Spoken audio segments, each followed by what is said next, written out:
morning, good morning, good morning. Hello, hello. How's it going, everyone? Welcome back. Welcome back to Ninja Pulls. Welcome. How are you guys doing? I hope you're having a good week so far. Happy Tuesday. It is Tuesday. No, it is Wednesday. Damn it. 10 seconds in. First mistake. Oh, dear. All right. Without further ado, let's crack on. Let's get straight into the game here today. I was tempted to go with you guys through an article I saw on PC Gamer about New World's closure and all of that stuff. But yeah, I think we already know where we're at with all that stuff. Probably don't need to go over it again. But good morning and hello and welcome Lily Dryad, Belorda, Alatariel, Papa Digger, hey! Papa Digger, how's it going? Moose, Erin, and Anno, Anoxero is here. And Westwood, hey! How you doing on YouTube? Sold some stuff. I listed a whole load of crap last night, hoping that it might sell, and clearly some of it did. I feel like it's been very difficult to offload anything. Even crafting materials just aren't selling unless I really, really undercut. So, yeah. Well, welcome on in. Happy Wednesday. I'm going to be doing some... we'll warm up with a few writs and bits. But yeah, today we are going to take a look at more event dailies, some of that stuff. I thought we could go hunting for the Huntsman's War Mask. See if some of you guys need it. I don't particularly need it, but it seems like I should have it so that I can at least post a comparison DPS tests and stuff like that, you know, with the Mythic, without that Mythic. I mean, other people have already done it. We already know that it's basically not worth using most of the time in PvE, but, you know, it's good to have. Better to have it and not need it than to need it and not have it. So I'm going to go get that. And, yeah, I thought if anyone in chat is in need of this Mythic, or is just curious about it, you can group up. And, yeah, just surf on my back as I go and collect this thing. It does have a cool visual effect. A little bit obnoxious. Like, my heart is going to sink if I start seeing that in trials. It's like, oh, could you not? But it is quite fun. The little blood moon above the enemy's head.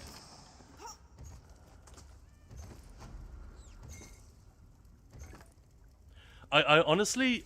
I don't know if this is just me being grumpy or if I actually have a point. But I kind of wish they'd knock it off with the Mythics already.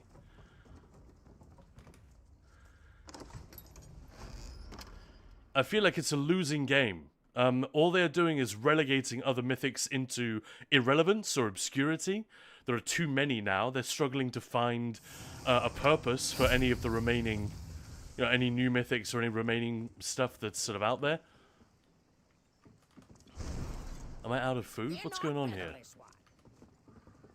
I have a Witches' Festival writ to do. Huh. Well, let's go and do that.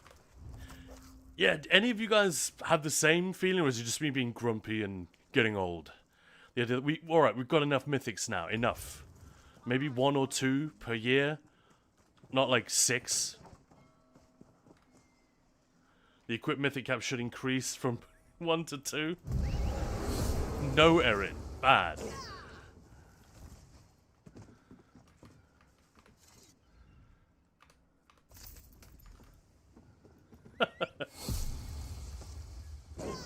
Anyway, welcome back, everyone. Thank you for joining me this morning.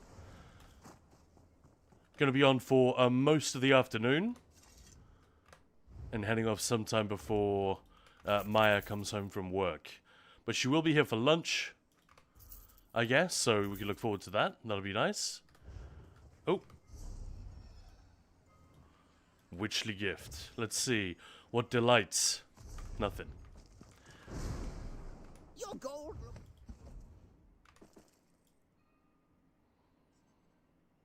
Unbelievable the amount of guff in the inventory with these double events at the same time. It's like, it's crazy.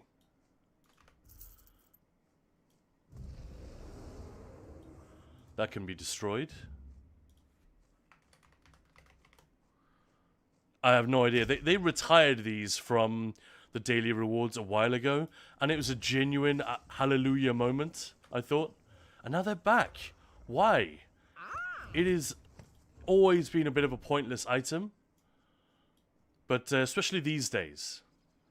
There's just no reason for it to exist in-game, and giving it to us as a login reward just... I don't know, I'd honestly rather have nothing, because then I don't have to destroy it and save me the trouble.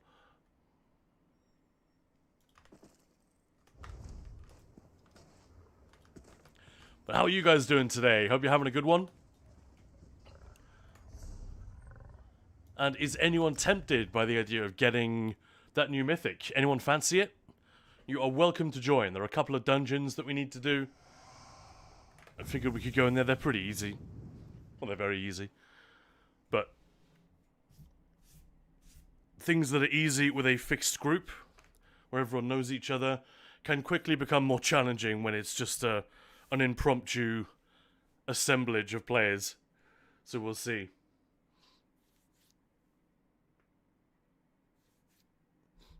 Yeah, I know you got it, because you posted a CMX with it already, didn't you, Lily? Like I said, if I weren't a content creator, there's no way I'd bother farming this. I would just wait until I did those dungeons naturally, which is almost never going to happen. So I'd probably literally never get the Mythic. But I know that people are going to ask me, what if I use the War Mask with this? And it'd be great to just be able to give them a figure. 2 Mythics would be insane, yeah, right? Hey, Andre Beck, heyo, how's it going?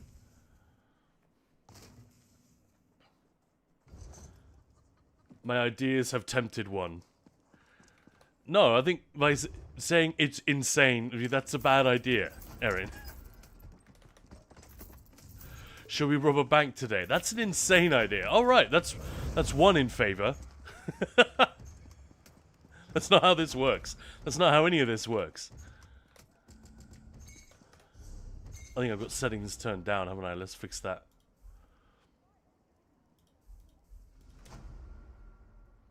Andrew Pick, I think I have 3 Mythics in total. Nice. Just pretending they don't exist. That's kind of how I want to roll sometimes. Oaken Soul, Pale Order, and Thracian Stranglers. Yeah, back when they were good. And hey, Papa Digger, hello again. How you doing? Hope you're well.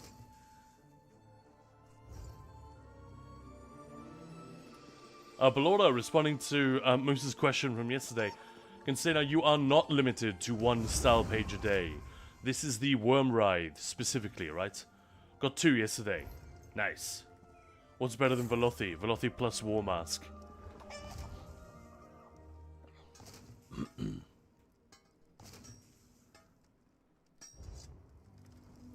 Papa Digger, doing better after seeing the doctor yesterday. Oh, doctor's able to help you with something. Nice. Always frustrating when there's all that waiting around and pen pushing and you come away kind of empty-handed, so that's cool. Glad to hear it. Happy Wednesday.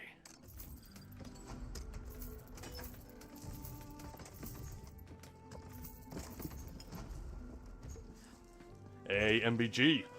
How far would just getting ESO Plus get me? Do I need the newest expansion and the pass to play for real? Absolutely not. You don't even need ESO Plus, if I'm honest.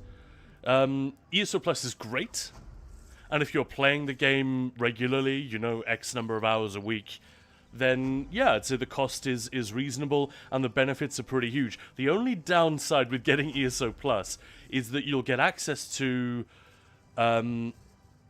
everything that isn't the newest expansion.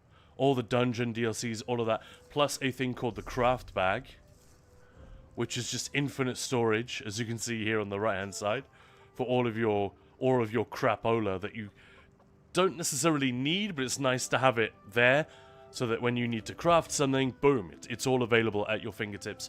Things like that will become... they'll become difficult to say goodbye to. So if you know you're going to be playing ESO for a while, go for it. ESO Plus is plenty. You do not need the newest chapter, the season pass, or whatever it's called, content pass. However, if you are just testing the waters, just be aware that, I don't know, it's like getting a slightly nicer mobile phone. you'll find it difficult to go back, maybe. Once you've tried ESO Plus. Plenty of people play without it, but it's much easier. And I think it's cheap enough per month that if you're playing an MMO, you know, commonly every week, if you're spending enough time in it every week, then it's like, this is definitely worth it.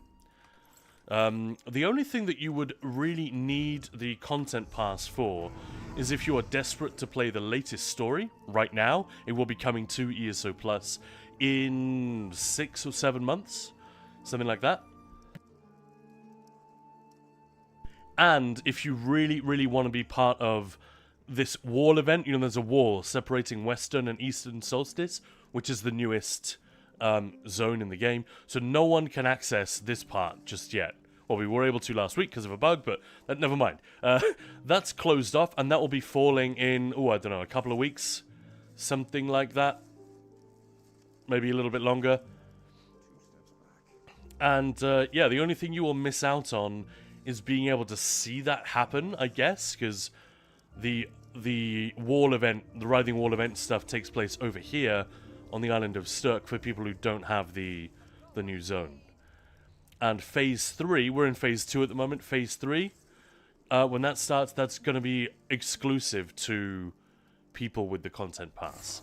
But I will be putting out a video pretty soon, probably inside a week, which completely covers what the Writhing Fortress is. That's Phase 3 of the event. And maybe when it comes to that, you can decide, alright, I don't want to miss this. I'm going to get it. But you certainly don't need the Content Pass in order to keep up. It's not like WoW.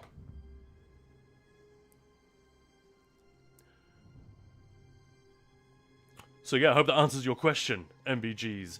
Lily Dryden, instead of 2 mythics, give us another item slot so we can use monster sets with mythics. Why? Are you guys actually serious? I'm guessing you're kidding. Imagine Pearls and Crypt Cannon on a support. So many damage ults. You can use monster sets with mythics, but yeah, it depends on the mythic. But typically the monster set is the first to go, right? The latest chapter is called Seasons of the Worm Cult. And it's very similar to previous chapters in form. The zone is called Solstice, Western Solstice, Eastern Solstice, MBGs. Hesedai. You don't need ESO Plus. I imagine I would simply fall down wailing, looking at my inventory. Yeah, I sort of italicized the word need when I said it. You don't need it? Like, I had a friend who's, well, she's still in Russia, but when Microsoft stopped supporting transactions from Russia, basically, she was unable to get ESO Plus. She couldn't do it. So she just loaded up some of her characters that she wasn't using. She figured out a way to make it work, but yeah, it's rough. It's like extra admin and hassle that you have if you've become used to having it and then suddenly don't have it anymore, but technically not necessary. That's all I was saying. But yeah, the benefits from it are really, really nice.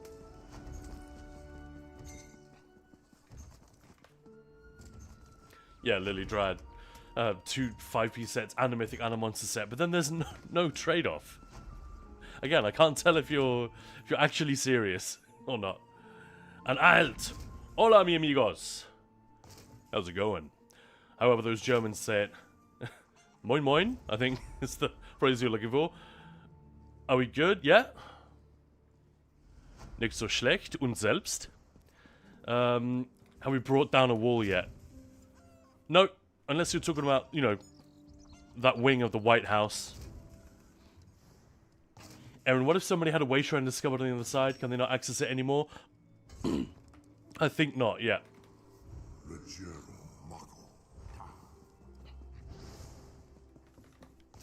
But I don't know.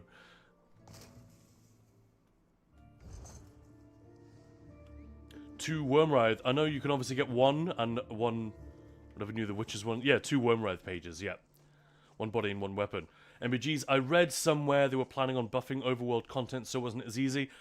Yeah, they are going to do that next year, but it will be optional. Well, actually, I don't even know if they're doing it next year. My guess is that that is coming next year. But they've told us relatively little about it. They're clearly not ready to talk about it, which to me suggests it might still change. And what you don't want to do is, you know, release information which then players will pick over and obsess over and talk about endlessly, and then make changes and tweaks to it later. Ideally, you don't want that. So, I would guess maybe they'll try to make that a sort of a feature that arrives alongside, I don't know, whatever the big update is next year. That's a total guess.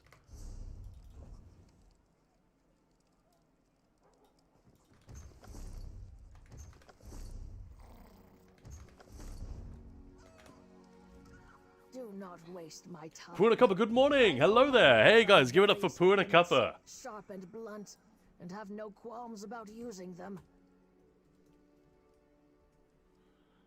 There we go, a little shout out there. How you doing? I know other people, when they're chatting to you on stream, just call you Poo, but I can't bring myself to do it. I'm sorry. Don't think we know each other well enough. So I'm just going to use your formal title. Hope that's alright. But yeah, but good morning. How you doing? But yeah, MBG, they haven't done it yet. And we don't know exactly what form it's going to take. But the game is ridiculously easy right now.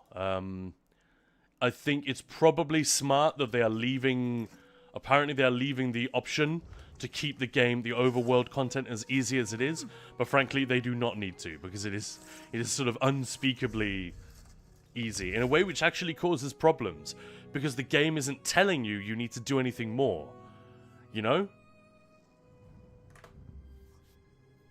It's a little bit like going to school and in the 3rd grade you learn this, and that, and then in the 4th grade suddenly you're expected to do quantum physics or something.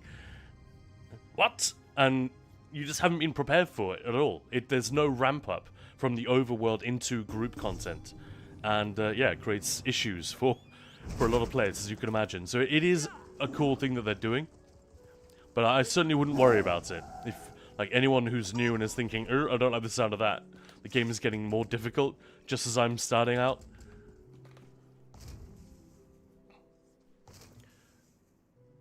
Yeah, not yet. But Lord, I played without ESO Plus for some weeks this year, but I got 3 guild banks of my own. Fair enough. Imagine having a craft bag IRL. Yeah, like a TARDIS functioning handbag. Glück auf when you live in an area with a mining past. Fair enough. It's called a house. Don't say that's a shit main feature. Is it though? Is it? I would say it's up there with... It's almost up there with subclassing for me. It's a lot cooler than scribing. In some ways. It's certainly better than Tales of Tribute or fucking Companions. Don't even get me started. But that's why I said they may. It's a little bit like the Mythics thing. Why do we need a new feature every year? We absolutely don't. They're doing it because it is... sort of received wisdom in the industry, I would imagine, that this is a thing you've got to do. Keep it fresh. Keep it moving. I understand that. But that doesn't mean it actually benefits the players. If it's just a case of, like, jingling the keys so that we go, ooh. I don't think it's also that cynical, necessarily, but clearly, you know, the commercial aspect to what they do does need to be... That shit needs to be taken care of as much as anything else.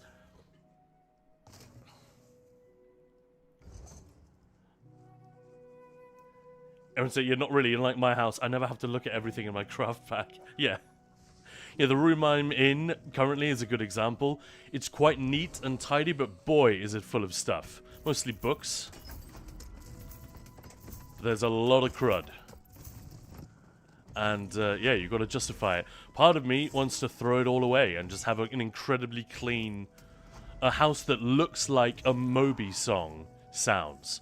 It's very, very clean, very minimalist, with just the occasional quirky thing that jumps out at you and keeps you entertained and interested. But I'm Scandinavian, so I guess that's how that goes. It's in our blood.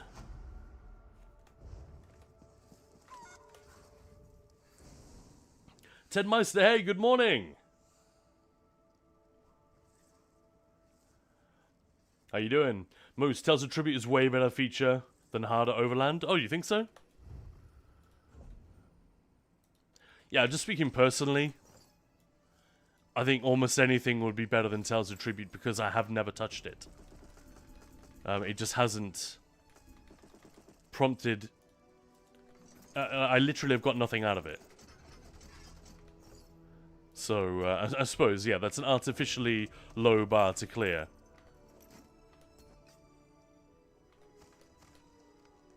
Am I the only one getting bored of tidying up the mess in my inventory constantly?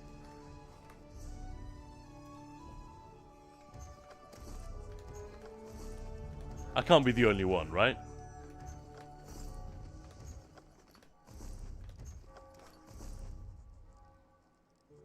I do wish they'd stop with this shit as well.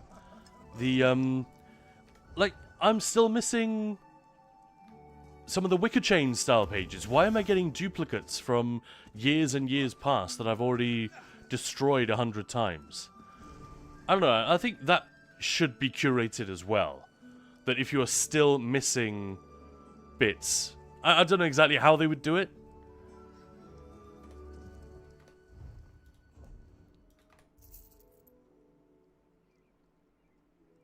But it's frustrating when you are missing a couple of a particular style and you just keep getting the ones that you collected years ago. A little bit frustrating. Bonafide B, morning from North America, Khan and chat. Well, good morning, good morning. How's it going?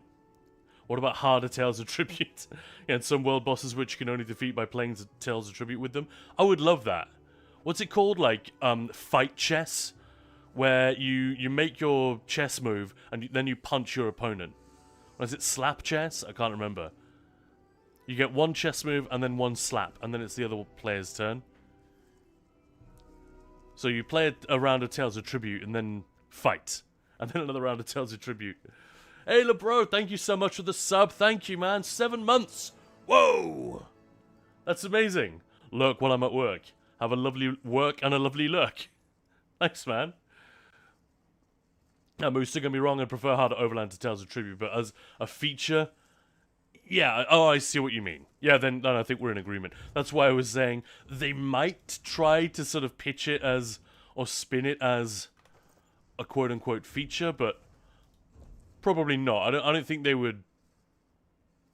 I think they know they couldn't get away with that. They'd be better off just admitting, there's no big feature this year. That's part of the point. You know, the new feature is the content. That, for me, would be the way to go. And hey, overworld difficulty as well. That'd be something. Yeah, Aaron, if Harder Tales of Tribute just means inflated health and damage of enemies, it will get old pretty soon. Enemies need tools to counter all the hacks players have now. Yeah, Harder Overland, not TOT. I was going to say, what? More health in Tales of Tribute? I love it. And hey, Pluvia, how you doing? When the current health and damage of enemies are so laughable, they fall over and barely tickle you. Yeah. Well, welcome on in, folks. This is Khan. You're watching Ninja Pulls. It's just me today. Maya will be joining us a little bit later. Very exciting. And yeah, I'm just getting a few dailies out the way, crafting nonsense. And then I thought, who wants to go and get the new Huntsman's War Mask Mythic? If no one does, I guess I could just solo the dungeons by myself. But yeah, I haven't bothered to get it yet. And as I said before, I'm pretty certain I don't need it. I'm pretty certain I won't use it. But as a content creator, it would be rude of me not to at least pick it up and do tests when asked. You know, if somebody says, hey, what if I swap this for that? Because there are situations where you could use it.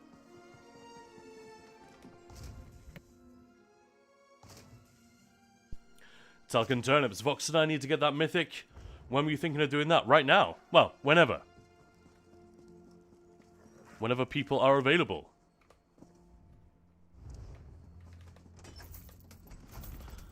I think Moonhunter Keep and March of Sacrifices. It's both the Wolf Hunter dungeons. I can heal, I can DPS, I can tank, I can do whatever. And if, if people want to jump in, if they would also like to get it collected. I don't know if the drops are guaranteed. They usually are in dungeons these days. Or at least the drop rate is very high. But I'm guessing the overworld bosses might take a few goes. But either way, it seemed like a thing that I should do, and a sensible thing to do with you guys. So, yeah, roll up if anyone's interested. Doesn't have to be right this second though, Talcon Turnips. Whenever you guys are ready. Vox is 5 hours behind, so it might be too early. I mean, I can do it multiple times if we've got people who want to do it. Or, like I said, if people don't get it the first time.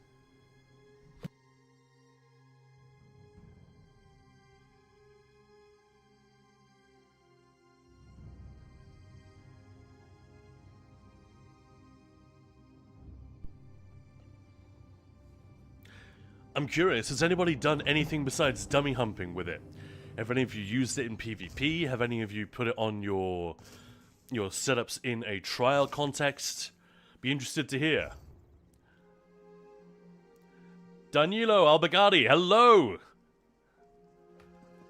I hope I'm saying that right. Danilo, how's it going? Happy Wednesday.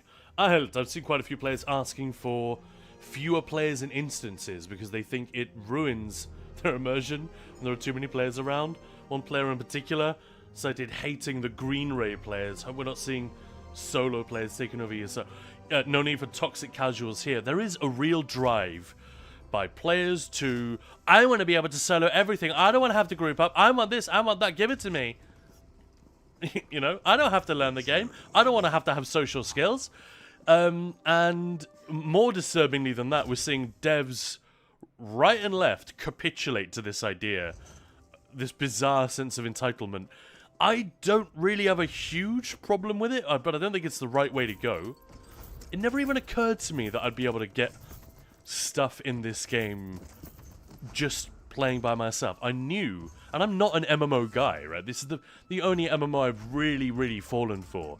I spent quite a few hours in Star Wars The Old Republic.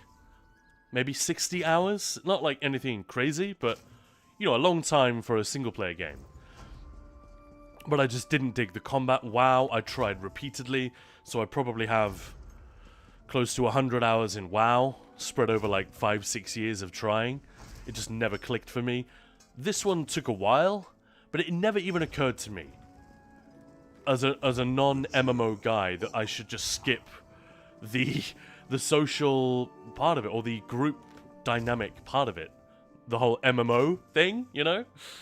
What's the point of it being an online game with that type of content and that type of combats and those systems if people just want to skip it?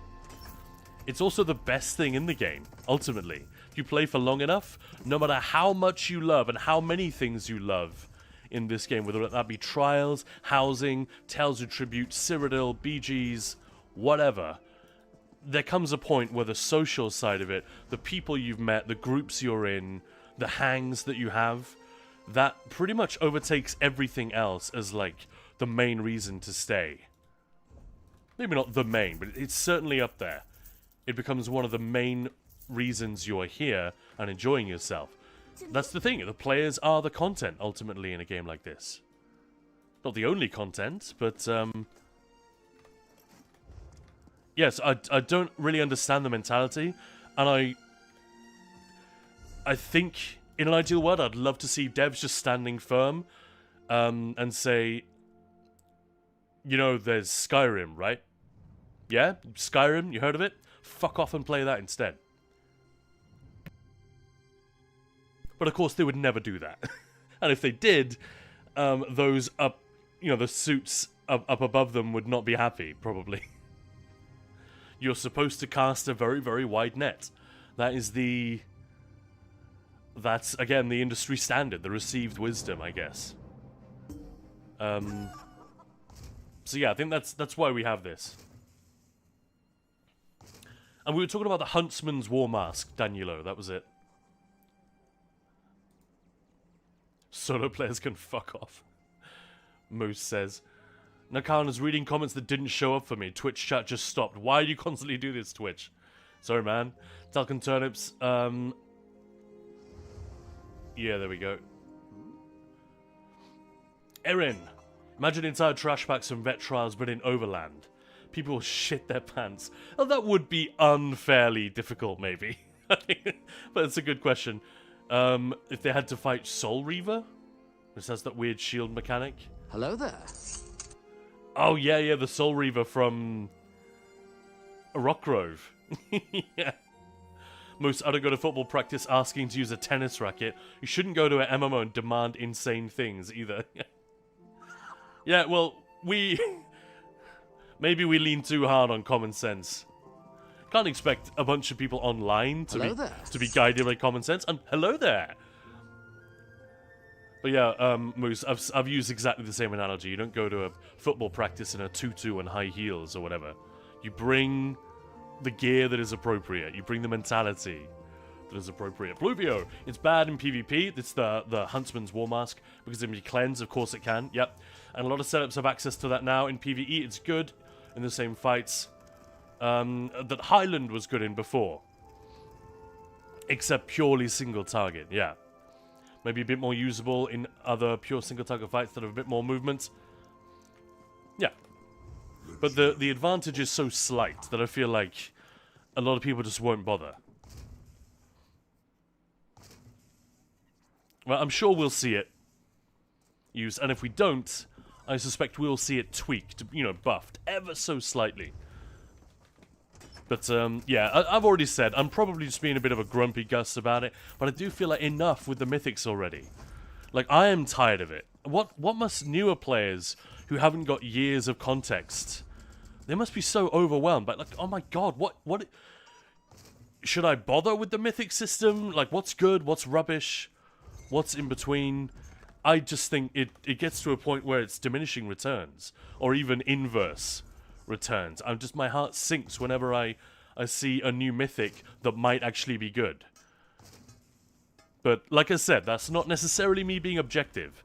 At least I'm self-aware enough to know that I might be being grumpy, and as a content creator I have my own, like, baggage when it comes to this. Oh, I have to update a bunch of setups, which this year has been horrible. But anyway, Erin, that one trash pack from Kind Zegis, everyone knows that I'm talking about. Yep, we do. And people are saying, oh no, other players in an MMO. Go play Skyrim if you want to play a single player. Exactly. I guess that's what I said moments after you typed that. Pluvio, let's be real, they wouldn't do anything close to this for Overland difficulty. No, they wouldn't. And they would be wrong to as well. They're scared to make veteran content difficult even. Yeah, I would give a great deal to understand better what is motivating them or holding them back. Not so I could poke holes in it and say, well, the devs are stupid, devs are wrong. I just want to understand. Even if I don't agree, I'm still interested in understanding. It is stupid for us to assume automatically that we know better than the devs in every case. Sometimes we might do. We have context that they don't have. Port Cujo, hey! Hello there. I have a mind goblin. I miss different zones being difficult. Yeah. Overland difficulty. My biggest worry with it is it's just not going to go far enough. It's going to be like a slight increase because they're not going to realize, again, contextually. Imagine if they doubled the difficulty. So they gave everything twice as much HP and they made it hit twice as hard or 50% as hard as it does currently. That would actually be a very moderate increase. It would feel like a lot for someone who's only just clearing mobs.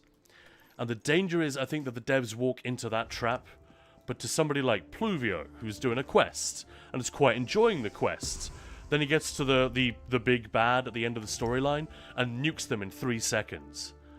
What's the good of buffing it so that it takes 6 seconds for him to nuke it instead? It's not enough. So it is a tricky needle to thread, and it depends on how they look at it. If you look at it from a stat point of view, oh my god, we've doubled the difficulty, that's definitely enough. But it's at such a low level to begin with. You know, that in a lot of cases, doubling the difficulty simply isn't enough. And I suspect it might be a more complicated exercise than I can necessarily put my finger on. But yeah, I'd love to know more about it. I look forward to it. Aaron, the Warmask debuff increased the damage taken from all sources, or just me? Should just be from that one player. Wildstar had the best feeling for me after that closed down. I came to ESO and Guild Wars 2 now. Alright. I never even played Wildstar. And I'm not an MMO specialist. I struggle a little bit. Because they're not really pitched at the kind of player that I am. So it's kind of a miracle that ESO worked on me. You know, I came here for the Skyrim, the Oblivion, and the Morrowind, you know? And Paul Cujo, Loki just started WoW, and they have time walking, where you can choose to have the game level with you. Yes, WoW has a lot of great systems. Blizzard have done a pretty good job with that, by all accounts. I think that's...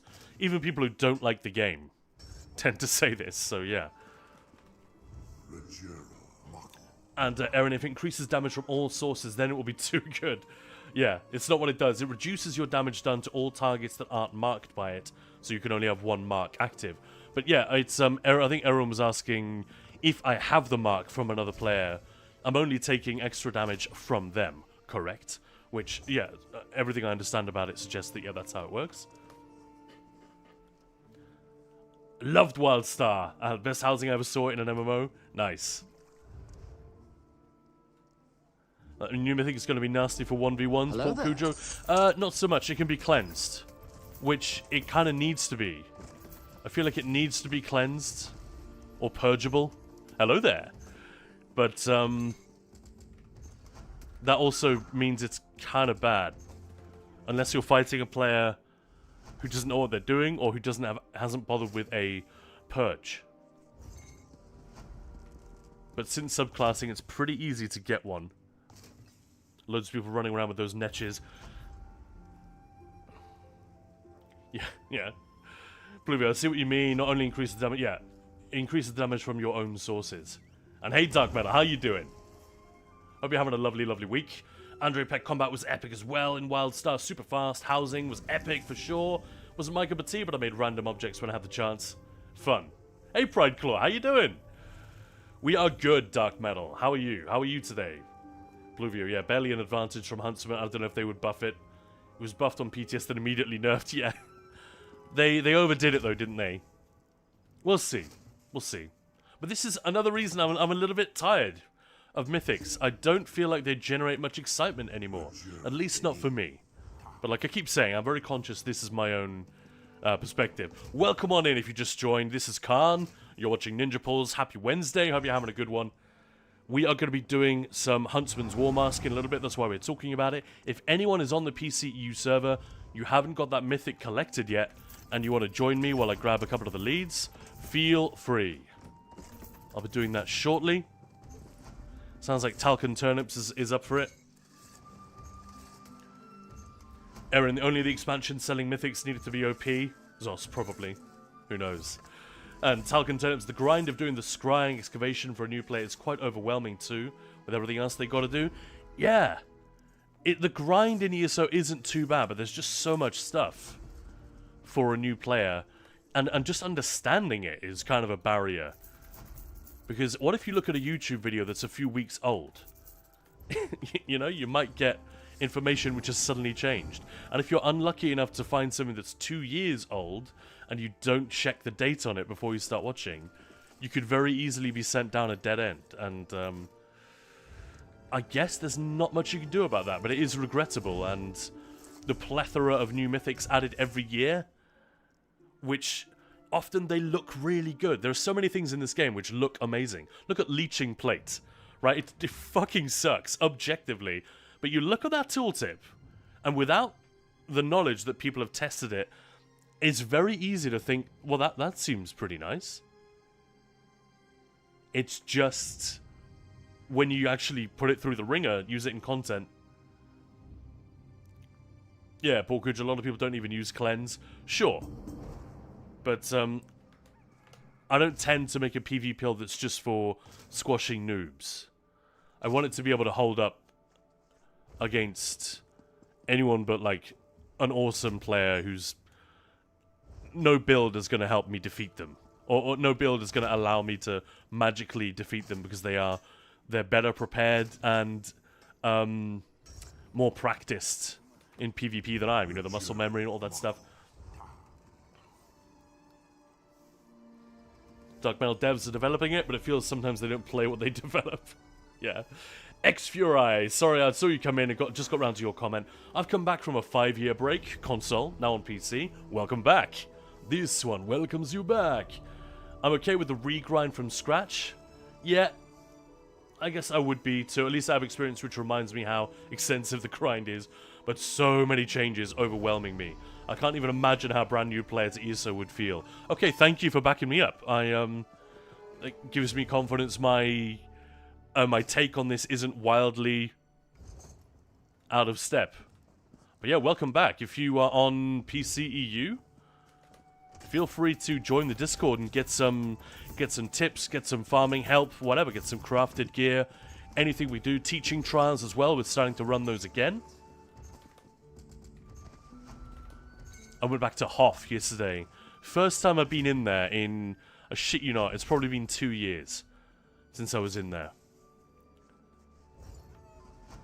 And it was a lot of fun. It was a little bit different because I went there with probably, well, definitely the guild's strongest group. And with 3 replacements, but still, the group is pretty damn strong. So even though none of us had been in there in God knows how long, we absolutely nuked everything. It's very, very funny. Yeah, poor Cujo. Facts! But Lord, as a new player, you don't really need to hop into everything from the start. Just get into the game, level, get to know your skills. When you're past CP 160, then you can still think about scribing. Oh, sorry, you can start to think about scribing. Scrying. Eggbirds! Hey, man! Been thinking about you this morning. I was listening to Reign of Kindo. Those first 2 albums. As soon as I'd finished them, I just went back and listened to them again. I still feel like maybe rhythm, chord, and melody has higher highs, but this is what happens is like a better experience overall. I don't know. Probably overthinking it, but welcome on in. And Andre Peck saying for overland difficulty, I would add more telegraph mechanics, some NPS. Not sure what that means. Throw bottles and you hear light it up and it takes 5 seconds for that to actually happen. Oh, NPCs, yeah. Light it up! Yeah, that's when they throw oil. Yeah, that they kind of abandoned that though. I think it was a way to make the enemies appear smarter. But yeah, you're right. You could just ignore that telegraph completely. More and faster telegraphed attacks and harder hitting, of course. Yeah, I'd agree with that. Eggbirds! Talcon Turnip saying, yeah, it's great when you have someone to tell you that, but you start collecting leads right away. Yes. Yeah, and you see, oh, it expires in how long? Shoot! I'd better get going. That's designed deliberately to put a little bit of a sense of pressure. Oh shit, I need to go and dig it up. You know, the same way that, oh, what's the name of the... 9 Inch Nails. Really great band. But they did a really cheesy thing in their early days. Every single one of their EPs and albums was like, had a number. And they might as well have written, collect them all, on the side. Cheap tactics, right? And Dark Metal, I might be stupid. Absolutely not, sir. I'm probably stupid. But since when can I join 5 guilds? In my settings, social, all the way down to the option to change the 5th guild color. Yeah, 5 guilds has always been a thing. How do you like Kindos so far? Not too bad in dueling someone as bash weaving. It'd be a headache to keep up good markups. I see what you mean, yeah. Hey, Zdenya, how you doing? Lily Dryad sent me something, okay. Dark Metal doing good, grinding at work, hate the coming December month, could be worse. Oh, I know what you mean, yeah. Getting everything wrapped up just so you can take... You work twice as hard for 3 weeks, so you can take a couple of weeks off, or whatever. Is that what you're talking about? And Pluvia, I don't think the 20% was necessarily overdoing it. I think that was kind of perfect. Considering the massive downside. Yeah, I didn't have that take. But I'm also influenced by what I read. You know, we all exist in our own little bubble. And the content creator Discord was full of people going, ha! This is way too strong. Well, not way too strong, but a bit too strong. But yeah, they'll figure it out.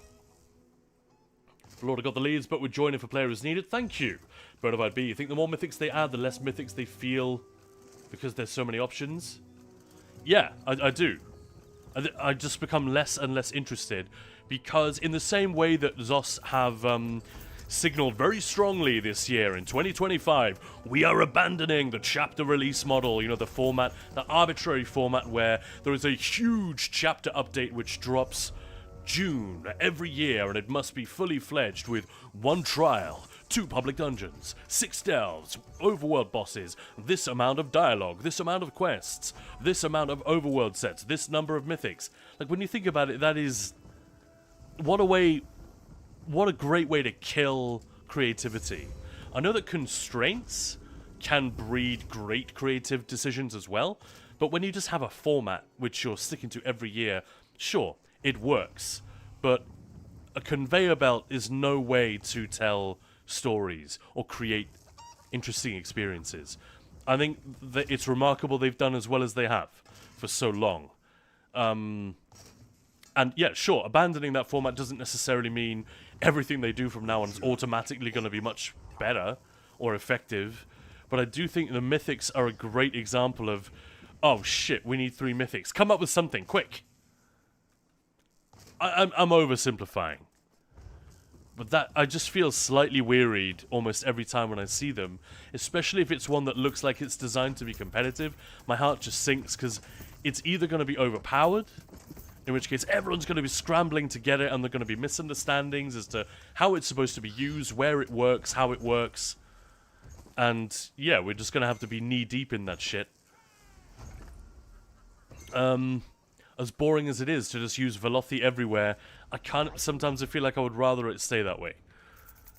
You know, for the mythic standpoint.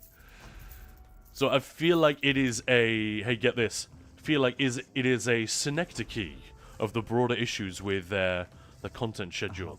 I bet you didn't have that on your Twitch stream bingo this morning. Khan dropping the word synecdoche casually into a conversation. Both great records. Yeah. Aaron, I really like this. Is Reign of Kindu we're talking about. Only heard the EP, got the first and second albums, which I will listen to today. Excellent. And most have seen people on Twitch argue that leeching is amazing. Oh yeah, but that's because they are fact-free people. Or they just haven't seen the facts yet. Because 1, you see the tooltip and it looks compelling. 2, you hear certain content creators declare that it is amazing and that they use it all the time. 3, you use it in content, you don't die, you clear, but you don't open up combat metrics, you don't see how much healing you're actually getting from it, you just give the set credit. We had Subtle D here yesterday. That's a smart man, but he was there saying, hey, don't knock Oaken Soul, I use it and it's strong, it gets me through what I needed to get me through, and I was just ready with the retort. Yeah, but that's not the mythic. It's actually slowing you down. If anything, that's you being a good player. Don't give credit to the wrong thing. So yeah, I get it, Moose. And yeah, Bonafide B, I think that's a nice way of putting it. The more mythics they add, the less mythic they actually begin to feel. Yeah, it's supposed to be something special. And it sort of ceases to be that way. But it's not a major gripe I have. It's just, eh. Now it's probably just today, because I'm thinking of farming the new one, that I'm now grumbling about it. Eggbird's the third one's also really good, a little different. Yeah, that's true. And Dark Metal Khan, you will never guess what just came in the mail IRL. No, I won't. Tell me. But Lord of Wind Infinite Archive was released, so many German streamers used it in there. Germans, say no more. It's definitely not just the Germans. It is just misinformation. And sometimes I think disinformation. Difference being misinformation is just spreading terrible advice or wrong information with no malicious intent. But disinformation is deliberately misleading people in full knowledge of what you're doing. Welcome to the family, Arts. Thank you so much for the follow. Like to play catch VMOL for the skin when? I'm not sure what you mean. You want to run a VMOL? The highest high on rhythm, chord, and melody. Ooh.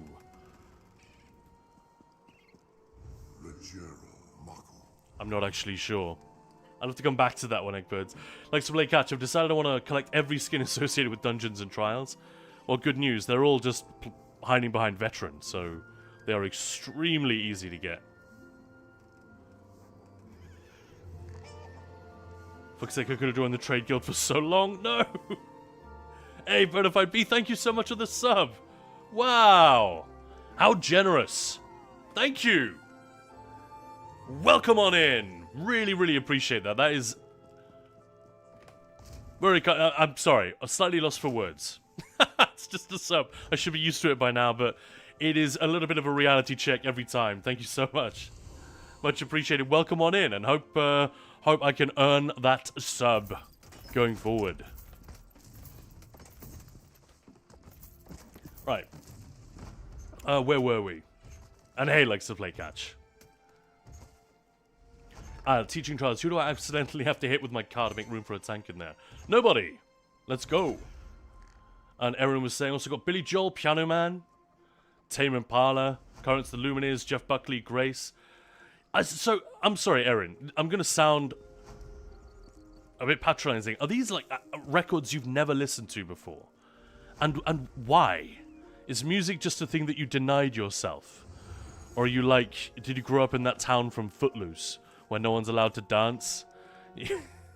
Have you just existed in a place where music of certain genres just is not allowed? Because you seem very knowledgeable about it, but at the same time you're like, oh, I need to go and listen to this.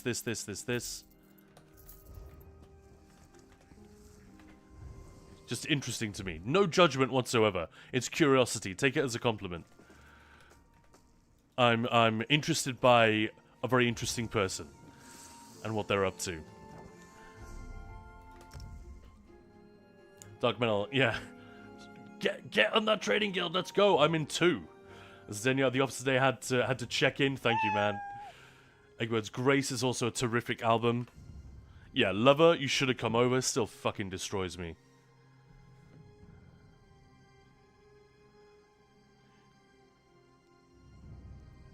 That lyric, she's a tear that hangs inside my soul forever.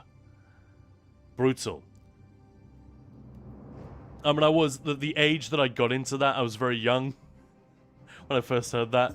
And, you know what teen romances are like. It does feel like the end of the world whenever they don't go your way. And Blue was saying, guess it depends on what creators are saying in this case, but it moved to the top pass Runeblade's DK from 170... But it moved the top pass on Runeblade's DK from 170k to 180k on PTS. It's not that bad, I don't think. Still talking about War Mask. And Dark Metal have to work the whole of December because people want cakes and treats for Christmas. Synthoclass, yeah. Oh, so what are you up to? I don't think we've had this conversation. If we have and I'm just forgetting, then my apologies. Damn you, people, raises fist in anger. Feels like that. And Bonafide B, thank you. Makes sense, Khan. To be fair, I'd be fine without more mythics. I don't need more of those just clogging up space. Yeah, right?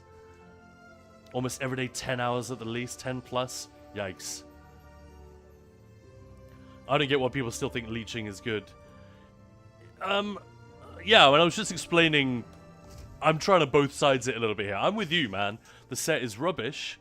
It's been demonstrated so many times. Never better than by Hyperioxys, but for years, tanks who actually know what they're doing have been evangelizing. What's the opposite of evangelize? Have de-evangelized this set. Every tank I've played with has been like disabusing as politely as possible. Please don't use that. It's really bad. And then explaining why. And the vast majority of people are like, oh, I had no idea. Let's discuss the Mythic problem back again when there are 660 Mythics in the game. Yeah, Erin. Doom the Dark Ages vinyl LP. Damn. That is cool. Glad to be in the presence of a fan. Greetings.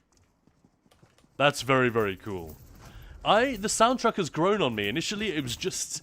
It felt very... You know when you hear trailer music? Yeah, and you think, yeah, the trailer music, it's good, but it's made to sell a thing. It's not necessarily, it doesn't have as much creative depth as perhaps you would like. It doesn't have as much flair or oomph going on. It is more about just framing what's happening on screen in a sort of a relentless, very mechanical way. At first, I kind of dismissed... I liked it. I like the Doom Dark Ages soundtrack, but I kind of dismissed it as that. But the more I played the game, the more I realized, no, there is actually quite smart stuff going on here. There are themes which are introduced early on in the same way that you might do in an opera or a symphony or a very good film score. It is actually quite sweeping in places. There aren't as many cool moments in it as with Mick Gordon's. Not even close. And the riffery feels like it could have been done... it could have been programmed. It isn't. It's real guys playing real guitars. But it doesn't have that same human touch necessarily. But anyway, blah, blah, blah, blah, blah. That's a cool purchase. Congrats, man. That's amazing. And Live to Tell too. Hello, hello. Dark Metal, love every single minute listening to it. Yeah, I've listened to the shit out of that album as well. Lily Dryad trifecta in the Insanity raid. Yeah. Oh, we could do that. That one's not that bad. As long as you don't have a roster prog, you can probably get that done with the people in Ninja Pulls pretty quickly. Couple of months. But people would have to be really bringing their A game from jump. Like if you have even one person who's learning how to do it, or learning how to do their role effectively, it's like, everything, you just add like a week, 2 weeks to the prog. And then people are absent because people suck. And then it's another month added to the prog and so on and so on. Chinchilla, hey Khan, Ted the Boss and Doggo. How you doing, Chinchilla? Welcome on in. Give it up for Chinchilla, everybody. There was music, just different music. Yeah, alright. That's what I assumed. Give Ted a treat. Oh, okay. He's not here at the moment. I'm going to have to save that one up. I'll call for him.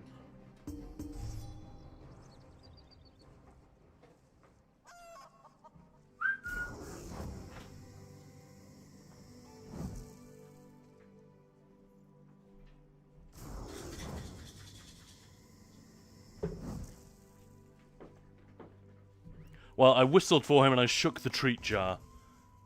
So if he is interested, Bonafide B, he'll be on his way shortly. But I expect he's having his late morning snooze. And he'll come and hassle me when it's time for lunch.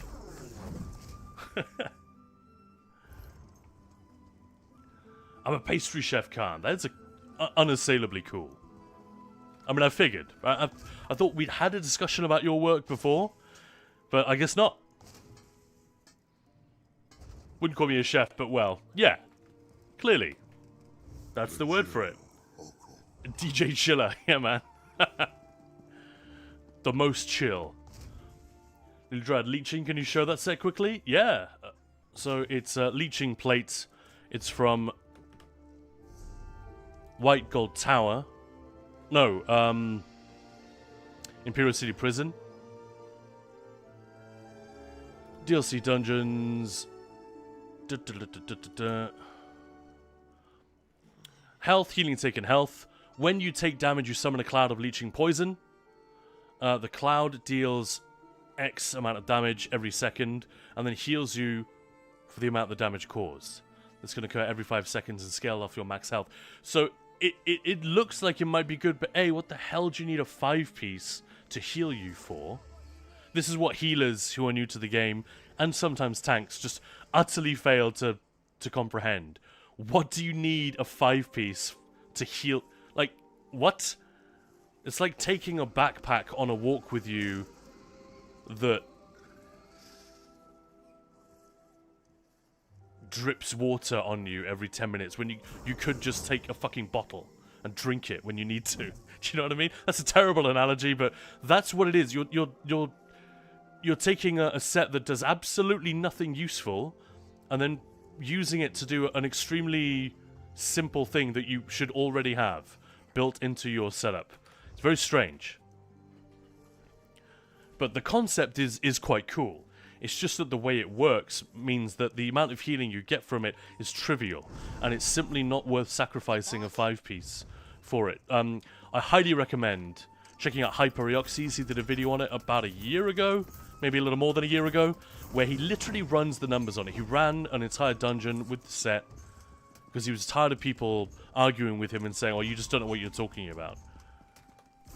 Despite him being one of the most experienced tanks in the game, you know? People would just say, "Well, you don't know what you're talking about. I use it and it's amazing." So yeah, he shows the numbers, he breaks it down. The healing from it is very weak. And the damage from it is useless. So you're not there to do damage, so yeah. It's...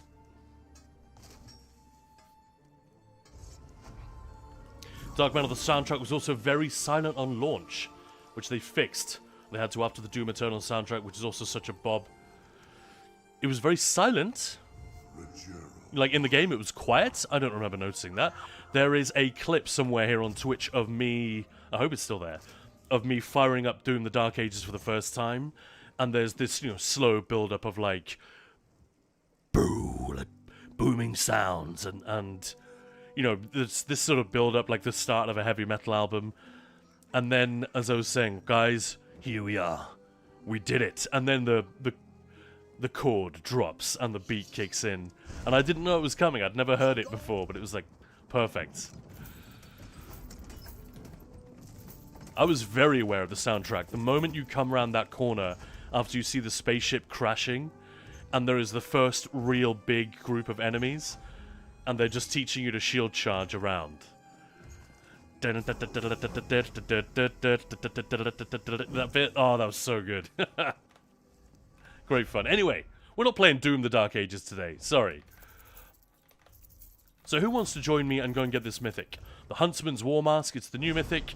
You probably don't need it for anything, but it is an interesting one, worth having in the bank. You know, just having it in reserve, should you need it one day. I'll log to a tank by default, and then people can let me know if they want to join.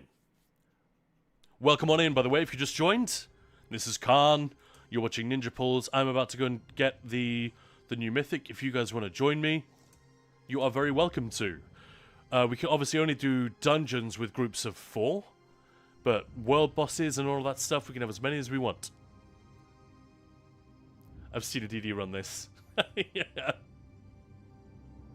Oh, Live to Tell 2, thank you. I love that Christmas hat one. I'm looking forward to... Maybe I'll reanimate that one and... There is a version where he's doing the wink and the little bobble on the Christmas hat swings back and forth. I had to animate it manually using keyframe animation. Crypt Keeper, hello! How are you and everyone? I'm good, thank you. Everyone seems to be in high spirits. How you doing, Crypt Keeper? Welcome on in. And Erin's saying, Eggbirds, have you listened to Warhouse? It's a project by the frontman of Balthazar. Music in that album is very different, if not just listen to Control. Cool, I'm gonna have to check that out as well. Too many recommendations, guys. Loving it. Holy hell, those are some large maces on your character. Yeah, it's because she's very tall.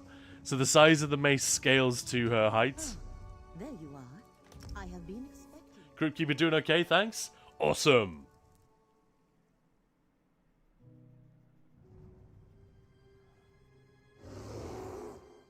motif is that. It is Kjalnar's Nightmare, it's called. There she is. But, you know, she's a necromancer. This is the character I was doing all the stories on recently, and every time someone would log in, someone would join Twitch chat, and when I logged out or when I zoomed into, like, the character screen or group menu or whatever, they go, holy shit, what is that character? She looks horrible. But leave her alone. She's my beautiful necromancer. Does she look more horrible than this guy?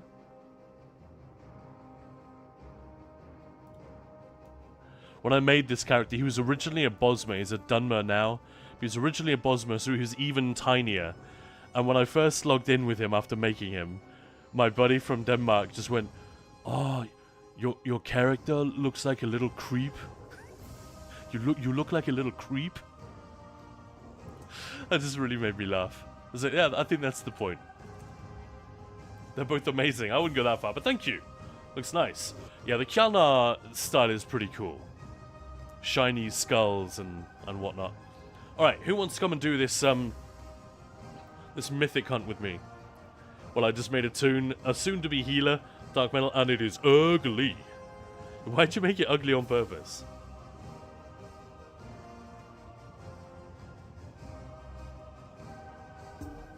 Which one of your characters would smell the worst? I think my DK tank. There you are. I have been expecting you.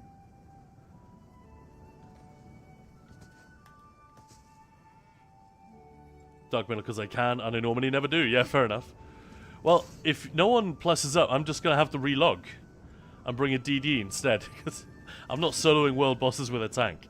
That'll take forever. That's a good question, though. Which character would smell the worst? Let's have a look. You guys tell me.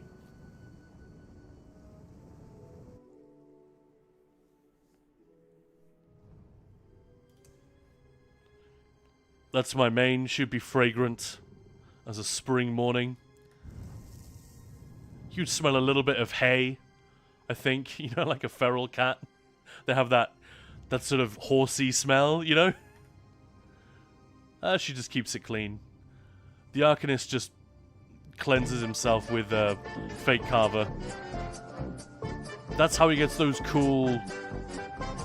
Thank you for the blurb. That's how he gets these cool, like, beard patterns as well. Just a mini fake carver in one hand. Brrr. You can shave that little spiral. This guy uses too much mustache wax to not be... fresh. I suppose this one could be a little bit smelly. Smelly dreads. The wardens could all be smelly. This guy probably stinks, doesn't he? The pirate cabin boy. Roger the cabin boy. Hey or hey. One of my mates used to love this joke. What do gay horses eat? Hey! It's pretty good. The Sorks all smell great. I bet. The Necromancers probably all stink a little bit. Templars definitely not. I think this guy probably smells. Look at that beard. That's why DK tank, but yeah. What a weird question. Which one of your characters smells the worst? Looks like your Arcanist would sniff glue. He'd sniff something. Hey, Timtse, thank you very much for the follow. Welcome on in. Bonafide B, any advice with slotting abilities on the back bar while leveling to 50? Good question. I'm struggling to figure out what to put on it. I'm swapping between the two at the same time. So I would put things on it that... So here's a good trick that not everyone knows. You may know this already, but you're very rarely on your back bar, right? So put stuff on there that you need, like if you've got a weapon with the good old weapon damage enchantment on it, ideally infused, just to give you a little bit more damage. If you've got that going on, then obviously keep the appropriate back bar dot in place. Put stuff on the back bar like inspired scholarship, things that buff you while just being slotted. That could be nice. You know, Grim Focus also works. And then if you're turning in a quest, you're spending all your time in combat on your front bar, right? And as something is about to die, you can swap to your back bar, and then the XP will arrive on your back bar when it dies. That way you don't need to load up your front bar with leveling stuff, necessarily.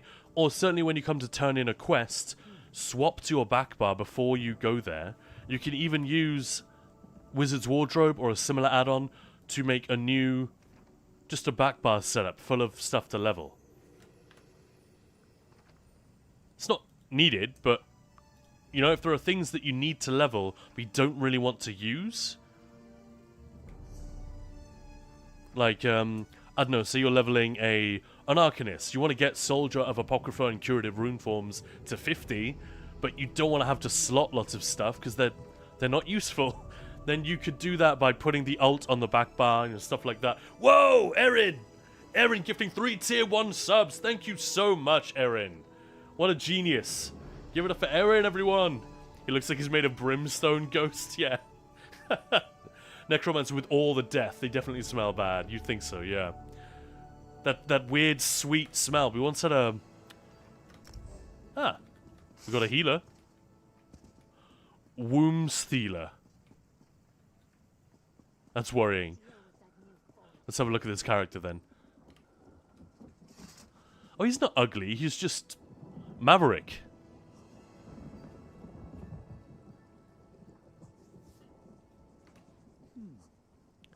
But yeah, that's quite a look. I think we can all agree. What do you guys think? This is Dark Metal's latest... Oh my god.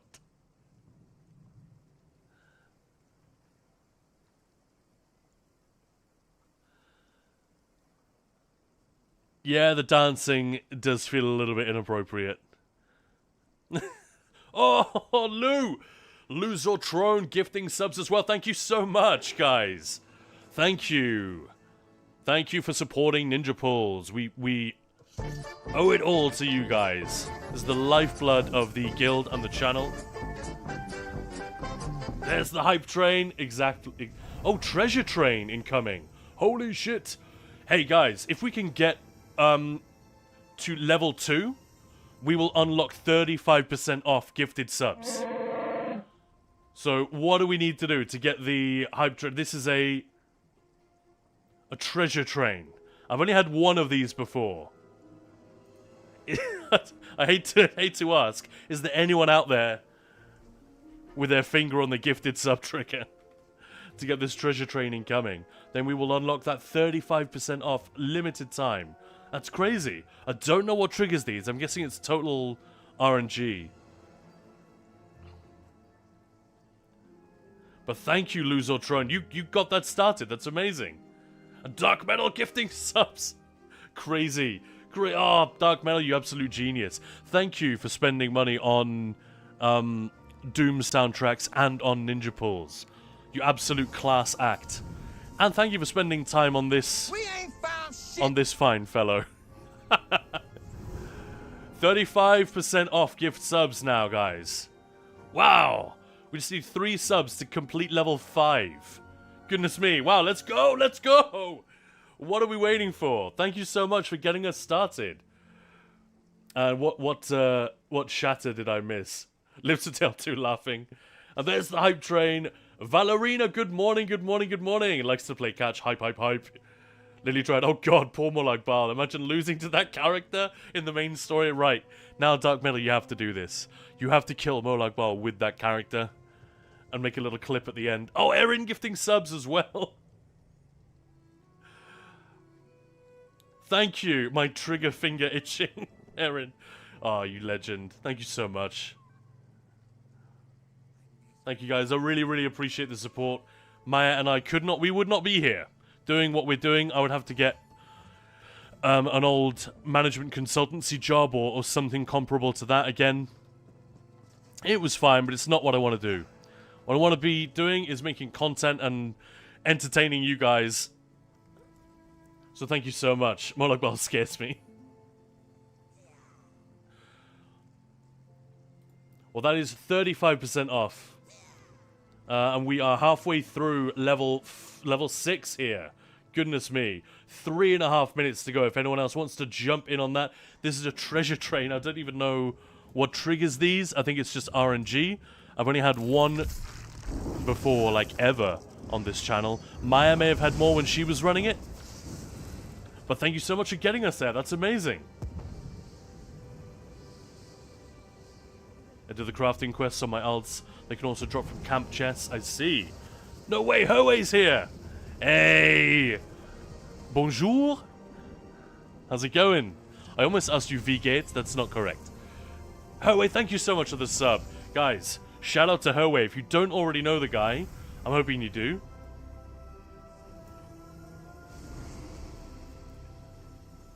Because we've raided a few times recently. But Herway is a wonderful guy, a really fun streamer. You gotta go and hang out with him sometime. Very good vibes, a lot of fun, a lot of silliness in his chat, and he's very French as well. And if you're lucky, you'll get annoyed about something and swear in French, right? Alles gut and bonjour. Yeah, when I said to you something about pugging Lucent Citadel, and you just said, oh, the Orphic Shattered Shard, putain. Putain. Yeah, that really made me laugh.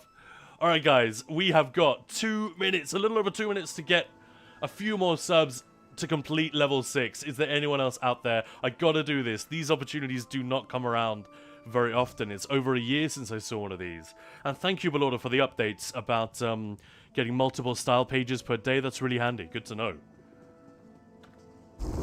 And guys, hit that follow button. Give Herway a cheeky little follow. Check him out. You're going to be streaming later today, buddy. If not, then I'm sure he'll be around later in the week. French swearing. Yeah, right? It works. And Xfury, yo, appreciate the gifted sub, Erin. Yeah, thank you. Thank you, Erin. Bonafide B, whoa, whoa, look at this. Hype train, that we broke level 6.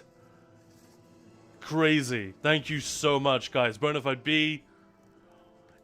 If there's anyone who wants me to grind something with them today on stream, this is what I'm here for today, especially those of you who are cheering or subbing or gifting.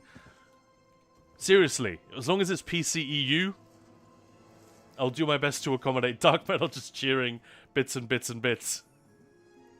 Delightful. Erin, cuckoo. Oh, wait, yeah.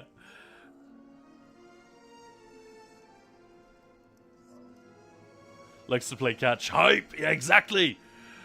Alright, I feel like I should start doing some of these bosses now. Cheering bits and pieces, yeah. Well, it's cheering bits, but sort of There you are. a cascade effect, right? Oh, thank you so much for the support, ladies and gentlemen. That's amazing. It feels wonderful. And I will double down. We've got some very exciting stuff coming up real soon, actually. We've got a Games Fest Encore, which is coming. And we've got this event with Enshrouded and with Keen Games, which is going to feature a lot of the people you know and love from the ESO raid trains we've done. And we're just going to pile into that category and spend a little bit of time there for their new update, which is coming next week. I was working, before I got started with the stream today, I was working on that, the graphics and animations and all of that stuff. I created a cool underwater effect for the Twitch screen. This is going to be great, but it's a ton of work. I'm very, very happy to do it, but unfortunately, it all goes away if we don't continue getting that level of support, so I really, really appreciate it. Thank you. If anyone else did want to jump in, 3 minutes left on that treasure train. Why did it have to be here when Maya's not here? Cool, Belorda, thank you.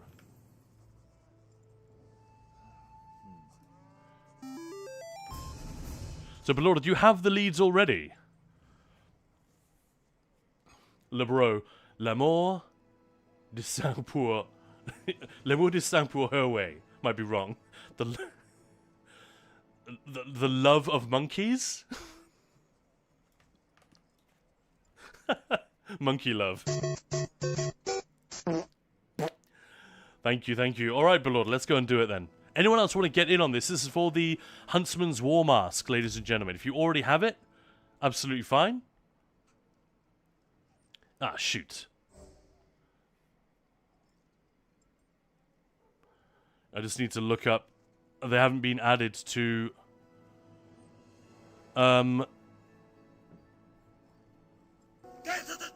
display leads or whatever the name of this add-on is. Oh wait, Dark Matter, that lead is from the last boss of Banished Cells 2. Nice. Back to lurking, got to work. Yeah, LeBro, no worries, no worries. Thank you, man. Safe boxes in the reach. I won't chime in because I'm not entirely sure. I'll also go for now. Thank you, Erin, so much for the support. Amazing. Really, really appreciate it. I'm off duty, so time to go for a walk. Lovely.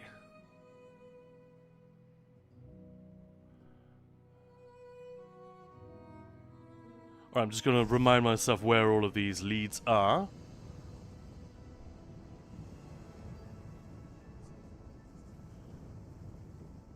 Oh, Belorda's probably right her way. I was thinking about the silver line for Surabane Mythic. Okay.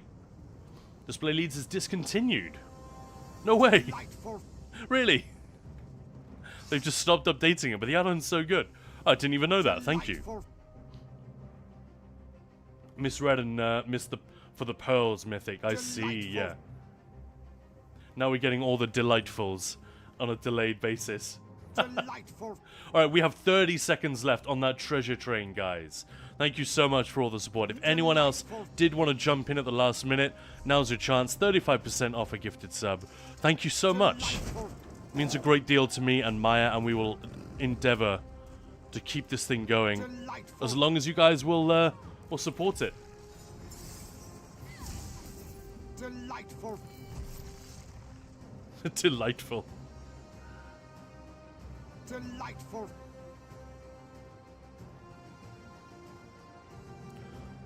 I thought there was one in... Oh, it's not Roth. It's not Kraglorn. It's Rothgar. Sorry, Belorda. There we go. Hype train complete. Thank you, guys. Legends. Legends, one and all. Thanks so much for your support. Choo-choo. Exactly. That's some fun new ones. Dark Matter, that's a good one. Alright, let's head to Rothgar. Get going with this shit. Where's the... Yeah, that's it. No problem doing... to get leadless running. I see, I see.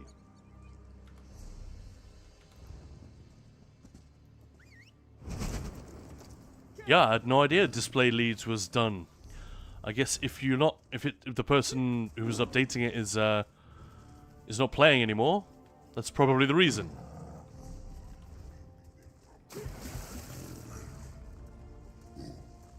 Got the giant. Ooh, as I run past him.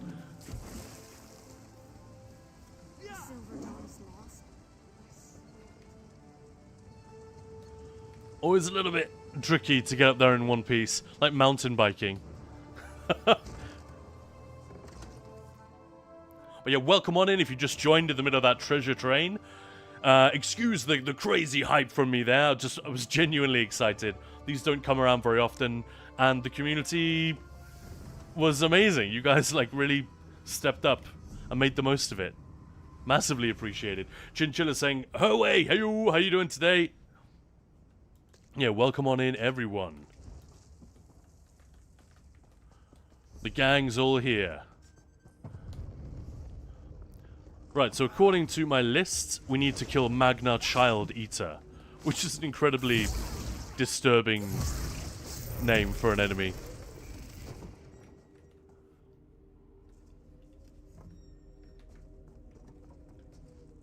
But yeah, thanks for joining, Belorda. That's cool. If anyone else wants to join, this will be a nice and chill way to get the leads for this mythic. It's nothing anyone needs urgently. It's just going to be nice to have. Just chill TV. This ad about Wingstop might have got me for lunch. Oh no. Yeah, sadly I have no control over what ads you guys see. It's calculated based on where they think you are in the world and other factors which are out of my control. Yeah, I guess I see a lot of the same ones when I go and watch one of the other streamers that I'm not subscribed to. Obviously the same stuff. Right, where's Belorda? She's here. She has arrived. Oh, is this his room? Seems so. So I guess somebody else was just here and got the lead. But yeah, welcome on in, Just Chill. How you doing? And Chinchilla saying, Card, in your opinion, what's the most underrated mythic? Ooh.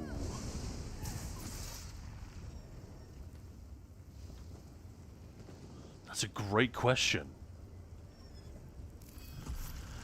I don't know, is the honest answer, but I think Cirabane's Ward is one of those which is quite good. It's just not needed. But I think groups that are like progging dungeons or actively bracing, you create a 12-meter zone of protection, but you can no longer move.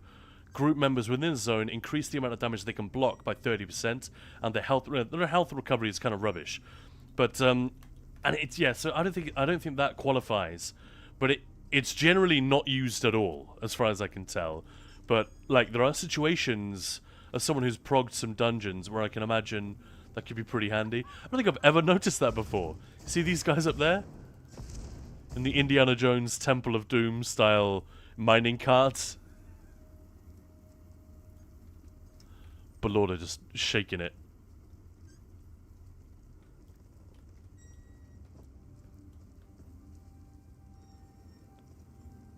Well, the boss's corpse isn't here, is it? So that would tend to imply that he's not far off a respawn. But good question, Chinchilla. I know we're saying, hey-oh, I'm doing okay today. Excellent. We are glad to hear it. Shiver me timbers.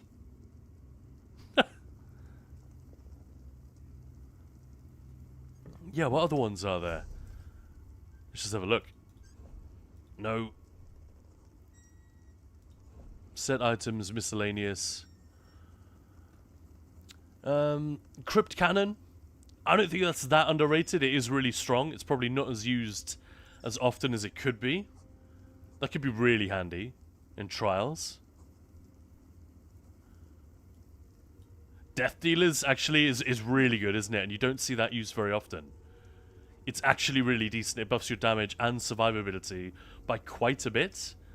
So that should probably be more of a thing in like learning groups.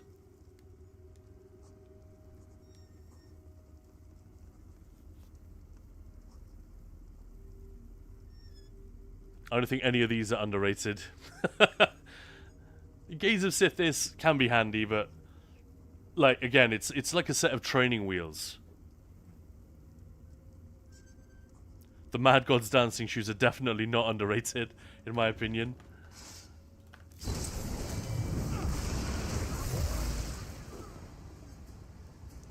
No lead for me. Got my event tickets, though. Is there nobody else who wants to join? Do you guys all have the Mythic? Please don't be polite. Well, be polite, but don't count yourself out just because you're being shy or polite or whatever. Feel free to join. You don't have to do anything fancy. You don't need to come to the dungeons later. And we're just going to do the overworld bosses first, just to get it done. It's not the most exciting thing to watch, but I figured I'd involve you guys to make it more of a communal thing. I was supposed to go to Discord. Yeah, wait, no, of course. No problem. It's nice to hear when people are doing well. Not to say that, like, Maya had a story about this, this one streamer, I can't even remember who it was, and she was watching them for a little while, and somebody came in, I think it was a regular, and they came in and there was some really heavy shit going on in their life, like, I think one of their parents was like, at death's door in the hospital, they weren't able to pay their rent or something, you know, it's like a really tough spot they were in, and the streamer just went off on this person, I think it was a girl, the viewer. It was a male, it was a dude streaming. And he was like, come on, what are you doing? Entering my chat and bringing everyone down? Come on, we got a party going on here. And Maya was just horrified at the idea that someone would come in and be real. They didn't come in and start wailing. It was like in response to, hey, nice to see you. Where have you been? How have you been? and they said, yeah, I haven't been around lately, this is what's happened to me. And then just to get completely have a sock stuffed in their mouth. No, we don't want anything negative or real around here. And yeah, it really like made an impact on me when Maya told me this story. It was like, man, if I ever do more streaming stuff, which I am these days, you may have noticed, I do not want to end up like that. Like, what a shitty attitude. Don't be polite. Fuck off, Khan. Don't tell me what to do. Yeah, earlier we were talking about this, the idea of people playing, wanting to be able to solo everything in this game, and Moose and I just had the same idea, basically. I said, you know, with total respect for ZOS and what they're doing, and the fact that they cannot simply turn around to a large chunk of their potential customers and say, nah, fuck off and play Skyrim. That was the joke I made. It's like, you want to play a solo game? You know there are like 5 of them already. Not to mention Redguard and Battlespire.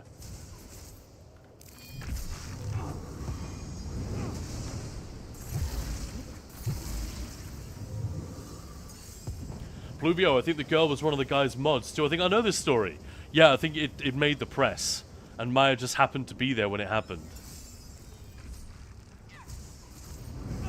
Yeah, that could be it. It was definitely a regular, like, it'd be like one of you guys that I talk to every week.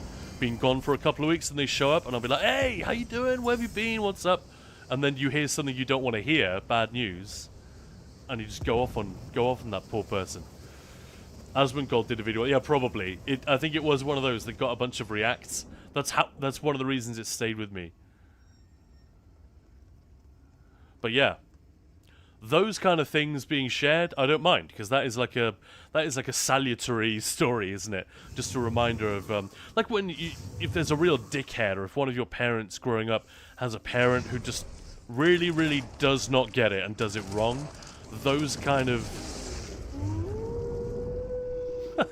nice. Those kind of examples can stand you in good stead as like things to avoid doing yourself, I feel like. It's not just positive role models that can have an effect. Yeah, oh wait, crazy to think that an MMO there is a multiplayer aspect. Huh. Yeah. Huh. Likes to play catch. Khan will never do this to you. Just you wait. Catch hasn't been a mod that long. That will never happen. I'm too nice. It was a thing I've been told... Literally, and not ironically or with a smile or anything like that. I was told, you're too fucking nice when I was in my old sales job. And to be fair, my manager had a point. I was very chatty. I was more effective at account management than I was at like cold sales. Because I didn't waltz in there with, you know, with the dick swinging and say, yo, you gotta do this, you gotta listen to me. And it's just not my way.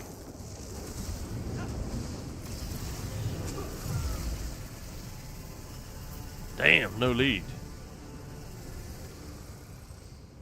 Yeah, thank you, Belorda, yeah. Four Skull Lookout. Hodrek's Hunting Grounds.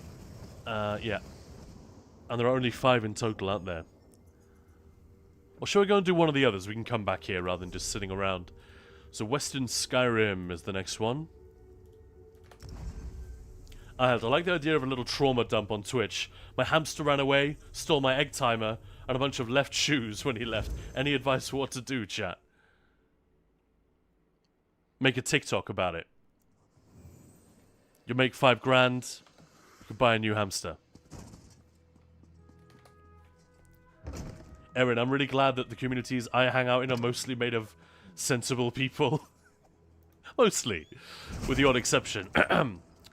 Points at self. I still feel like I don't always know how to comfort someone going through tough times. It's rough, especially on the internet. I was in that situation just the other day where someone just opened up and casually remarked on like a really heavy thing. And me and the other guy in chat were genuinely like not sure what to say immediately. But the point is just be genuine. And it's not about the wrong or right thing to say. As long as you can convey that you are listening, and that you can commiserate to some degree. But yeah, it's really hard to do that online. So much easier in first person. What am I talking about? In person. You know, just the simple act of eye contact.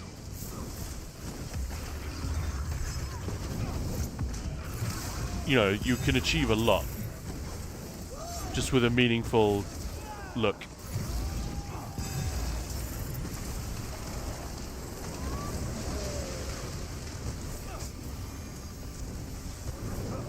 But Lord has got all the aggro.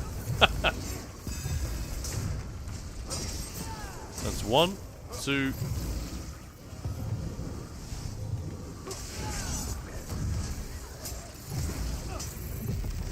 Sit down, boy. Okay, got that one. Did you also get it, Belorda? Fingers crossed.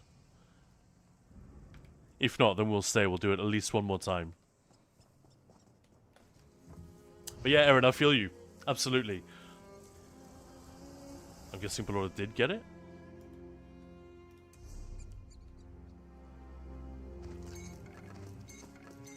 And like to play catch, the amount of health problems I've had, and still have, I welcome anybody in my stream to chat shit and rant all they want. Maybe not all they want, but yeah, up to a point. Like, I have had people who've used the Ninja Pulse community as a bit of a stress ball. They just go on voice and immediately start squeezing everyone. I'm not into that. I think, come on, have a heart. It's supposed to go both ways. But yeah, if someone needs a little bit of like light, free talk therapy, hell yeah.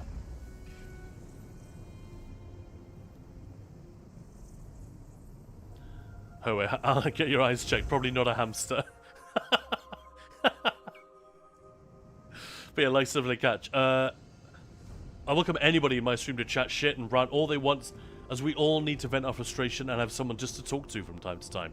Yeah, and there's also a thing that, like, if there's someone that you're aware that they have something quite heavy going on, whereas your issue is just, I've got a bit of a cold and I'm having to work long weeks at the moment. A lot of people feel like they can't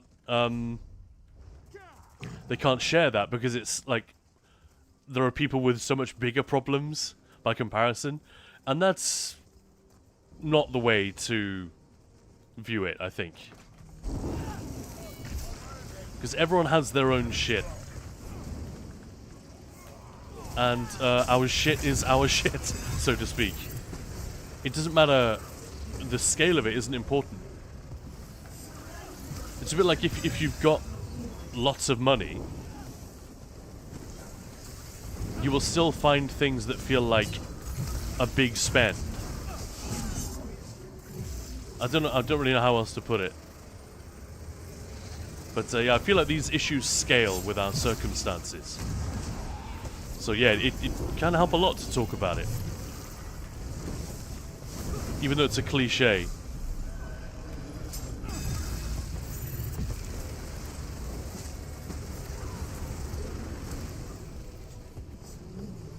I got this one as well. Lord, I really hope you're getting these as well. This is not just for me. This is supposed to be whoever comes with me is getting the leads as well. You got it. Nice. Don't live your life in first person. Use third person fully zoomed out. There was a thing that someone made when VR headsets first became a thing. You guys remember this? It was just a total dorky thing, but someone made a third person headset. So it was like a VR headset that you'd put on, and it had a feed from a camera that was shoulder mounted and like on a selfie stick above and behind you, so that you were walking around the world in third person. So stupid. I've already forgotten what we said. We now need to go back to Hrothgar, don't we?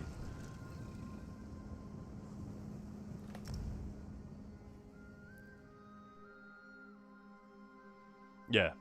It's true, we all need to vent our frustration and have someone to talk to. I completely agree, likes to play catch. And Hoey's saying, but Lord, to turn off other players, you mean fully solo in the Overland group game mode. Porting to the next one, yeah. They don't want to see other players. You can port to me, thank you. And Lily Dry, don't live your life in first person. Yeah, depends on what you squeeze. Grey Kirk, how's it going? Alright, so we need to go back to the Skyrim one for Belorda in a minute. And if anyone else wants to join... Uh-oh. I don't think that was supposed to happen. And hot take. While it would be terrible for Zos's income, part of me would gladly trade 5 solo-only players for one for one player who genuinely participates in the community and group content. But these people can be converted. I don't think it's just like... That's the thing. When we categorize, we other the people that we're categorizing. In a way which isn't always good, is it? Yeah, they used a GoPro to live stream themselves. So silly. I want to try IRL third person. Yeah, same here, right? Sounds like fun. It's just such a dopey, nerdy exercise. I'm kind of there for it. Like, immediately.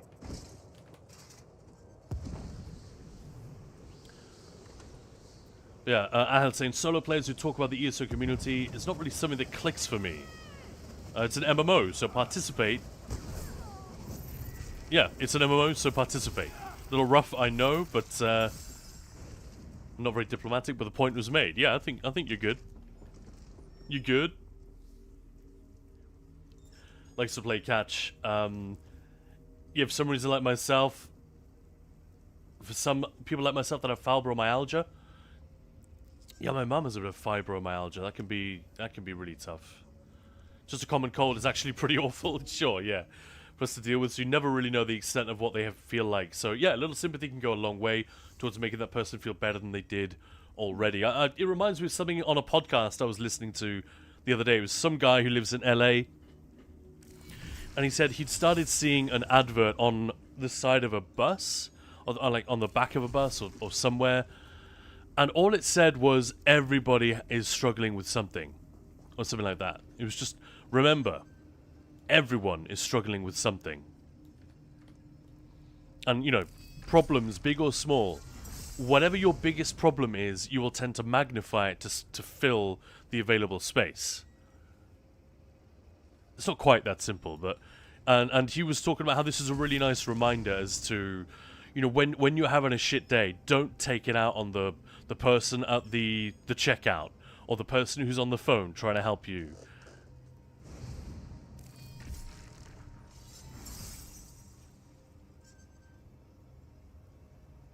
Yeah.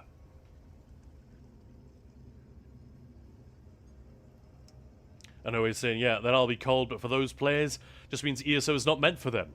Because being with other players is core to this game genre. Yeah. I agree with this as well. Thank you for the hydrate.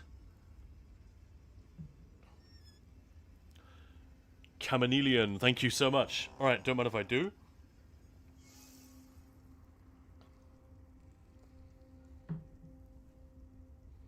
Some messages in chat don't seem to be appearing in order. They're popping in late. So, apologies if I miss anything. Ahel is joining us. Lily Triad. IRL third person is just people dodge rolling everywhere and then breaking the camera. No, I'm blind. The upside down glasses as well. They're really trippy. Oh, you've tried those. That's fun. Dark Metal, have to go, sadly. Promised my little brother to play Pokemon. Ah, nice. Alright, wish everyone a great day. Till next time, we'll try to be here longer. No worries at all. Thank you so much for your support, Dark Metal. Absolute champ. And enjoy that, that Doom LP. That's fucking cool, man. I'm jealous. A little bit jealous. Speaking of Doom, the first of the prizes that you guys won, the giveaways, the Doom giveaways, the first of those are being shipped off. I think they're being sent tomorrow. Very exciting. And thank you everyone for being, I think everyone's been really cool about, yeah, here's where I am, here's a small amount for the postage. Very fun. We are potentially going to be doing another set of giveaways a little bit like that later this year. We'll see. Maya is working hard trying to make these connections, give us something to... opportunities to make money and do something cool for you guys. Like I said, the next one will be the Enshrouded thing. Still nothing.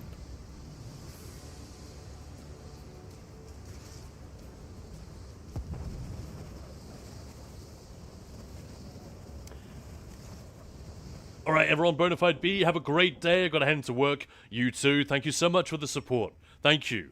And have a wonderful, wonderful day. Hope to see you tomorrow. Yeah, but Lord, no matter how shitty everything is, I'm still here for my friends and listen to them. Yeah. I hope that'll always be true of me as well. But then again, sometimes it is also okay if we are overwhelmed by stuff. You know? Oh, I've got this one. Nice. Yeah, let's go. Oh, wait, I'm going to head off to Khan and chat. Everybody's leaving. Oh, wait, have an awesome day. Are you streaming later? If you're still here.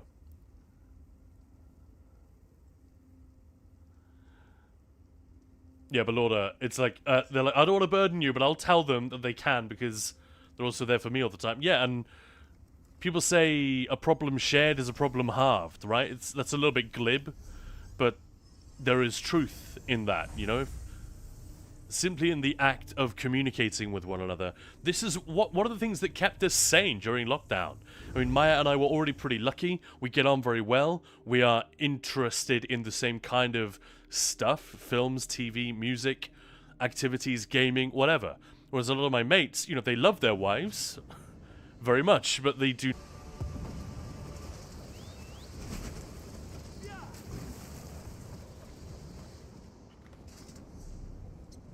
Yeah, so I get what you're saying, Blorda, absolutely.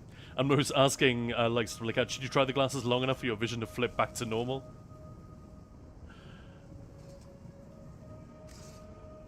I guess Ho is already gone. But yeah, we'll see later if he's online, and potentially raid off to Hoey as well. That was fun yesterday, I was hanging out for a while. Hello there. Bye, Wukong. Catch you soon. How's it going, Trev? What's the F in ADOB? Welcome on in. We are just grabbing leads for the Huntsman's War Mask. If anybody is on the PCEU server and is missing any of these, feel free to come join. I'm going to do the dungeons a little bit. I can solo them on normal.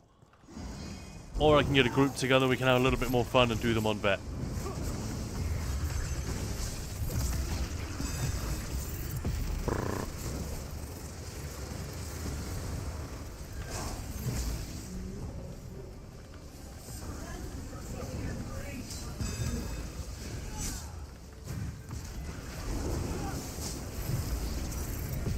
All her hopping around is very annoying.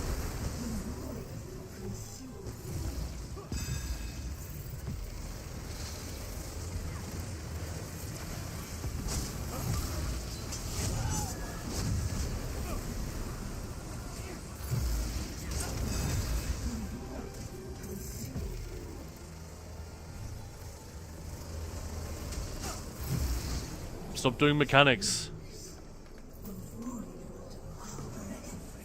Right, so I'm still missing the one in Hrothgar.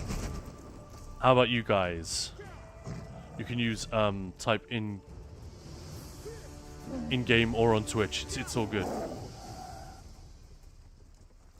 Peter, hey, how's it going? Hello there.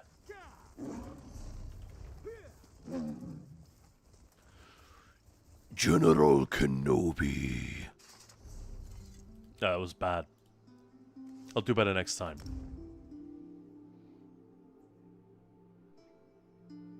Moose stream stopped and I had to refresh twice.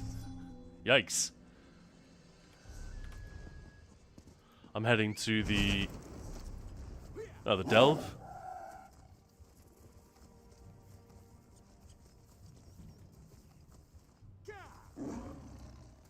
Yeah, don't know why that's happening. I keep getting that with Okui. You guys know Okui? Lovely guy. I enjoy hanging out with him when he's streaming. It's funny, and yeah, he does some cool PvP, and I don't think I get it with anyone else, and I've stopped telling him about it because it doesn't seem to be a thing that lots of people are having. But for me, his stream sometimes just stops. He'll stop for 5 seconds, then go again for 10 seconds, then unfreeze again, and I just can't keep up with the conversation. It sucks. Because if I'm there to watch him, I don't want to have to leave because I can't follow the conversation. But yeah, that's usually what ends up happening. So I hope nobody's having that. That would suck. Deathmon, just been here? Nice. Well, all my indicators for connection quality are like green. Excellent. Yeah, stream hiccups.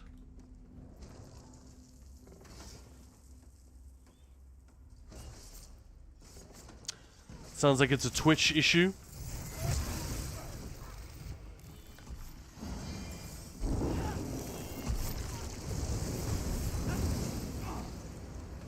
Man, still nothing. This one sucks. That's 4 kills, right? And I still don't have it? Yeah, I think everyone's got stream hiccups.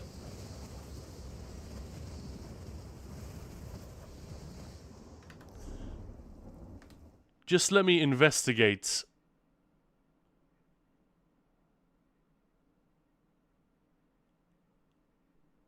No, everything looks good. Everything looks really good. Twitch is making some changes currently, so hopefully that's all that was. You know, brief interruption to service. Right, so who's missing what? I'm missing this one. I guess Ahelt is missing...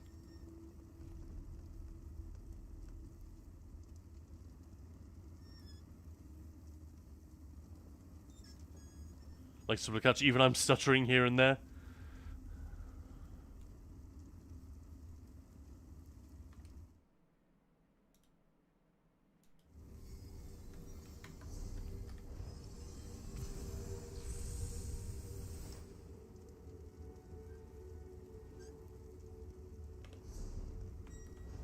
Yeah, I think Ahelt and I are still missing one, right?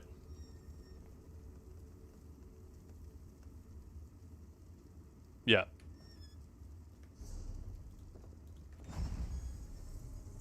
Well, hopefully the stuttering is done. Sorry about that, guys. Nothing to do with me as far as I can tell. God damn it, Twitch. But yeah, once again, if anyone wants to join us to get the Huntsman War Mask leads, feel free to jump in.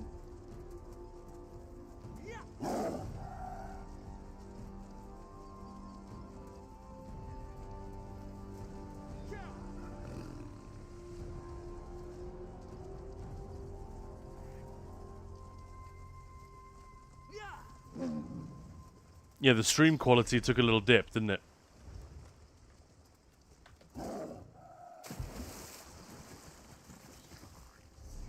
Hopefully all good now.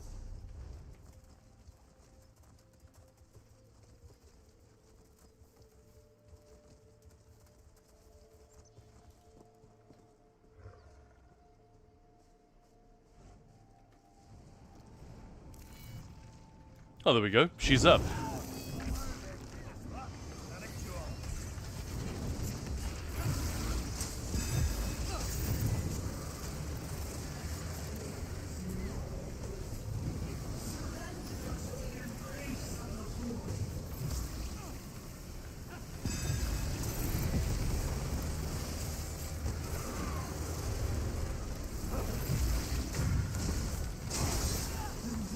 Nearly. We nearly burned her before she did anything.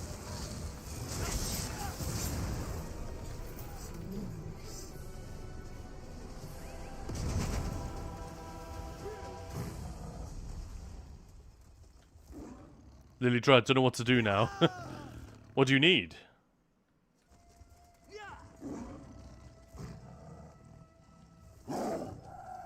The other two drop from dungeons. Do you want to do those together? You can tank, I can tank, whatever. We could two-man them pretty easily. Was thinking of joining a group plan array, but none are here. I mean,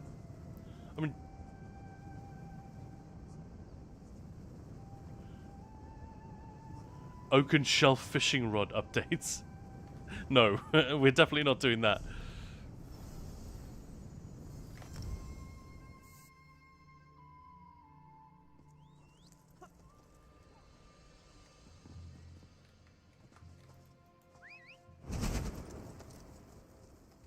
How you doing, Peter? Having a good week? I hope so.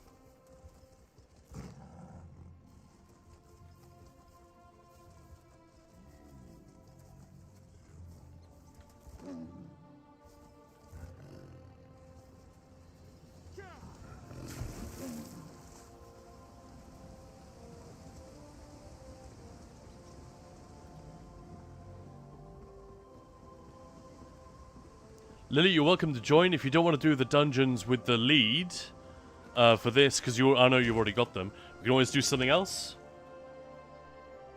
I had likes that idea. Cool. Well, I'm down with whatever. I'm doing dungeons and dailies with you guys today. That is what I set aside for the stream today.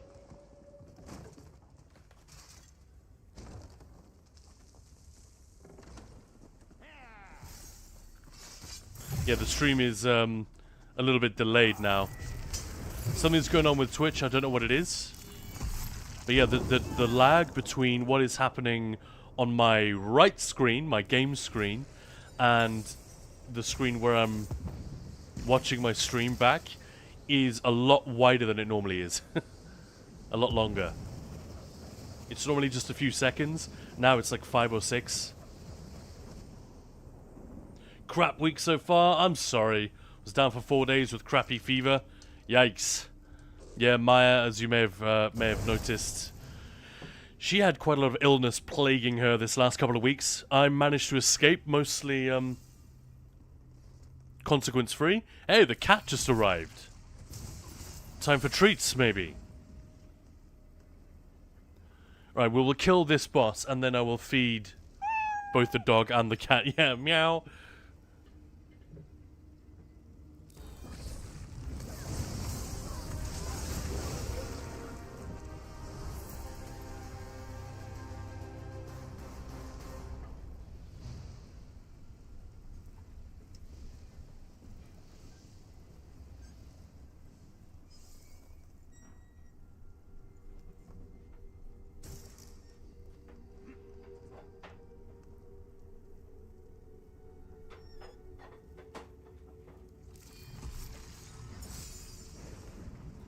All right.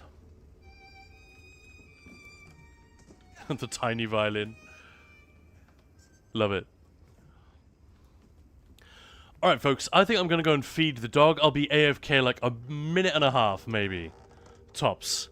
So sit tight. Guys, if you want to go back to wherever else you need the lead from, I'll probably just wait here. Hopefully by the time I'm back, the boss will be on its way to respawning. So yeah, folks, go stretch your legs. Grab yourself a glass of water. Do whatever you need to do. I will be gone but a moment. BRB.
I have returned.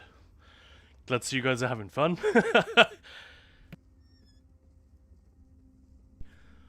But Lord, I got the lens furnishing plan like 6 times now. That sucks. Kinda's getting a lap dance. Yeah, a standing lap dance. More like a crap dance. Am I right? But yeah, Peter, I'm sorry about that. Are you at least feeling better? Please tell us you are.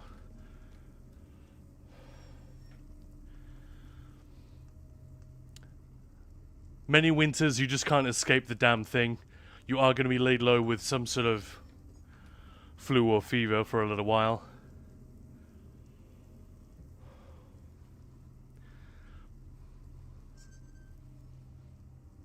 How do we feel about fishing dailies? Not so much. Lose or drone, thank you for the...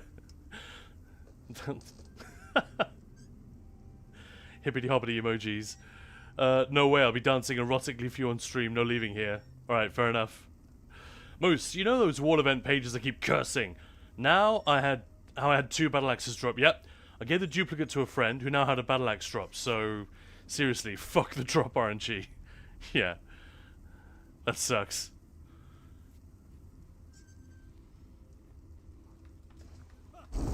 Yeah, it's not the way we want it to work, is it? Getting the same thing over and over again. Then again, that is why the trading system exists.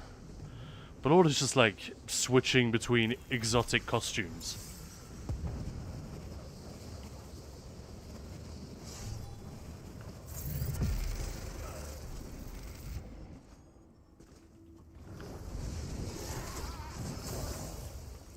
Still nothing. Oh my god, I'm just gonna be here all day.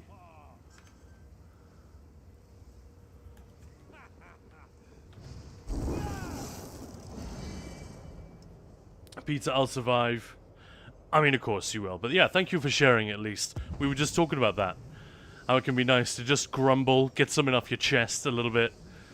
And in an environment where you know people aren't gonna, like, take offense or get shitty with you just because you're sharing.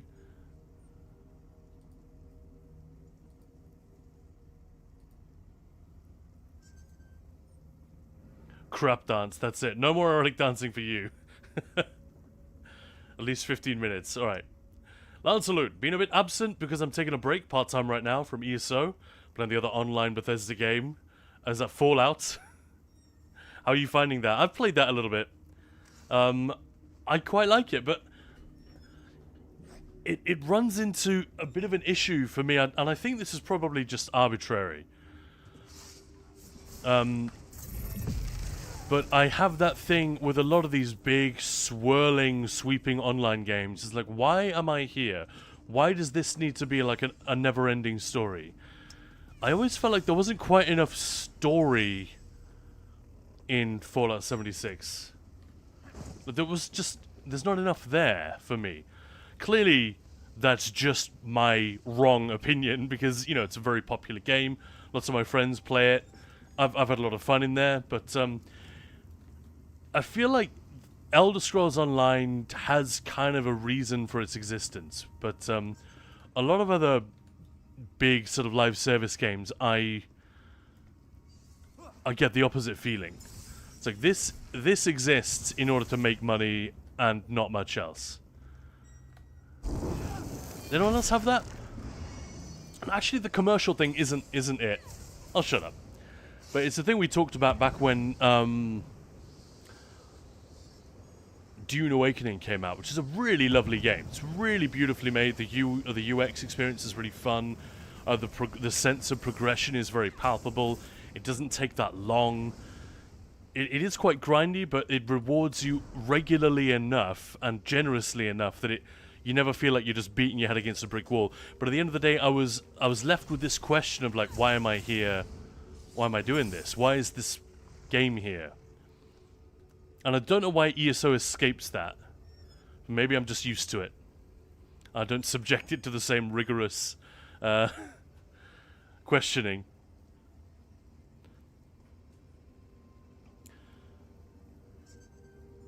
But yeah, that's... You got a new expansion? Yeah, exactly. New one coming up. It looks pretty interesting, actually. Pretty quality stuff. It's a fun sandbox to explore.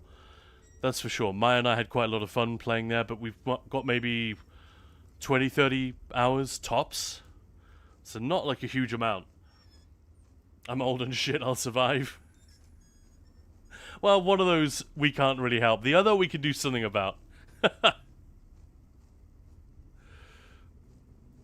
But yeah, Lancelot, I'm glad you're enjoying it. That's awesome.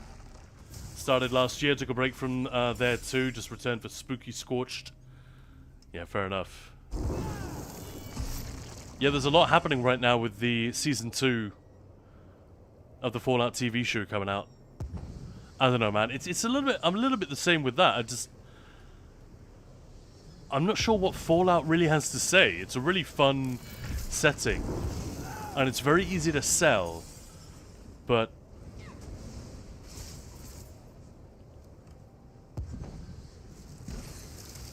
I guess I'm surprised that the TV show did as well as it did. And I quite enjoyed it. I've got nothing bad to say about anything, I think. I think some of the Brotherhood of Steel storyline stuff was a little bit weak. Like, the motivations weren't really... They didn't make a whole ton of sense. But, yeah, generally, it was pretty excellent. BW90 on YouTube is saying Fallout 76 is lacking a lot of endgame content. It gets repetitive and it needs more dungeons and trials like ESO. That's kind of... I never got the sense that I was building towards anything much. It's just sort of a fun sandbox, right? Very pretty. The setting is cool. I actually stopped the damage. I hope that person got the kill. Still nothing. Fuck this. Do either of you guys need anything else? Should we go and do the dungeons? Ahelt? Just the two of us can do it. If anyone else wants to join, they're very welcome. Yeah, it's a fun game, Lancelot. I love me some cryptid hunting, yeah. But Lord, yesterday the Halloween event ended in Guild Wars 2 and there's an event every 2 hours. When this event happened for the last time yesterday, everyone was wishing the NPC a nice holiday and see you next year. That's fun.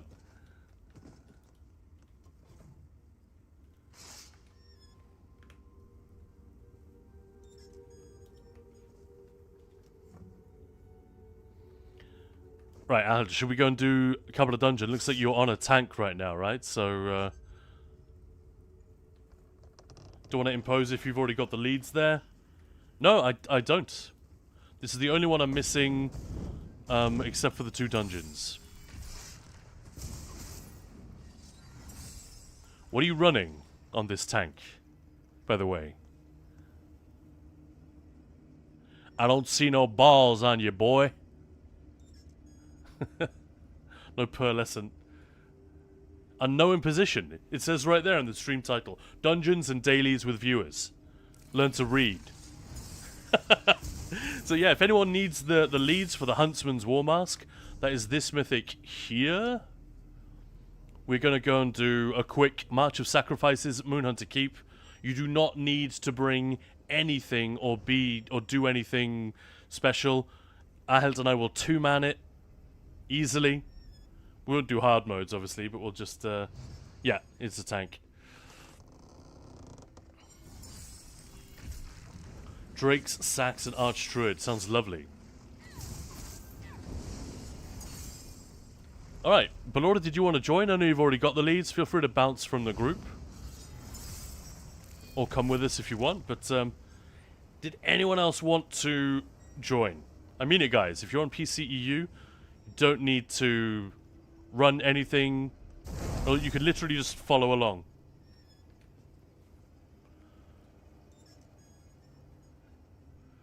Cool. Well, thank you, Velorda. Right, let me port in then.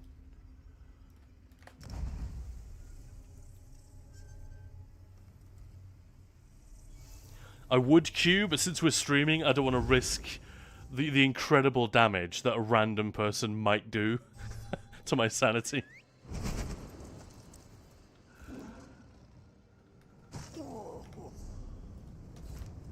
Let's do March of Sacrifices first. That's Green Shade, right? Awesome. Alright, last chance, folks. I mean, I guess last chance will be when we get to the final boss.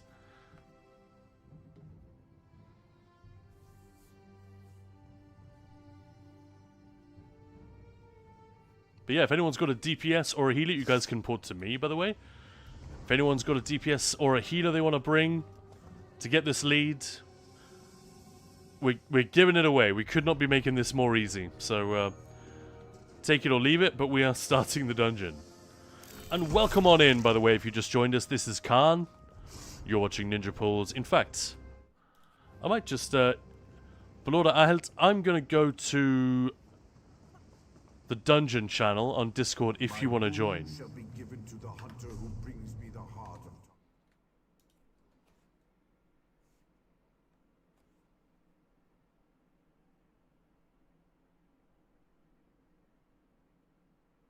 Sorry guys, just hopping onto Discord.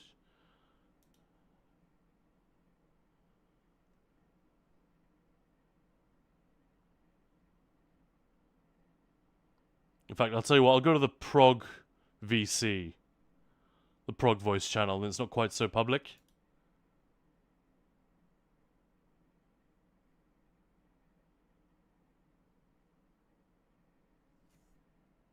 Hello, Khan. Hello! So now you guys don't have to chat like 5 seconds delayed. You can just talk to me. Hey, Belorda. Hi? Alright, let's see if I can do this without dying. Beautiful. Bullseye. Lancelot, also they added a new statue of Knight Armor Camp this Halloween, and it gives you a costume of it. Oh, that's cool. Oh no, I managed to pull. Rubbish.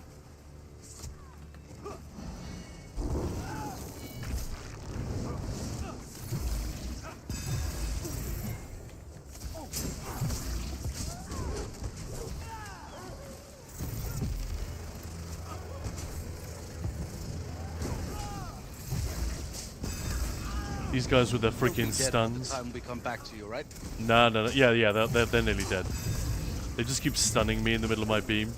Otherwise they would have been dead very quickly. Sorry about that. I just paused to read chat and I must have stopped a little too close. Oh, we can skip these as well, can't we?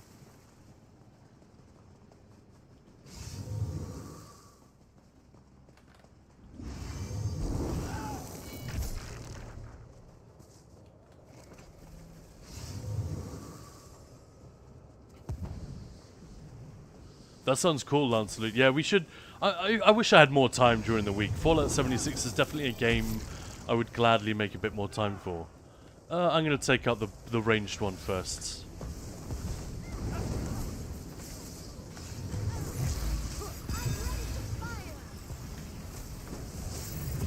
Joke's on you, Strigidae. I'm wearing Unsul.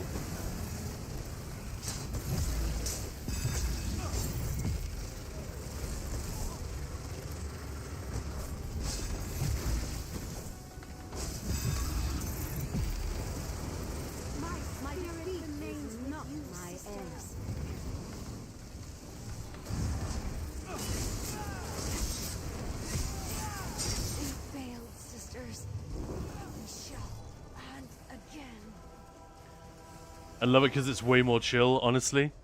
Fallout 76 is more chill than ESO. is so freaking varied.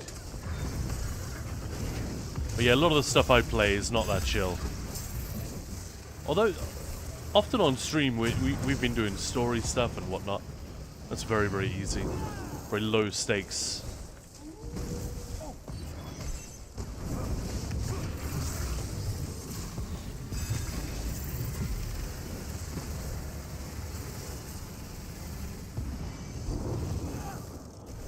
So yeah, just a reminder, we are doing March of Sacrifices just swiftly for the lead, for the Huntsman's War Mask. I think we can get past this guy. I won't jump down until we're all there. No, good.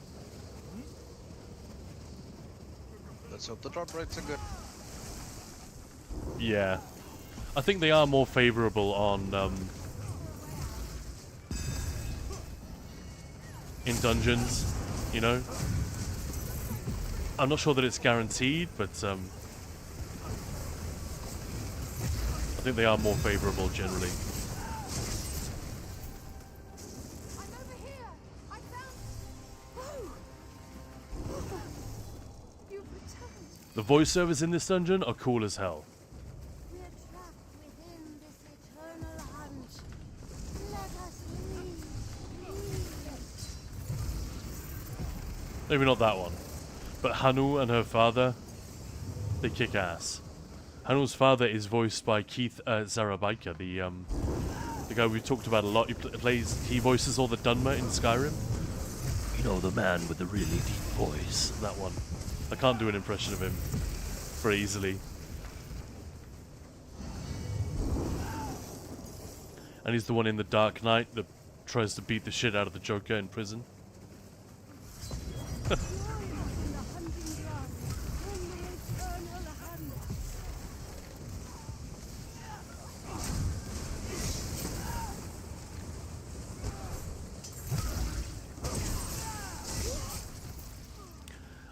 I'm glad they fixed it on the one hand, but I kind of miss the days when you could just pull the guy out into the corridor. Do you remember that? That was fucking fantastic. It was so dumb. Lancelot, yeah. You never did it like that? No. Ah. Always full face.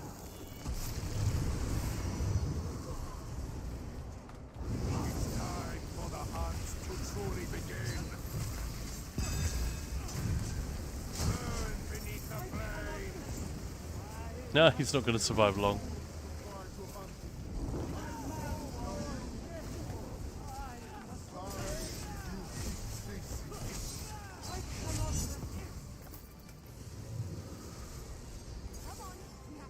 Oh, hang on. One of the best lines in the game. That creature you're chasing looks mighty useful. Want to give your old pal Baylorg a turn with it? Your old pal Baylorg.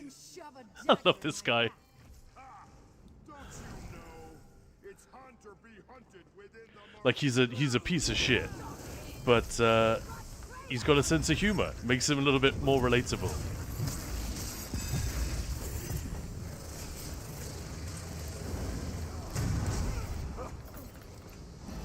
Lancelot's saying, yeah, I love to do the public events and sometimes just visiting people's camps. This is Fallout 76.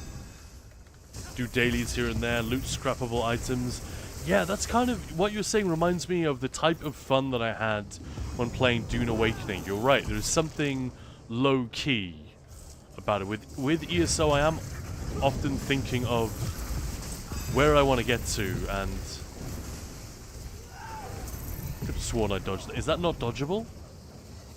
You need to block it. You just gotta block it. I haven't done this dungeon in so long. Oh, goody. This is the one where we have to sneak all the time, isn't it? Yep. We need to stay hidden until we can draw the beast out. Oh god, I remember getting the achievement for that, but no one could be seen. That was not fun. Hendrik is discovered.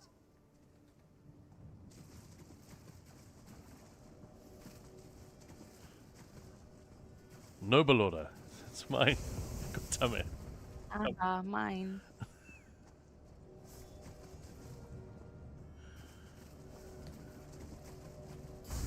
That's 2.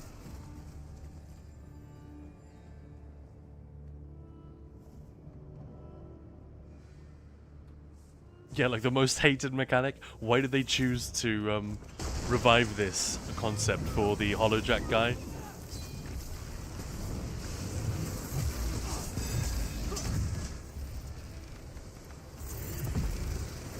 If it does the channel, don't bash it. Give it like 6 seconds or something before we bash. Was anyone not sneaking? I know I was. I was. I was sneaking, it just kept saying detected. Such bullshit. At least the Hollowjack guy doesn't do that. The sneak actually seems to work pretty consistently in there. That's one.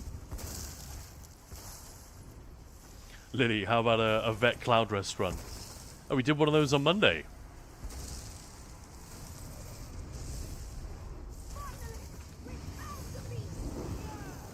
Okay, alt.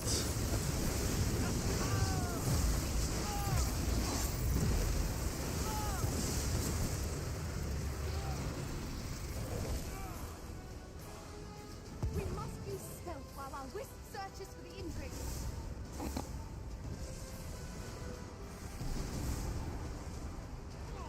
Oh, I am dangerous, stay away. Says God. You said it with such a friendly tone of voice, though. Oh, I'm dangerous. Don't fuck with me. Well, thanks for joining me, guys. It's much more fun than just soloing the damn thing. That's 2, right? We need one more. This one. I really can't recall when's the last time I've been in here. It's actually kind of fun seeing the place again. Yeah, it's been a long time for me as well. I'll stay out of the way. If we are lucky, we can kill it. Nah.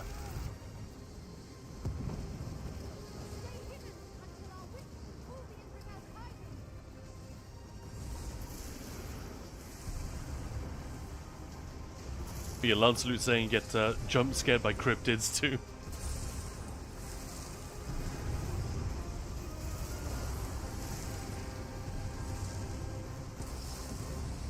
Talcon so it's a guaranteed drop from this dungeon. I don't know if they're guaranteed, but the drop rate seems to be very high for dungeon leads. At least in my experience.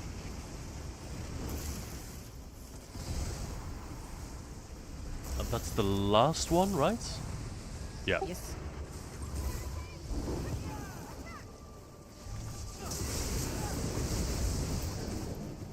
Fuck you, Tarsier. One of my favorite moments. You know how we said that the players are the content earlier? I can never enter this particular arena without remembering the Hungarian tank that we used to play with. Halfway through this fight, when it ported away from him, he just went, "Fucking horse!" You remember him, actually. That was Rascal. You would have played with him a couple of times. Maybe you don't remember it. Back when we did Cloud Rest together. Yeah, exactly. I think I might actually recall him. Yeah, he was quite a character. Very funny guy.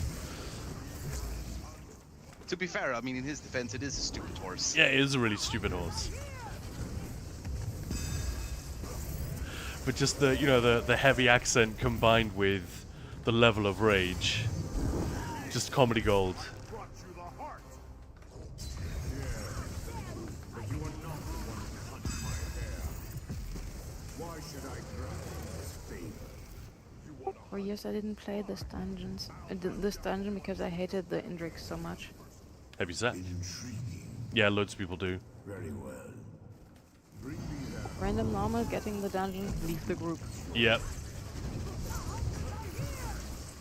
I think I would probably still do it, but one of the reasons it became frustrating was because of the power creep.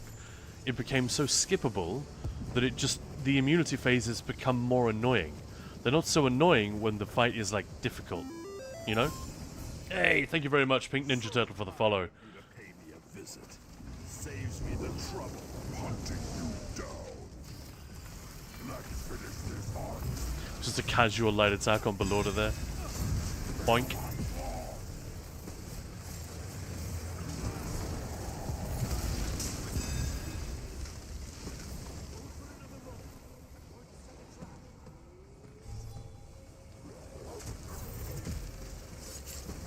Yeah, there he is. There's Keith Zarabica.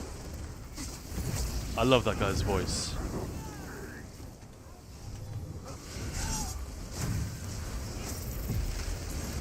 You barely get any time. Yeah, you barely get any time on him now.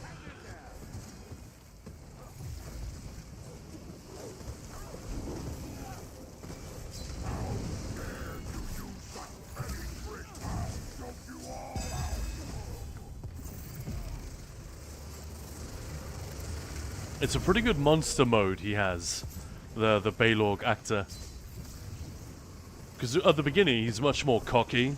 Yeah, you're walking flank steak, you know? But now he's like beast mode. Oh.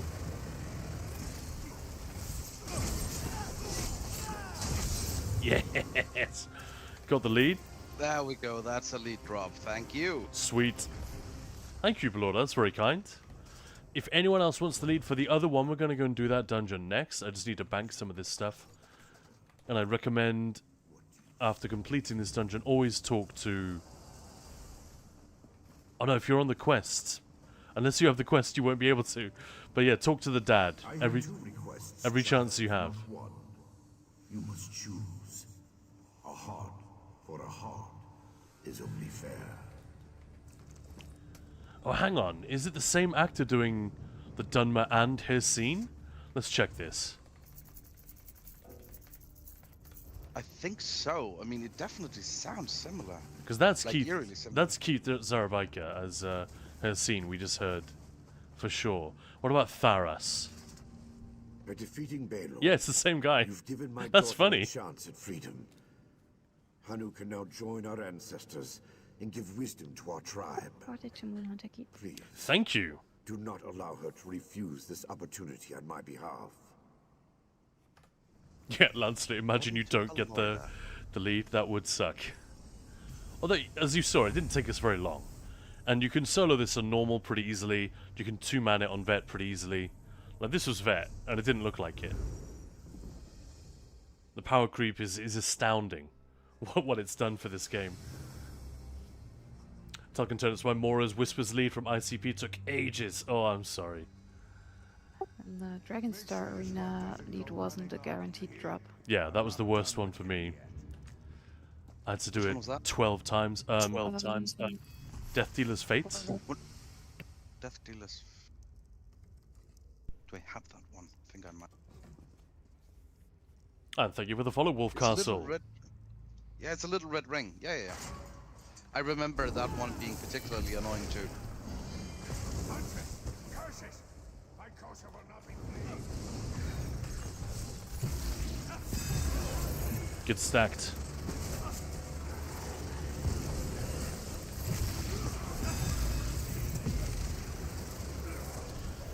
Can we just nuke this guy with 3-man? Has everyone got an ult? I do. Cool. Alrighty. 3, 2, 1. I'll show you why I'm the one who runs this prison. Release the prisoners. I'm sure they're hungry. Open the cell door. Let's give our prisoners a feast.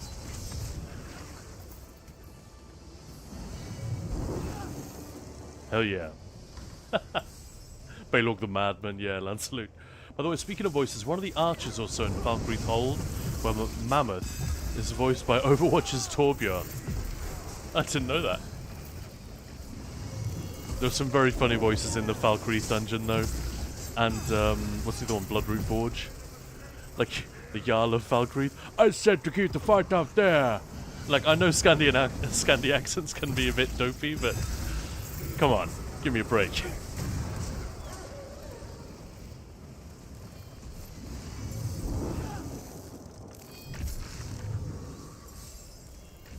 At least you're not having to look up Hassine's skirt when you fight. Yeah, when he's in the middle of the room. That's a very funny bug, though.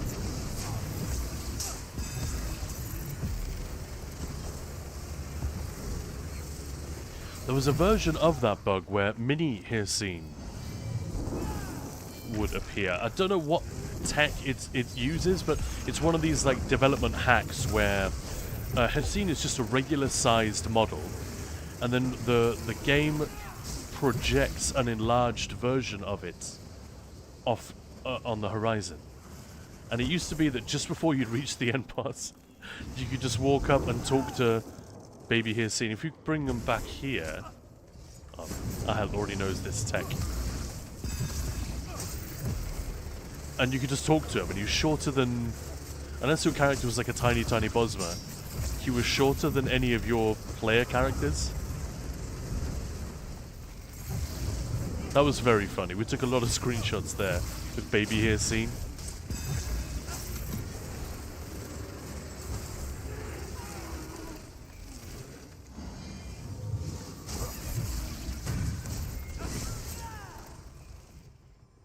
I got a screenshot where I wasn't able to see King Narimor. Oh, because he never reappeared. The whole group was fighting him and I wasn't able to see him. Oh no, I got strangled.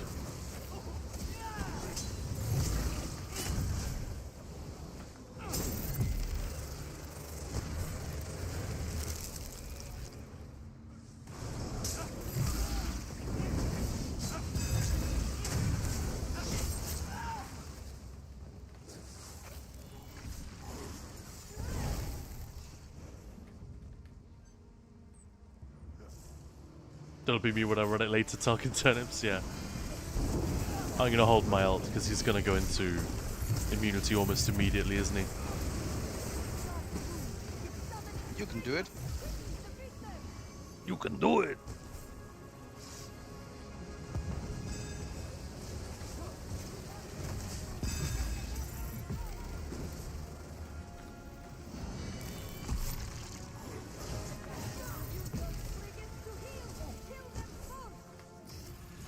Oh, god damn it. And he goes straight into phase 2. Yeah, this is what I don't like. This is what I don't. Free. Very annoying.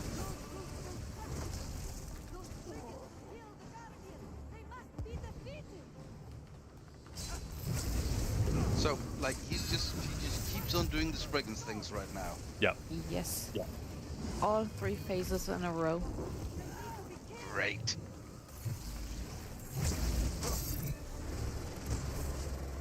We were able to skip the mechanic 3 weeks ago. Tang was wearing Crypt Cannon 3DD. You should check my Mythics account. I don't recall Crypt Cannon.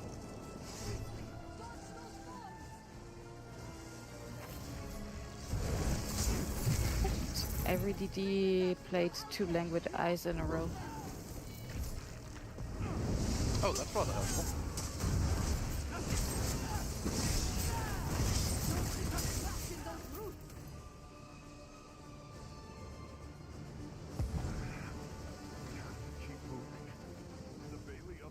The accent game is real, yeah, like a mini Here Scene pet, exactly. He was really cute. I've got a video somewhere of us like doing the, you know, the kowtow emote where you like worship. There are the 4 of us just doing that.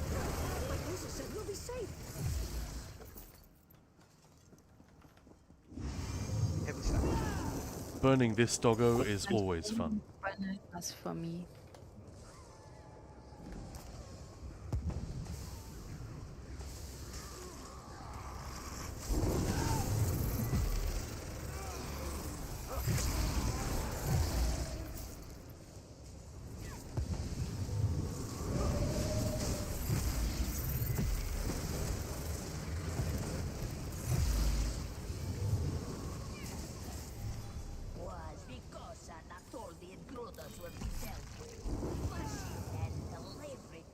Here we go.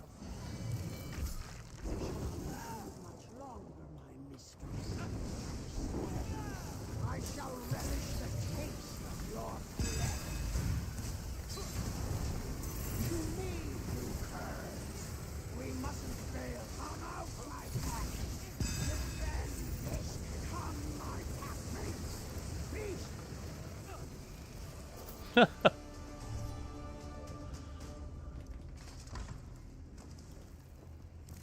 It's sad, you know?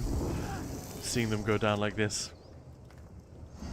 I'm just sitting here thinking, these used to be difficult and require training and practice to get down fast. I remember listening to good players get enraged because the group they were with couldn't clear that boss.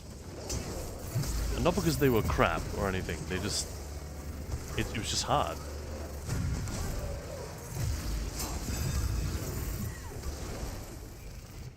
Still remember when it was even hard on normal.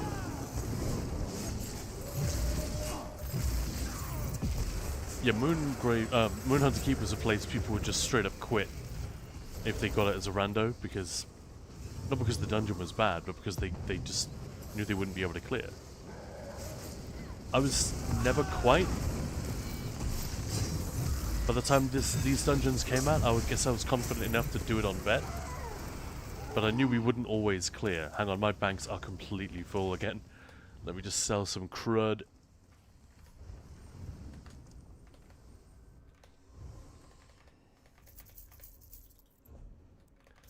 But yeah, I really hope once they give us that long-awaited overworld increased difficulty, they will give serious thought and attention to doing the same thing for older dungeons, older trials. I think... I know it's not as easy as it sounds to do, but that would just be a masterstroke in terms of a way to add a huge amount of evergreen interest to the game. Like, it might even be enough to get old players to come back. You know, players who had left. I'm taking damage from something.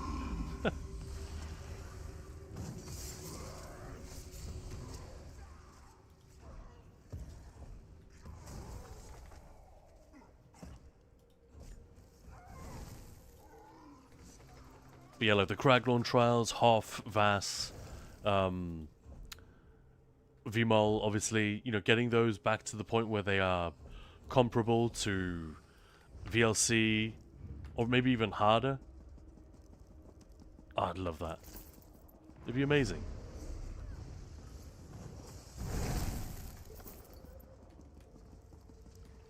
I don't think there's a single player that would not appreciate this.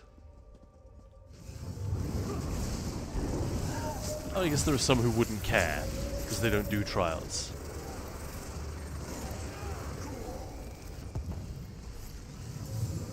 Right, just a big nuke, right?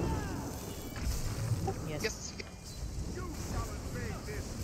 Solo, circle around.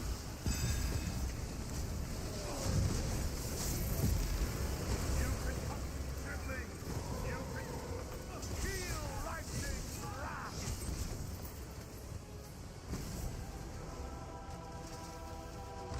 Hey, Westwood, Didn't this you're used over to here as actually well. be an achievement? I'm not sure. Like, to not kill... I think there was one here, like, don't kill any of the werewolves. Yeah, It's don't super kill hard. the first Hulk.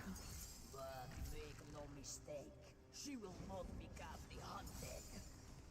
Yeah, hey, Okay. Westwood. Thanks for joining us on Twitch as well.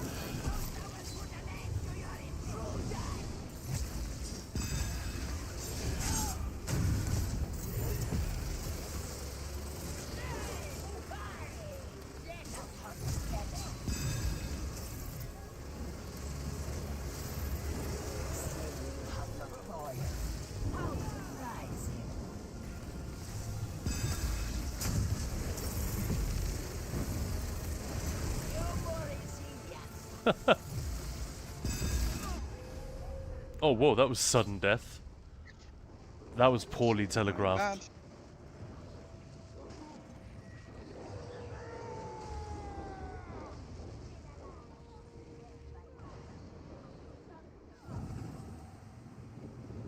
And 22k, that's less than my max HP though. Oh, my food ran out.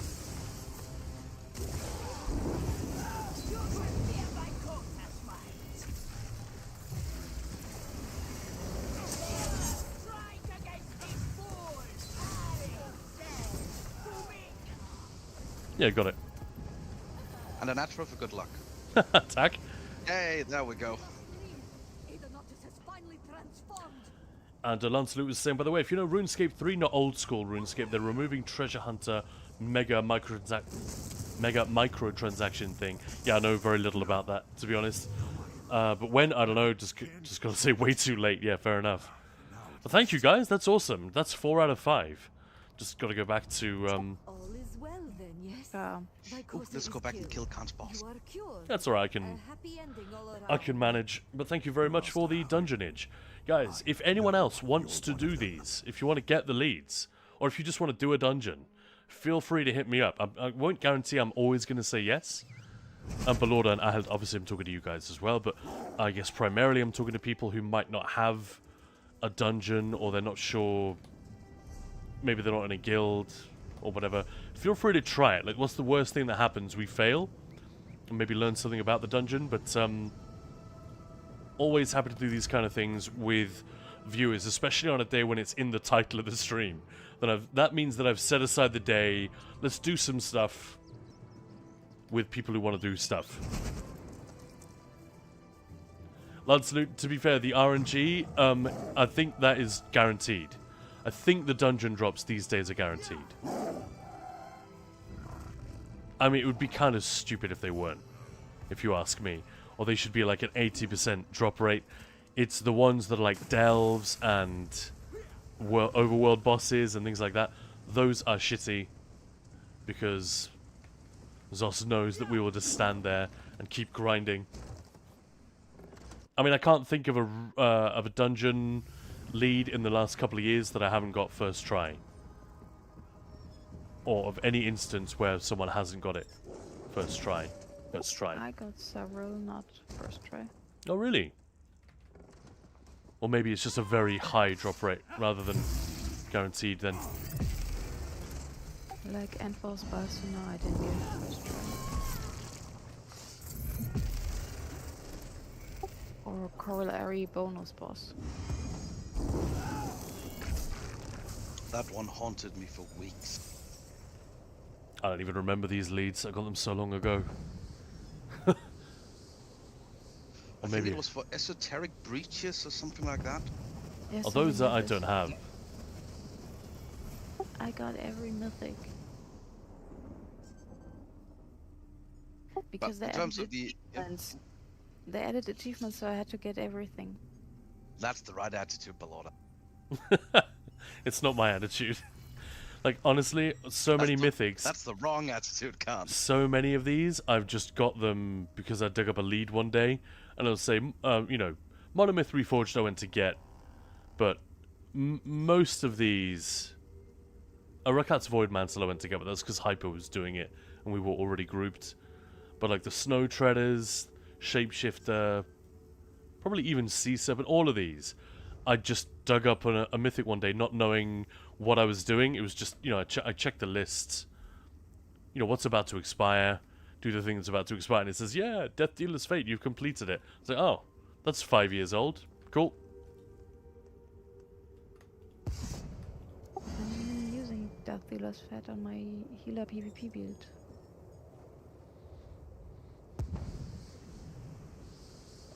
Lebro, so what you're saying is if I need the last 2 leads of Velothi, Khan is the guy to group up with? Maybe so.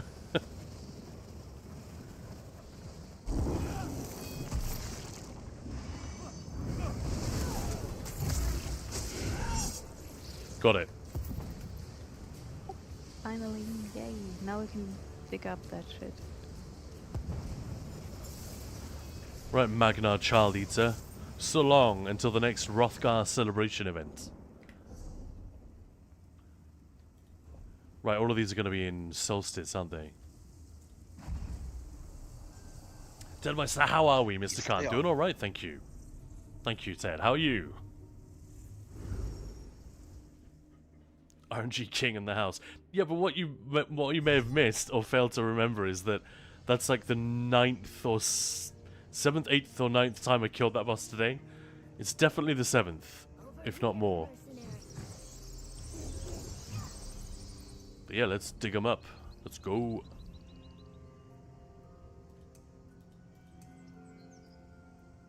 Oh, I can't. This is the wrong character.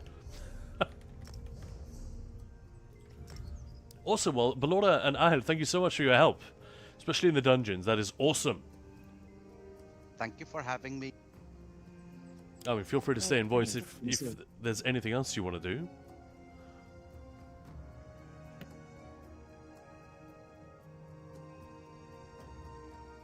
Delightful. Eggbirds!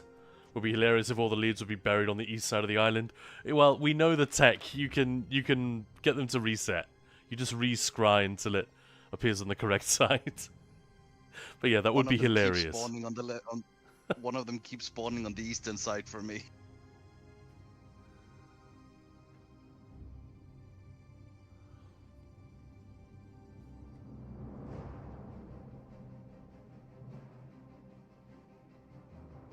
If you still need the Scrivener's Hall 1, for sure you want to team up.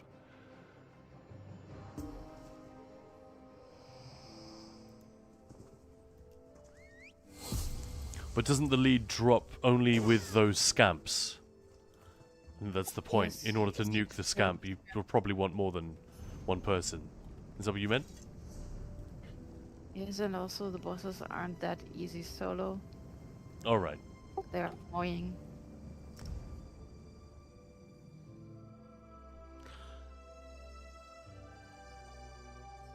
I was thinking of the other one. Okay. At all. Isn't that the one with the chests at the end? Yes. And the Velothi lead will drop out of those chests. Dark Stag Oil. I'm lucky up to now. Only one on the east side.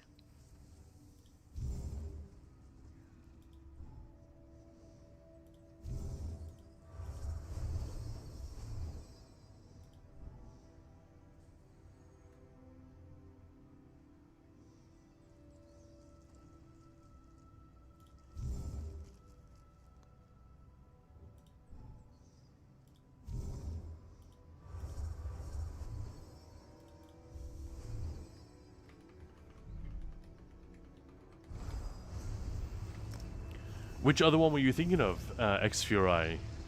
The other one that came out with Scrivener's Hall, so Balsanar? Oh yeah, I got it on the east side. God damn it.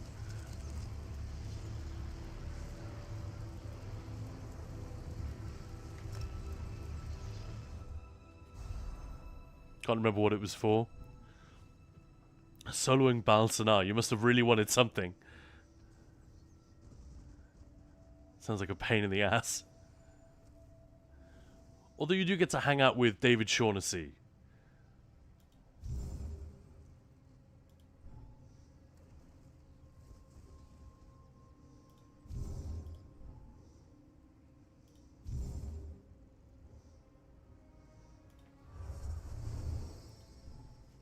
Monomyth Reforged. Does that drop from Balsanar?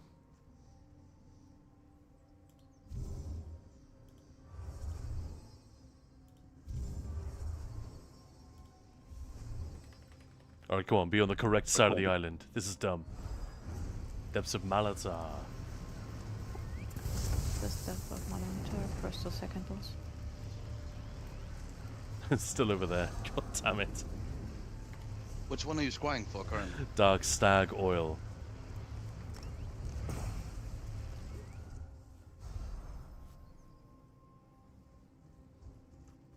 Oh yeah, Depths of Malatar is very easy to solo or normal, that's true. I think that's what I did. It's not even the last boss, is it? It's just the... First is it and the... second spot elite.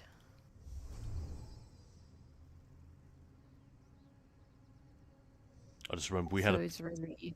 Yeah, we had a PvP event and I just went in there the day before thinking I should probably get this.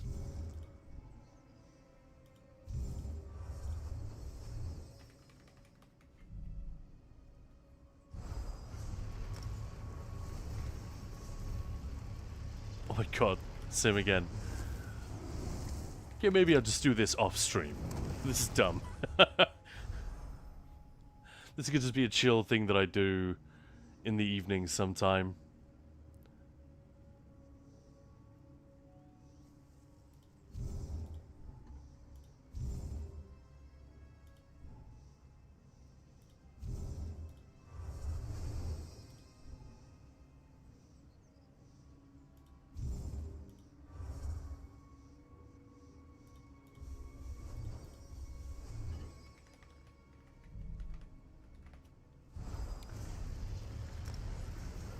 No, I give up. Fuck this shit.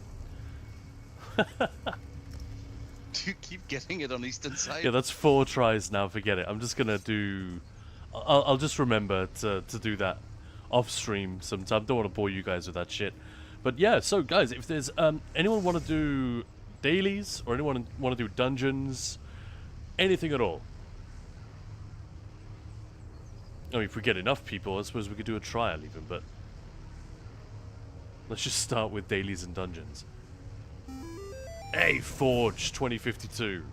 Thinking way ahead there. Love it. Thanks for the follow. So yeah, if you're on PCEU, anybody, feel free to hit me up. Plus up for some wall dailies, Halloween event dailies, or some dungeons, or whatever, really.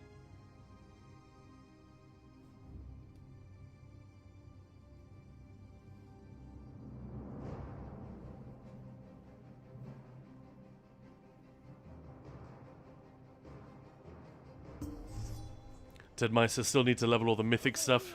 Yeah. It's a pain in the butt. Did you already do it on one of the characters that you then went on to delete? Or am I making that up?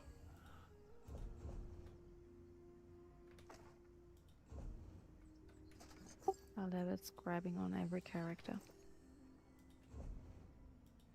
Wow. I would ask why, but let's not even go there. Because of the chest passive. Oh, okay, yeah. That's actually not a bad reason.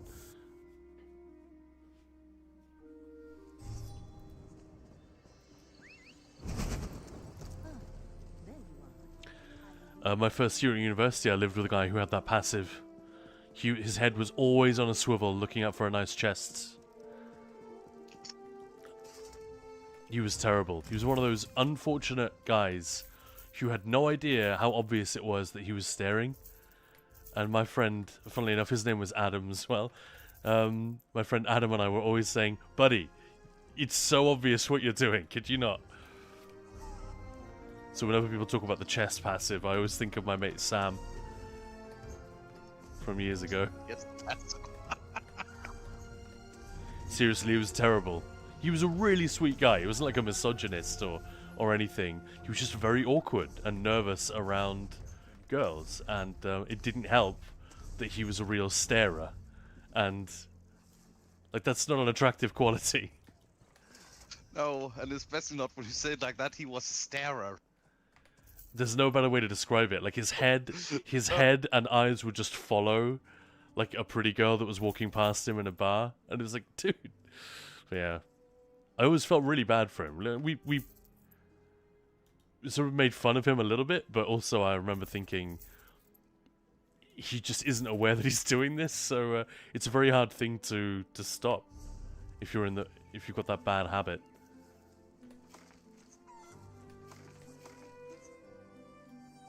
Anyway, that was a random little rabbit hole.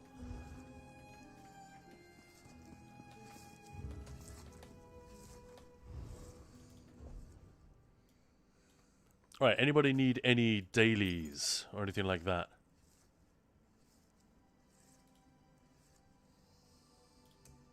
I don't know, X-Fury talked about something for the Scrivener. I don't know if they actually wanted to do that.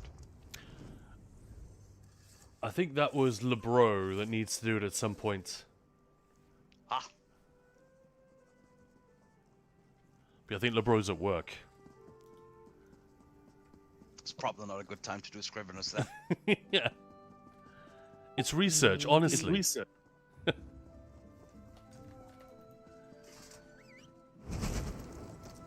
Some colleagues of me used to play World of Warcraft at work. And I cannot fathom how they are not your colleagues anymore. What could have happened? I mean, it was at university, so they were doing their doctorate, and in the meantime, they were playing World of Warcraft while the reactions were running on the lab. Alright, fair enough. If your eyes got it, and also on PCNA, thank you though. But yeah, seriously, anyone, we are at your disposal, or at least I am. Oh, I think I'm happy to join too. Came back here after my 5-year break because I came across my old YouTube channel where I used to post DPS passes and PvE clips. Oh, fun! PvP clips, sorry. It's funny how, when that happens. We've got a guy in Ninja Pools called Sparrow. And don't know if you guys... Some of you may know him. Lovely guy from Northern England. And he used to make some really good DPS videos with a bit of like commentary and analysis. You know, here's how I've put the thing together. Here's the rotation. Yada yada. Very, very helpful. So it's funny when he joined the guild. And I was like, hey, you're the guy who helped me out when I was a noob, figuring out how to play Magblade for the first time. And yeah, I mean, he's been in and out of the game for forever. It feels like. Yeah, funny how that happens. And there we go, one huntsman's war mask. Sweet. Good old times when Magblade was a thing. Yes. That was a fun rotation. It's a play style and a setup that I kind of miss. My fears prove. I have wondered about the ghostly towers within the writhing wall. Are they really there, or mere images? Walks in Ash has got such a funny voiceover. I don't know why it works. It totally does, but it ought to be bizarre. The way that she talks. Thank you again for what you have done. Thank you again for what you've done. One of our To squads check, fought did I off a even do worm my cult. solstice 3 dailies health. here yet? This Oh, Writhing Wall dailies. Yeah, and just getting them done very quickly here. So, one thing that we should all test. Olibo posted about this. That man does not talk shit. And he said something about if you run up to a siege camp and make sure you heavy attack something, you always get the what are they called? The vitrified souls. No matter how much else damage, how much damage you do after that, heavy attack seems to be key, at least in his testing. So I said I was going to try it and see if I get the same results. So I'm just going to run in and do an Inferno heavy. Not so close, Patches. Wouldn't want you to come down with this. It looks like it's almost over. Yeah, so that's... This one won't count.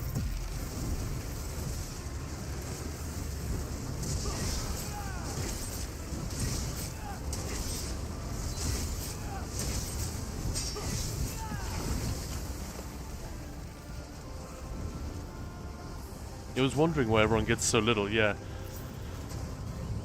But sometimes it'll happen that you get 20 from a single camp. That's just littered with bodies that are all lootable. And they all have like 3 or 4 souls on them. So you end up collecting something like 30. Which you can't have an excess, so forget it. Yeah, sometimes I get enough from one camp, yeah. And you're on a heavy attack setup, aren't you? That could be why. Alataro doing them in the morning. I get them when they're less crowded.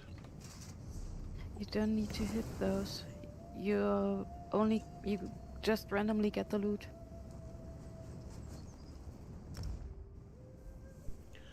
Yeah, but Olibo was saying heavy attackers are getting them like all the time, and then he started heavy attacking just once when he joined the fight, and found that he was getting souls every single time. So it seems like quite a coincidence. That could be all it is. I told him I'm gonna try this. Thanks for the tip. So we're gonna try it right now and see if it works.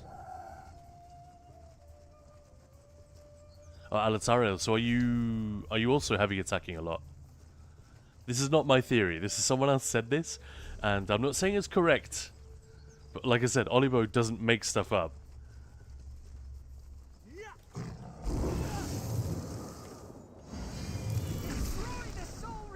Here we go.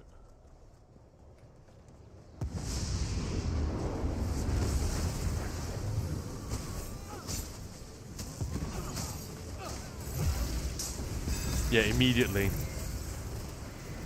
There's a lootable one.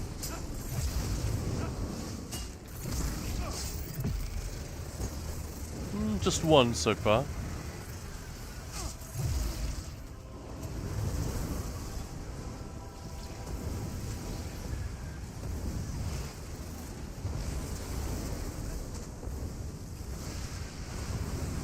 I'm not saying it's wrong, but I'm not totally buying it considering what I'm seeing. I'm starting to buy it. Look, the more I heavy attack, the more of them are lootable. What the fuck?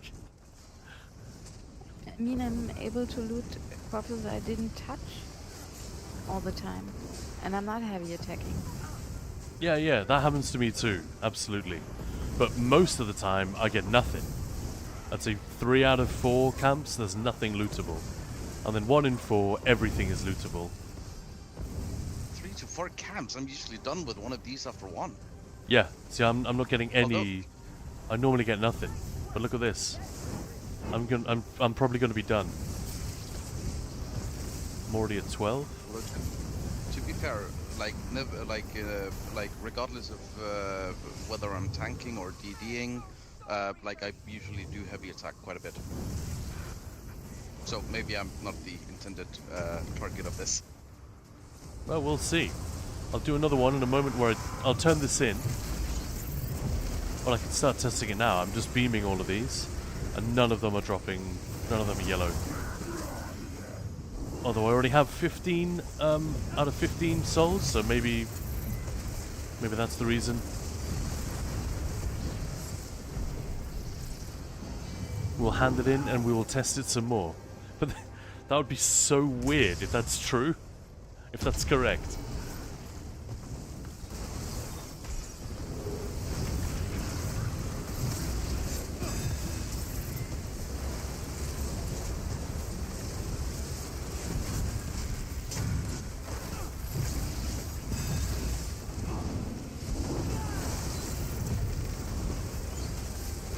Containers. I know I did it heavy because Archdruid procced. Got 1 vitrified soul, but I didn't rake it in. Right, I see. Yeah, interesting though, isn't it? Lily Dryad, when it's at the main camp, I can sometimes do the quest twice. So you pick up enough, hand it in, and then come back, and there's still lootable stuff. That's pretty funny. I'll have to remember that. But that's genuinely good to know. It means you can kill 2 birds with 1 stone. Which is what I said originally. That is probably going to be the way to do this. But then, once the event went live, it's like, a lot of the time we're not getting more than a few souls, or none at all, from these camps.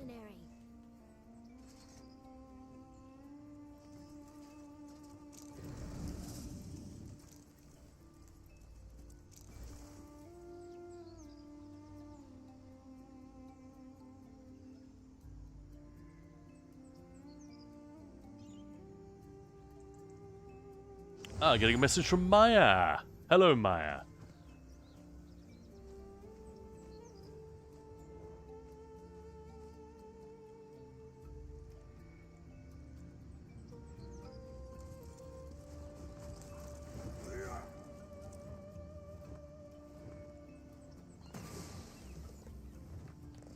Alright, where were we? Sorry, guys.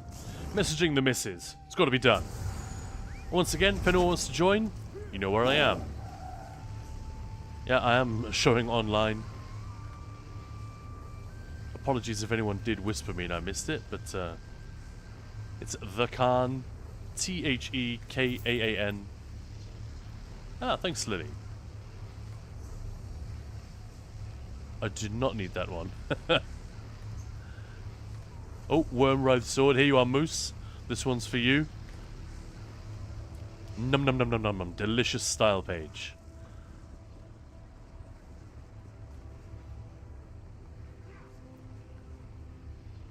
Alatara, with Rojo I do some heavy attacks, but also AoE buffs. No idea what procs the souls. Yeah, exactly. I wonder if that helps with other collecting quests too. I'd be surprised. It's got to be a weird thing. I'm going to start heavy attacking the NPC quest. Give us a lot more. Nearly tried. Maybe it isn't a just event quest, but generally collecting quests. Yeah, we'll try it. We'll see. Zasimba. Right, let's grab another one of these and do no heavy attacks. It won't mean shit. It'll be a sample size of 2. One of each, you know, so it's not really evidence, but we'll see what happens. Which one is open? Down here. I know a good way to test it. Dig up the lead you got from that delve in Rothgar, and then go back there and keep killing over and over again until you get it, this time with heavy attack.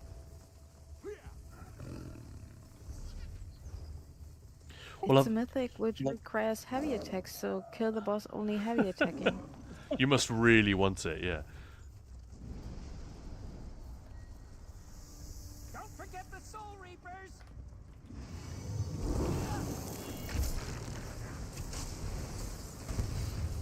Good work!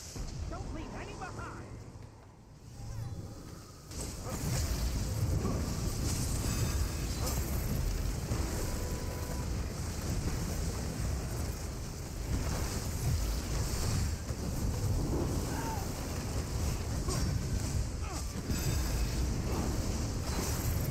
I love this guy. I think my favorite is Vorvoom, the one that just spawns, he's not like the main boss, but just one of the big ones that comes out at the end of a Reaper. And his name is just Vorvoom. He's very cute. If you kite them, if you ever find yourself doing one of these solo, like I was doing on PTS, kite the Daedroth, trust me. And when they're really big, the way they come stomping after you, it's very, very funny.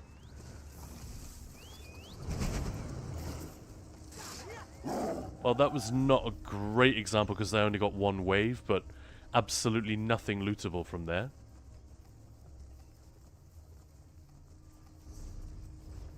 Oh. This camp is up again.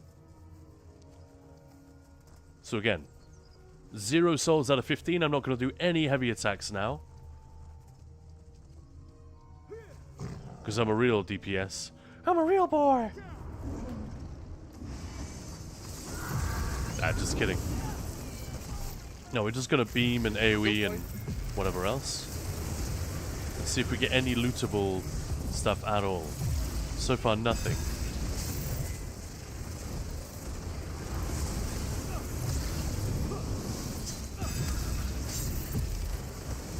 So I'm definitely hitting more stuff. You know? I'm dealing damage to more enemies than I was before. And a lot more damage at that. Yeah, the game is not crediting me with any lootables. So far, Olivo's theory seems to be holding up. I'm guessing it came about through a conversation just like the one we just had. When some people say, oh, that's weird, I get it almost every camp. I get 15 out of 15. And then eventually someone started asking, oh, what kind of setup are you running? What are you doing? And then it became clear, hang on, all the people who are running heavy attack are getting more loot. Just a lot of Oaken Soul Sorks going crazy. I think an increasing number of heavy attack builds aren't actually using Oaken Soul, but yeah, a lot of them still are, you're right. But a friend of mine will be able to read like everything in his automatic and heavy attacks.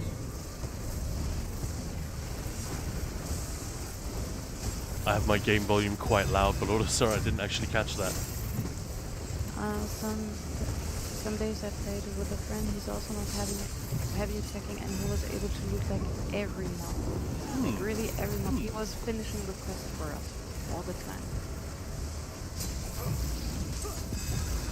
Well, here we go on YouTube. Roxven Love is saying 99% of the time I get a lot of souls when I'm healing on the siege camp, but I struggle on my real boy DPS as well. And are you doing heavy attacks on that healer? Because the heavy attacks might be that. It might not be that. It might be that if you're dealing less damage, you're more likely to get the loot somehow. You don't do damage, get rewards. Yeah, New motto. I don't know how that would work, but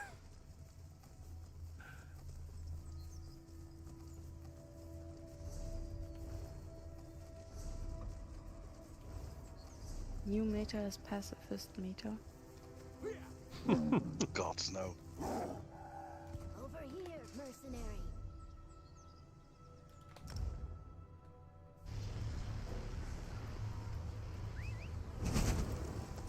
Right, now let's heavy attack stuff. Ah, it's too late. This one's over.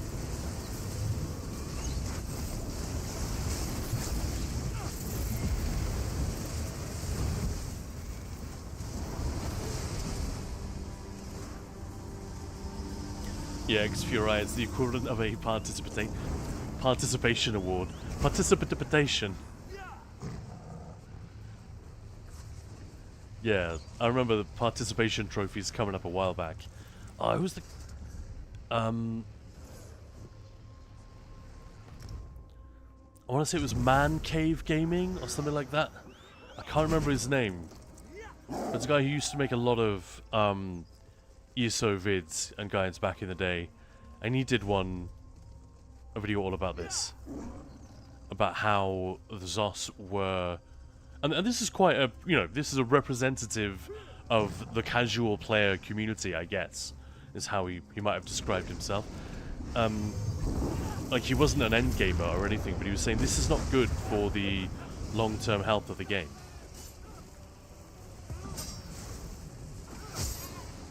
Yeah, the very first enemy I'm heavy attacking is lootable. Isn't that strange?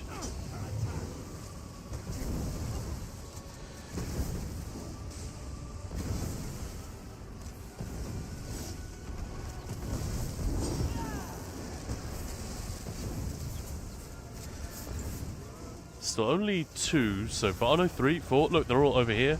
I didn't even touch these guys. Yeah, look. This is wild. What the fuck?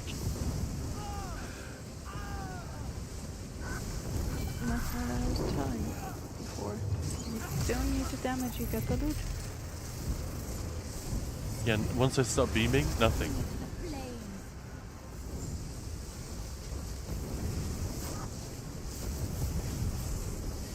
Enjoy your loot, you were standing there.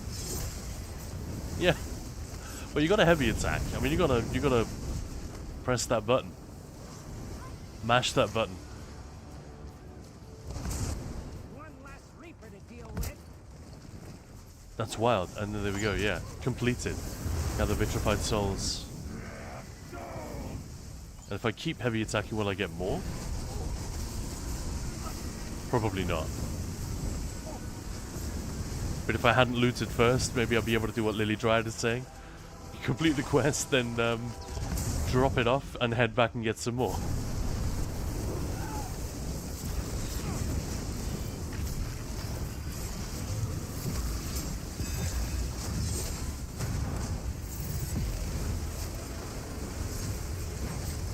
Extura, that's where PvP and vet trials plus hard mode comes in, and why ESO still goes strong, because there's various options for all types of players. Yeah, I agree. I don't understand the logic from the player standpoint or the developer's standpoint, if there is one, of making things constantly easier and easier, because there are normal dungeons, there are old dungeons, there's plain vet. Not everything has to be quite so straightforward. It takes a huge amount of depth away from the game, and the sense that there's nowhere to go. As soon as you feel like you're not going anywhere in a game like this, or that the game isn't going anywhere, it becomes only a matter of time before you probably leave.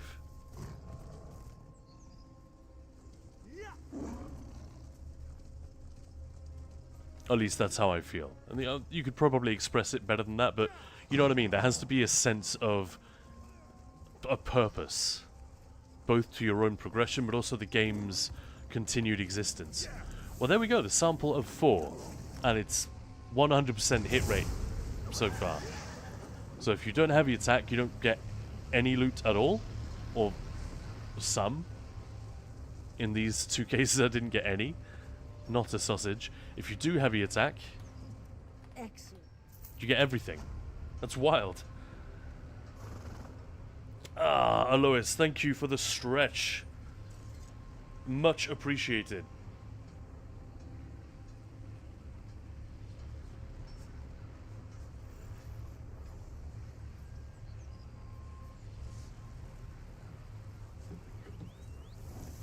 You know, all of a sudden we discovered a major game mechanic.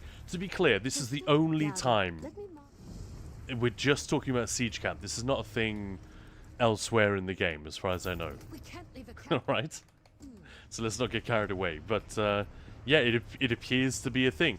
Whether or not it's heavy attacks, whether or not it's a targeted attack, unlike the beam, whether it's not dealing as much damage, who the hell knows? And Fury, one thing that baffled me when I returned a few weeks ago, that Maelstrom weapons now drop on normal, that was wild to me. Yeah, and this is exactly the kind of thing this guy was talking about. If anyone remembers the name of the content creator, he was an American guy. I want to say he was called Man Cave Gaming or something like that. But I could have it wrong. I think his real name is Adam Glutz or something. And don't worry, that's public knowledge. Because Bethesda did an article on him. He was featured on the website, on the ESO website for a while. Vezok! Good day, nerds! How's it going? Yeah, they changed it in 2020 for us when I stopped playing. The funniest thing about that, I remember, Furai, was that Skinny Cheeks did a little video on, well, does that mean these perfected weapons, very nice, that means that all of the weapons that we farmed on Vet, and that we had to get good at, and blah, blah, blah, blah, you know, grind these things out, they're now just going to be available on normal, and if we want these weapons, again, the slightly better version, we're going to have to go and redo them, or are they going to give us some sort of an upgrade system? Upgrade system was too hard. So yeah, and Skinny did a little section at the end of his video where he read out a bunch of comments from the forums, and it was like code saying, "Well, this is not ideal. It's a bit of a middle finger to the players who've worked blah blah blah blah blah." Someone else said, "This is unacceptable. Please, us find a way to upgrade our weapons rather than make us refarm." And some other guy just wrote, "Bruh." I remember that. How you doing, Vezog? Yeah, of course, got the Shadow Ghost Guar without second thoughts. Shadow Ghost Guar. I don't even know what that is. Sounds like a mount I already own.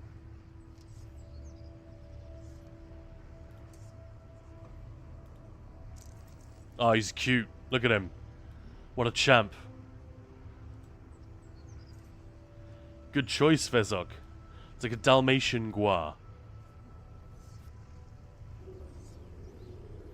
And Ahelt, to Ad.com, was saying, all content should not be accessible to everyone, no matter their current abilities. Yeah, both player ability and character ability. Experience, gear, doing that really kills endgame play. It's just right awful, yep. That's clearly not their intention. But they've sailed dangerously close to that, seemingly. A few times. And there are players who genuinely seem to deploy that as an argument that they think is legitimate. I want to be able to do endgame content. Well, so does everyone. I want to be a millionaire. Am I prepared to work for it? No. To be fair, most millionaires don't. That's a separate topic. And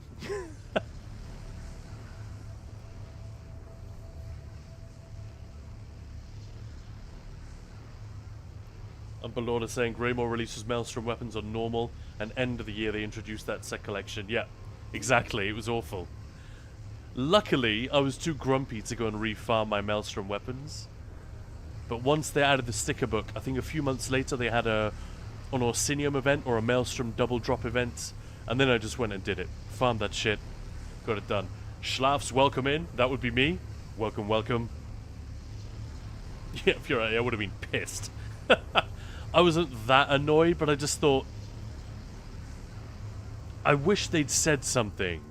And this is the thing that I often have. It's like, when there's an oversight like that, or a seeming like middle finger to the players, my assumption is generally that it's just a lot more work than would have been worth Zost. Like, it would have been very, very complicated in a way that perhaps just a player like me wouldn't necessarily understand. But I also think they can tell us it's okay. It's fine to like turn to the player base and say, alright, little peek behind the curtain, this is what that would have entailed.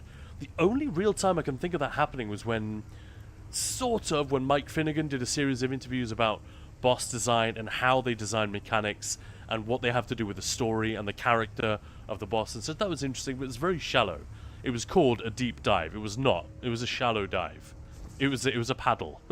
And the other time, which was a bit deeper, and which I really appreciated, although no one saw it, was a series of forum posts by Matt Firor, so the former head of the studio. There we go. Showcasing the body markings there. Look at that.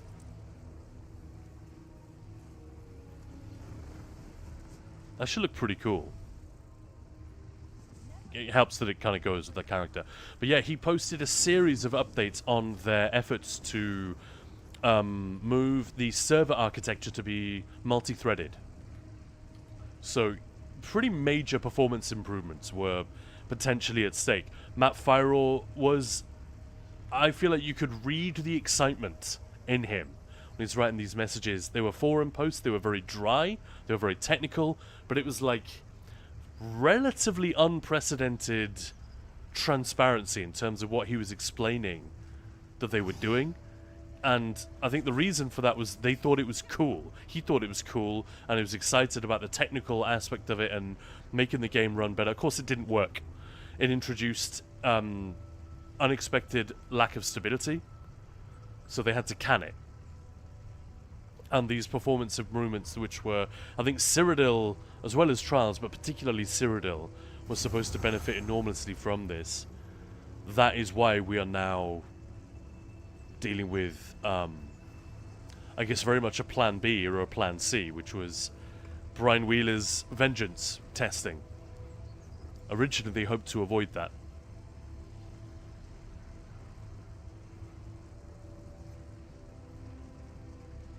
But yeah, only got 30 guas on EU, Ballora? Only, she says. Wilkin, 101 guas. I can't remember how many I have. Let's look it up. Do the Bantam guas count? I have 3 times 1, 2, 3, 4, 5. I have 15, 16 mounts and...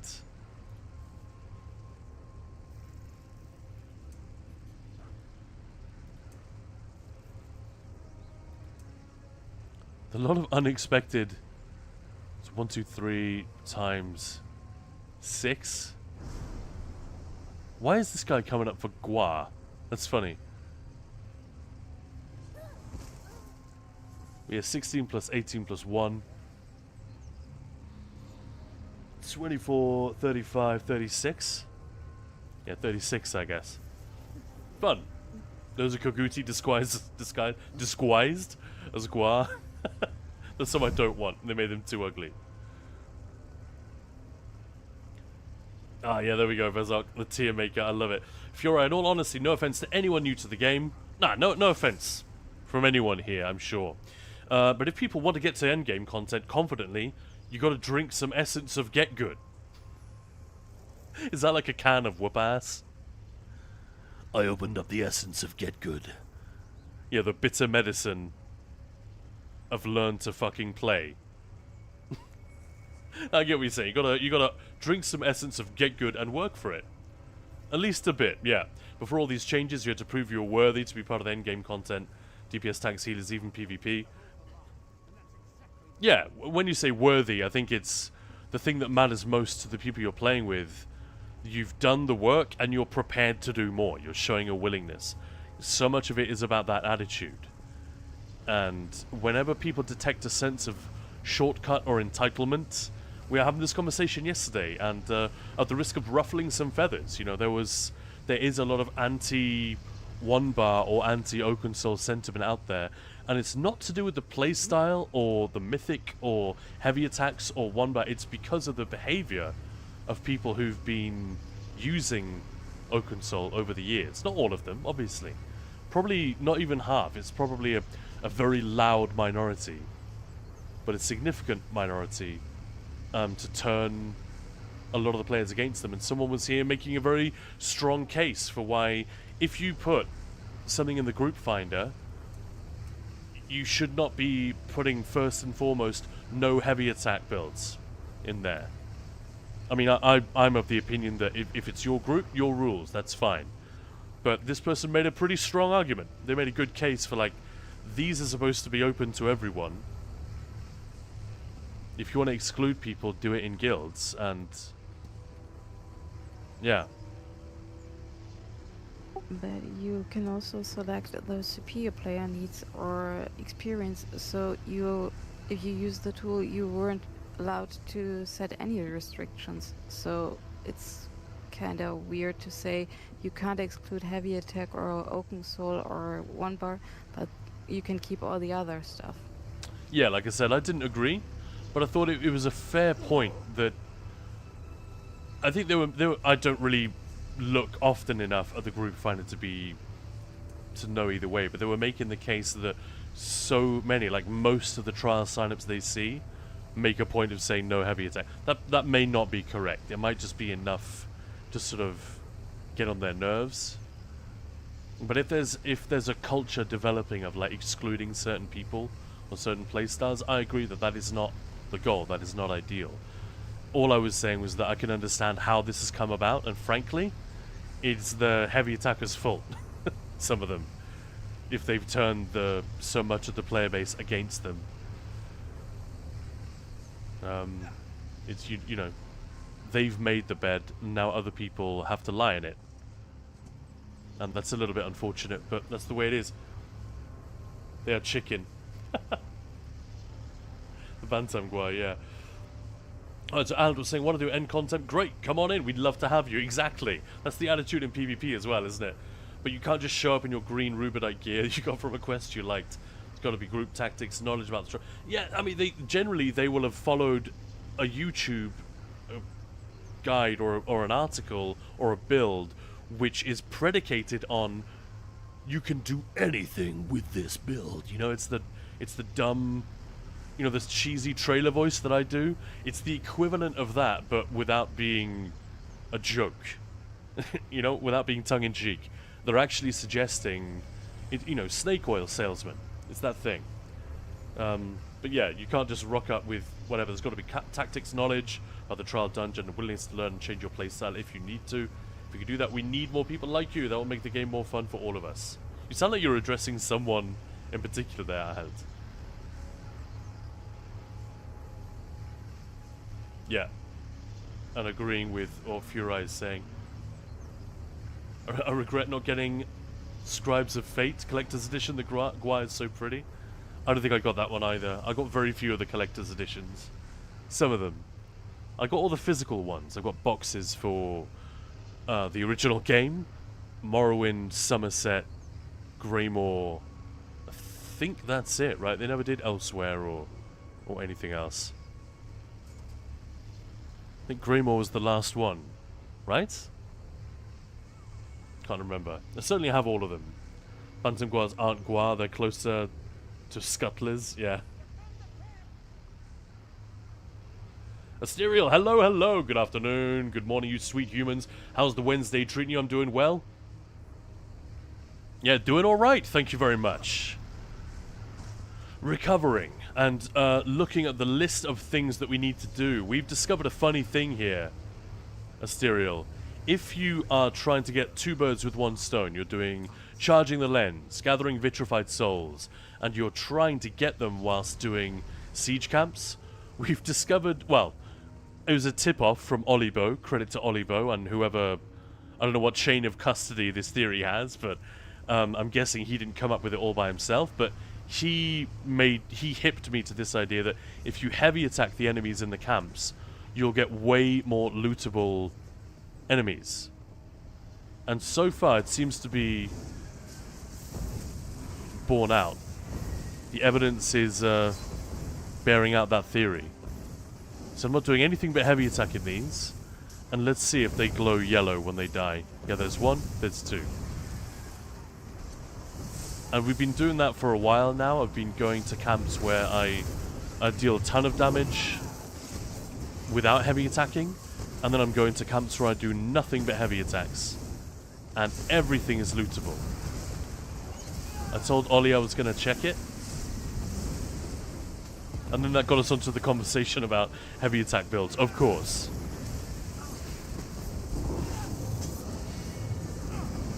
And, you know, just to head it off at the pass, nobody, you're welcome to defend heavy attack builds, but honestly, you don't even need to. I think very few people actually have a problem with heavy attack builds.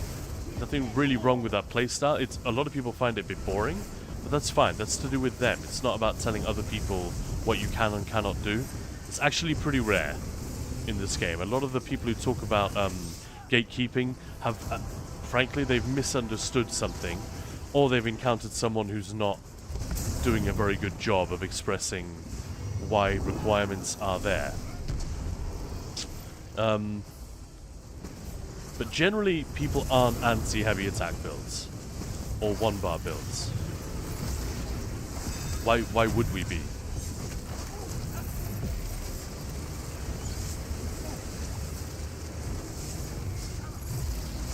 It tends to be other things that people have a problem with.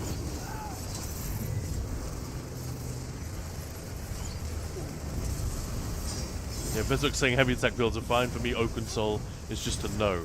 Even then, like, it depends on the person. Like, if just because someone's running Oaken Soul, I'm not going to say, get out of here, you're never going to be able to join a trial with us.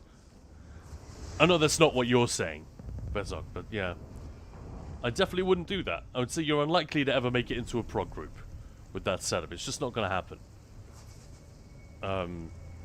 Because it betrays a lack of curiosity, I guess, a lot of the time, or a lack of interest in improving things, and that's what prog groups are all about. Like, the clue is in the name, progression. But if you want to play the game that way, it means that those around you are going to have to work a little bit harder, or you need to find a group which is specifically built around, we're all going to be heavy attack players here, and we're just going to do what we can. That would actually be quite an interesting project. I bet there are loads of those, actually. And Fiora saying, yeah, normal trials, fine, definitely not vet. Again, not necessarily, but yeah, I know what you're saying. Talcum Turnips always makes me laugh when it says no heavy attack. I always comment, do we not have a Rojo healer? The tank is wearing Arch Druid. Yeah, most of the time it says heavy attack, Oaken Soul DD, not only heavy attack yet. And Talcum Turnips, I got pugged recently. I've not pugged recently, but I've done a lot over the years, and I beg to differ. Honestly, I've never even seen a group listing, a trial in the group finder where it says that whenever I pug, I expect to see heavy attackers. Good, bad, medium, whatever. I just expect them to be there. Some will even advertise no heavy attack players except Hyperioxus. Honestly, I'm more baffled by, like, if people want to do trials, why aren't they in a guild? I don't really... But I suppose a lot of these ones that come up, they're already half full, like 5 to 8 people are already in there from a guild, and they're just filling up the rest. And especially when you look at it that way, like we've got a 3/4 trial group ready to go, then I think it's absolutely fine to specify this is the kind of player we're looking for. We're looking for someone on the same wavelength as we are. That's pretty ordinary. Yeah, the clickbait videos, exactly. If you're immortal, unkillable, solo everything. I mean, Hyperioxys has got at least one thumbnail which says solo anything, so I've had to change my stance because he's a buddy, and but usually I'd say to people, if it says solo anything, do not even click on it because that is bait. But in his case, you know, it's a bit more justified. Yeah, still, I personally enjoy my Oaken Soul build. Easy for me. Point is, I think this is we have to get past the point where people think that one bar equals Oaken Soul, heavy attack equals Oaken Soul. Nobody has a problem with the one bar thing or the heavy attack thing. It's the Oaken Soul thing that's like, well, if people are using that after they've been told that it's bad, what's going on there? Or maybe they aren't listening enough to have heard that it's bad, then what's going on there? Because it's been a long time, and people are very, very stubbornly refusing to let it go. And in solo content, who cares, right? Who cares what Jack or Jill are running when they play by themselves? Nobody should get their panties in a twist about that stuff. But as soon as you're grouped together, I think it's justified to say, all right, why are you doing that? I'm sorry, why? And it can be tricky. It's awkward. And that doesn't go for just DPS, but if a healer is running Winter's Respite, it is perfectly okay for the raid lead to say, I'm sorry, hold up, why? You realize you are making the group worse by doing this. And, yeah, and you can be chill about it and just say, look, it's not the best, but if you really, really want to run it and don't have anything else, fine, let's just carry on. But if you've got another set, please equip it. But I've been in a group where someone had collected Spell Power Cure. It was right there in their inventory. They did not want to use it. They wanted to use Winter's Respite. And Maya talked them through the logs and explained how this was a dead set. It was doing nothing. They literally showed this person how much healing it had done to the group in the last pull. This is a rock grove, by the way. And then they explained what Spell Power Cure would do. Major courage on every single DD. Very, very easily. That's a huge deal. Why would you want one over the other? And there was just no conversation to be had. That is the attitude that people want to avoid. They don't want to have those conversations. And I think ultimately when people say no Oaken Soul, that's what they're trying to avoid. Is it unfair? Maybe. But these are probably people who've had that conversation. They don't want to have it again. And if this is an easy way, in just a few words, they can deter that from happening, I guess I understand. But the other person, I forget who it was saying yesterday, I think it was Azdara, wasn't it? Was making the case yesterday that this introduces like a culture of exclusion. I could see where they were coming from, and that's valid. I just don't think it's quite right to say, well, if you're using the group finder, you have to let anyone in no matter what. Clearly, there are limits, you know? And Talking Turnips, yeah, I wouldn't have said what I did. I'm probably as pedantic. Vezok, I have a personal vendetta with Oaken Soul, so I'm probably not the best person for that conversation. Yeah, that's what it's become, right? Is that, Vezok, is that because of an experience with a particular individual, or maybe a few experiences, like what I just described, where you have a really tedious conversation, which ends in you wanting to tear your hair out because someone won't listen? And it's nothing to do with the Mythic, really. It's to do with that person's attitude and manner and sense of entitlement, but because it was all orbiting around that Mythic, that discussion, I think that is where a lot of the antagonism stems from. Should we put it that way? The controversy, we could call it. But yeah, I'm curious as to what that is, Vezok, but for any clogging up the chat, feel free to message me. Yeah, I'm anti-Oaken Soul, 1 bar is fine. I'm not even anti-Oaken Soul. I just, yeah, I'm with all the other players who are saying, please check what it does, and if you find, and when you find that it's weaker than like almost anything else, then let's move on. But yeah, but Lord, I've finally been playing on both servers past weeks, and it was the same for me on both servers. More Oaken Soul users on NA. Interesting. And Talking Terms again. I did mention I haven't pugged recently, but yeah, in the past couple of years, that was my experience. And Luke Linator, thank you again for the follow. Thank you. Yeah, Talcon Turnips, your experience is, I'm sure, not in question. Yeah, I wonder how much it has changed. It's a good point. Vertical, when people advertise no heavy attack, no 1 bar, you can probably join with a 2 bar heavy attack build and outpass them. What's wrong with heavy attacks and why no heavy attacks? Nothing. This is not a thing that I do, excluding people who run heavy attack builds. It is just a thing that came up yesterday that has apparently been happening a lot in, if you go to the group finder, you want to do a trial. Let's just have a look. I guess we can look at the sample size.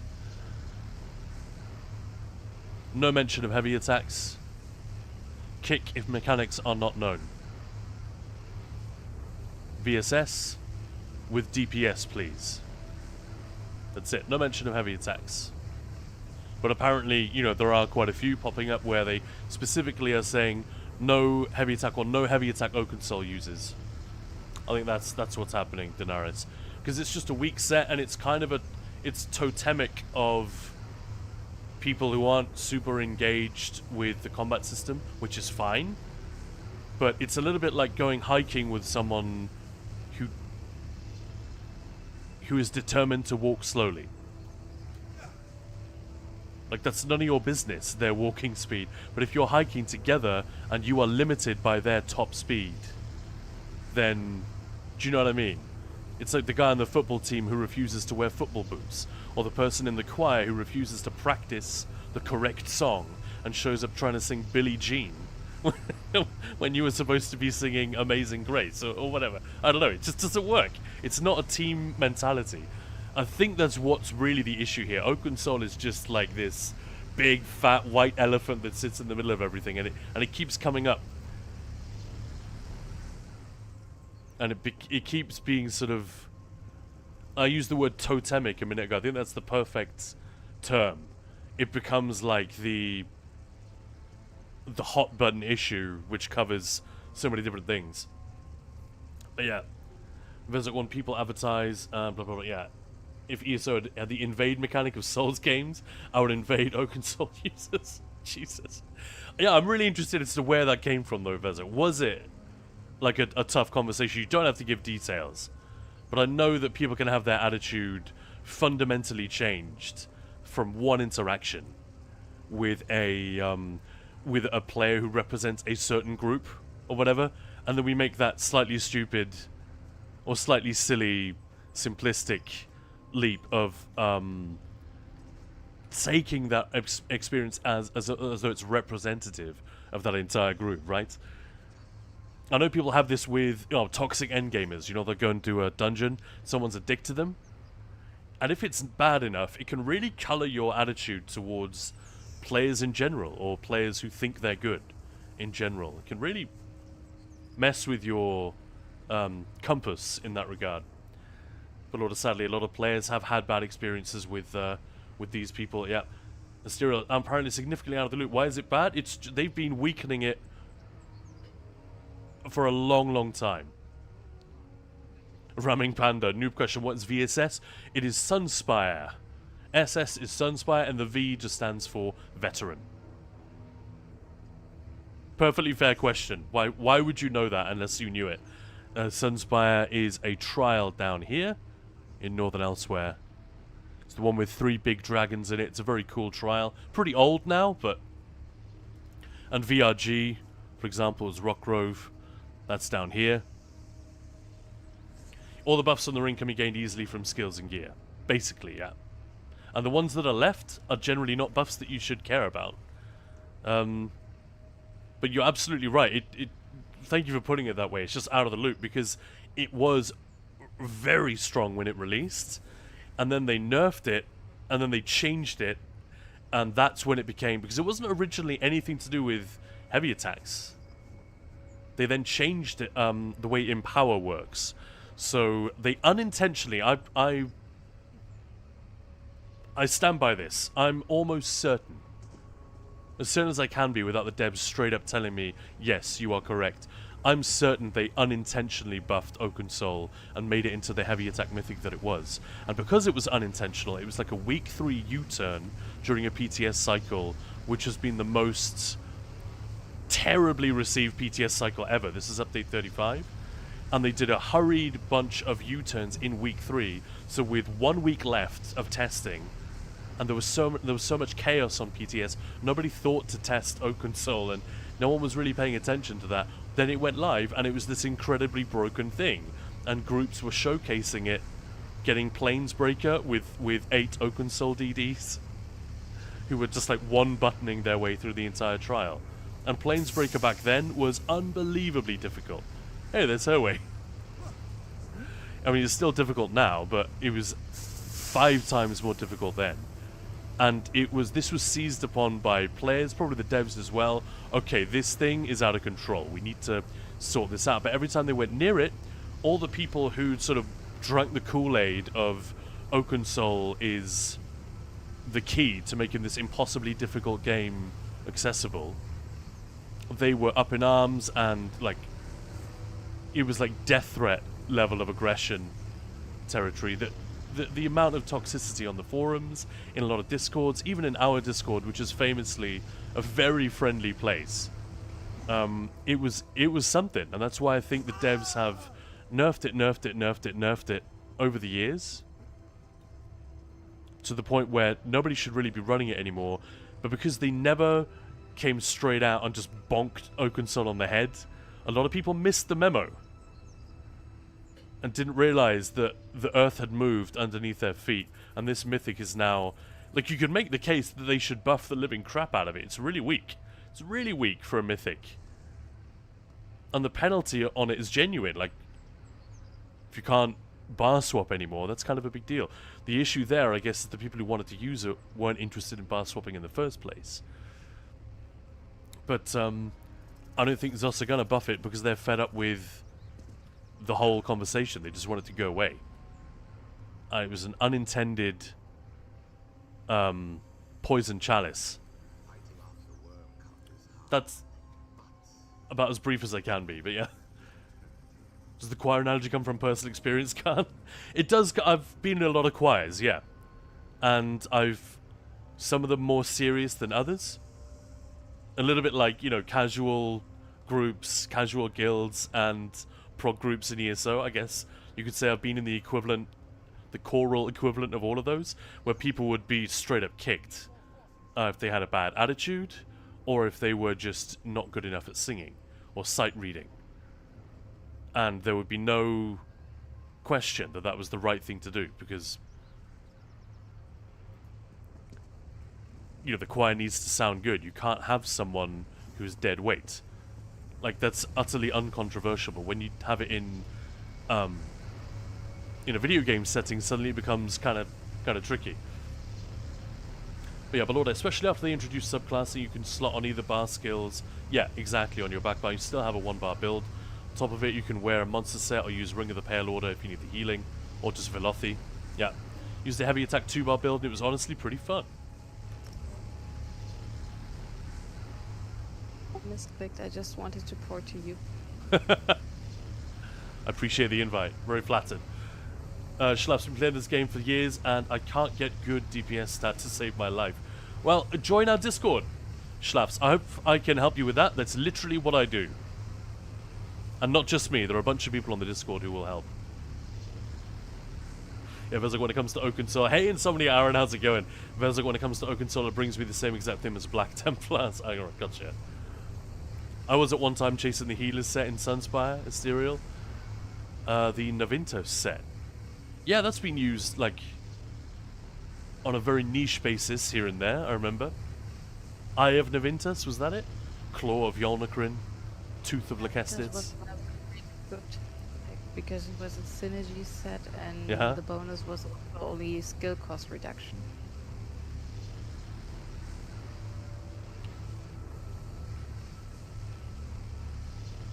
Not even going to scribe for it on PC. Fair enough. But Lord of the set has never been good, that's why I asked. You must have gotten some misinformation. And not spent a lot of time investigating details, but yeah, there are some... We talked about this earlier, we were talking about leeching plates. There are a lot of things that look better than they are from the tooltip. And there's a tendency for us to feel dumb if we read a tooltip and think, oh, that sounds awesome. And we've all done this. And we either miss something, or we're just lacking the context to see, ah, no, that's not going to be good. Winter's Respite, I just mentioned. I can see easily why so many healers, especially early in the game, look at that set and think, well, that's perfect. That's exactly what I want. No, it's like the opposite of what you want. But they wouldn't know that unless they'd been a raid lead, or had interacted with a fairly experienced raid lead, who then made it clear what is needed and what is superfluous in a group like that. So it's not cool if we make people feel bad about making a mistake like that. And it's a shame when people think, oh, I'm stupid, I made a mistake. No, that's just how the game works. there's a lot of knowledge required to navigate the combat system in this game. I know a lot, and I fall foul of it all the time. I miss stuff. I forget things. I was talking to Herway on stream yesterday about, he mentioned something about Major Berserk. And he forgot that it affects 12 people instead of 6 now. As soon as someone reminded him of it, he was like, oh yeah, of course. Silly me. But that's a guy who knows the meta pretty damn well in both PvE and PvP. Everyone misses stuff. So there doesn't need to be this stigma around it. But yeah, we get defensive and embarrassed and whatnot. TP Rush. I'd say ESO will get a rush of players soon with a whole new world ordeal. Let's hope so. Welcome on in. Speaking of rushes. How you doing? And Lorda, yeah, already started. It kind of did. Yeah, we've had a few people popping in. Hasn't Winter's Respite just been changed and made better now for Frost builds? Are you thinking of Winter's Respite is the one that heals people. It's a proc heal.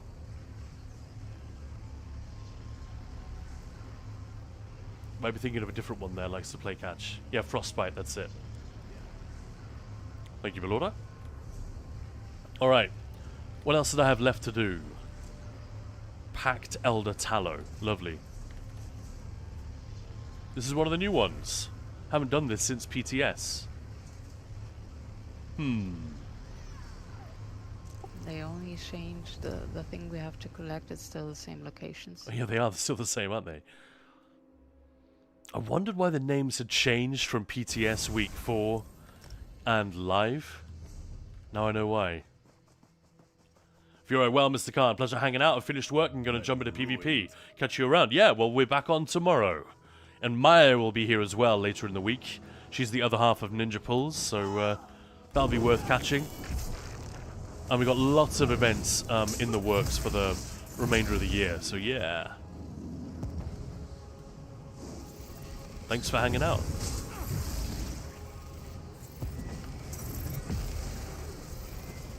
If this person would just leave, I'd like to try this thing on... If I heavy attack these, is it going to be a 100% loot rate?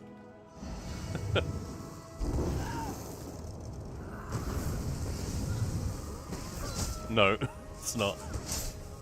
Well, there goes that theory, Lily Dryad.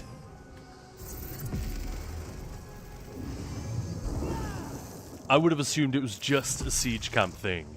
If that, you know? Likes to play catch. Oh, Khan, and everyone in chat, please, can you tell me a faster way to level scribing up from 6 to 7? So we can get all these yummy furnishings. Scribing. Scrying. Right?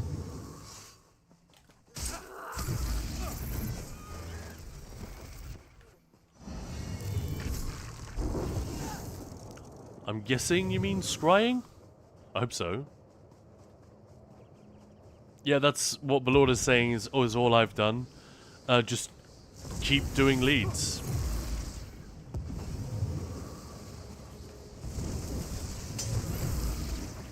Once, this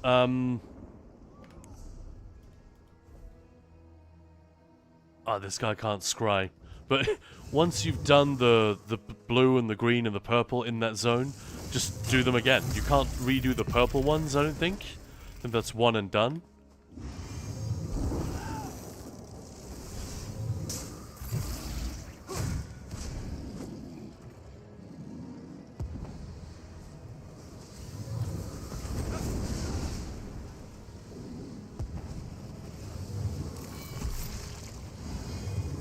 I don't think there's any other trick to it.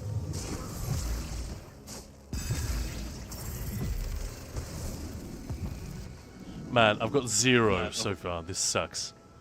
Absolutely nothing.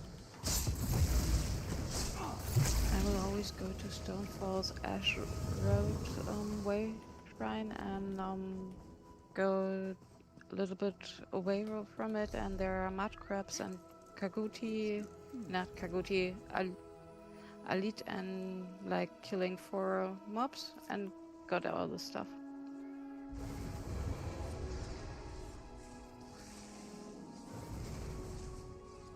Oh, I see, for the quest I'm on. Yeah. Yes. there and... I thought you were talking about Exactly. scrying. I was like, how's that gonna help? Killing mud crabs. No, your quest. It's elite guas and mud crabs there. It's so fast all the time. Let's try it. Thank you. Oh, that area's worked fine, but often I'm grouped when I do these. My apprentice thinks he's the archmage of a college.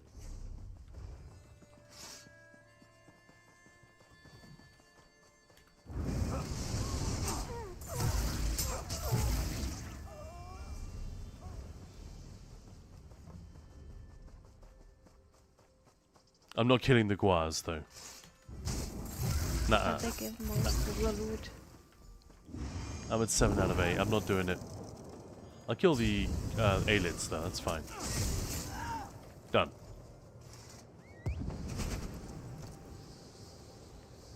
Hey, Sorabella, hello, how are you doing? Late to the stream today, I hope everyone's having a great day. We are, I think, for the most part. Thank you very much. How you doing?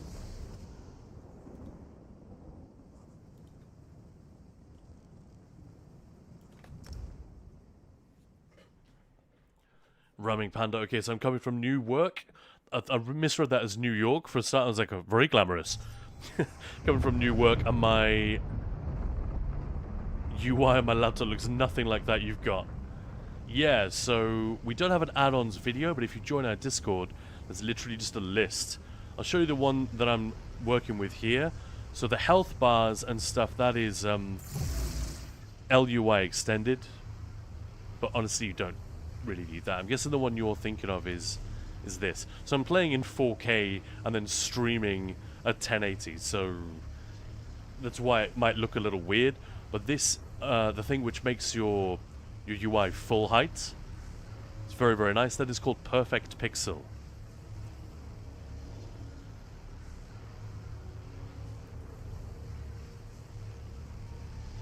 And if you use Minion, you'll be able to find it in there. And if you don't use Minion, I recommend it. It's very, very good. Just go to MMOUI.com, I think. Or just look up Minion on Wikipedia. The link will be there. Nothing dodgy. But yeah, I'm a bit of a design geek, so improving the UI in a video game, especially one like this, an MMO where so much of it is navigating the UI, it's quite... I don't know, it makes a big difference to me. Probably more than most.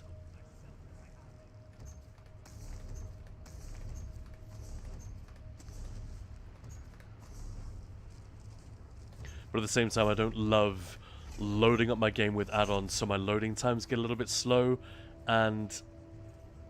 Oh, that's, no, that's not a new one. Damn it. And so that my UI starts to get cluttered. Not interested in that. But there's a sweet spot.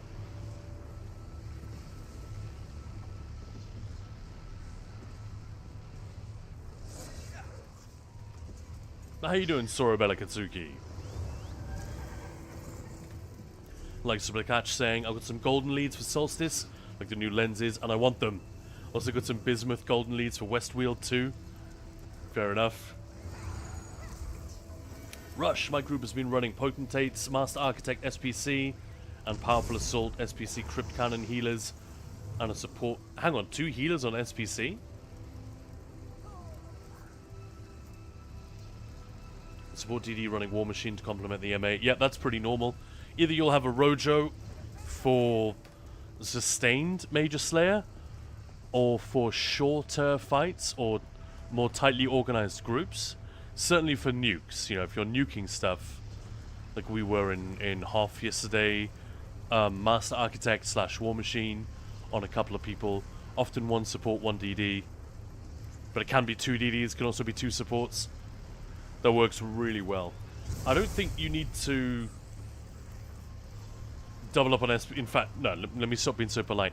There's no way you need to double up on SPC, though. Unless I'm reading that incorrectly.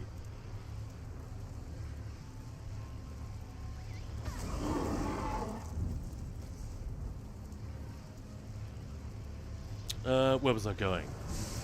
I want to try soloing that guy again and see if I can do it a little bit faster than I did yesterday, because what I had Null Arca on yesterday and I didn't even notice until right at the end. And then I thought, fuck, I'm wearing the wrong set. I meant to run Tideborn on this guy. So let's try it.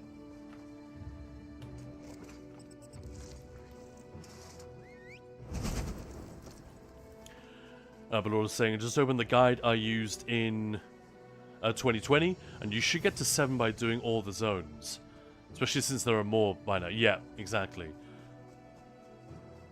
I thought so too. And CP Rush, you are not wrong. Console add-on support is finally starting to improve the major quality of life. It's a big deal. Like, doesn't affect me at all. Oh, is the event over? Shit. Well, I got my event tickets just in time. Yeah, it's Wednesday, of course. It ended just 10 minutes ago. Shoot. Sorry, guys. I should have reminded you 20 minutes ago just to grab your tickets if you didn't have them. The time is running away from me. Apologies. So that's it. Yeah, Witches Festival done. Black Friday special. I'm not sure, like, is this worth it? Like, you don't need these, you don't need these. You don't need those, you certainly don't need those. So that's a weird bundle. The potions are fair enough, the gems, I mean, you collect soul gems all the time anyway. And same with XP scrolls, there are so many.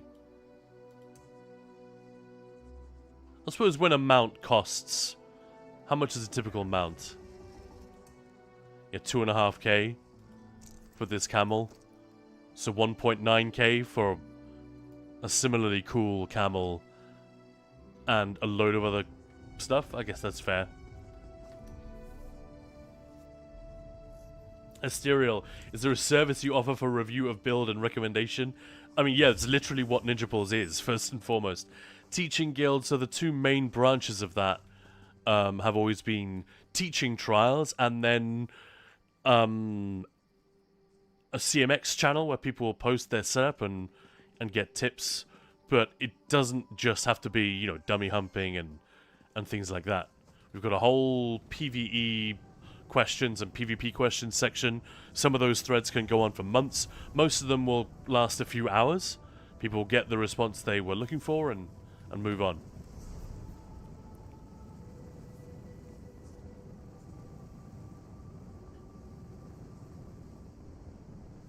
Few mythics should I hunt down that my DD and healers benefit from? So, Belord was saying healers, Spalder and Pearls of Elnafay. DDs, Velothi, Pale Order.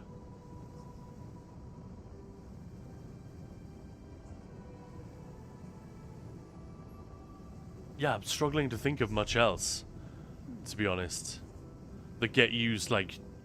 This one's very good, but it's pretty niche. I suppose you have to be in a pretty organized group to bother with it. Same with Death Dealers, it's very good, but it doesn't get used that often. Harpooner's Waiting Kilt is really strong, but it's so easy to get crit these days. The kit has also been bugged for years now. You lose the stacks. Yeah, but not always. Honestly, you honestly, also lose it when not getting direct damage. Yeah, but it's also been tested that it sometimes works. Like we did that in one of my groups a while back because someone was saying it's bugged and other people didn't believe them, so we tested it and it wasn't bugged. But I've seen other instances where it clearly is. So I just don't use it or recommend it at the moment. But I stopped short of saying it doesn't work because evidently now and then maybe it still does, but I'm not entirely sure. Clearly there are issues with it, but the main problem, I mean the main reason not to use it is that crit damage is now so plentiful that we just don't need it. What else? Yeah, I think you covered it.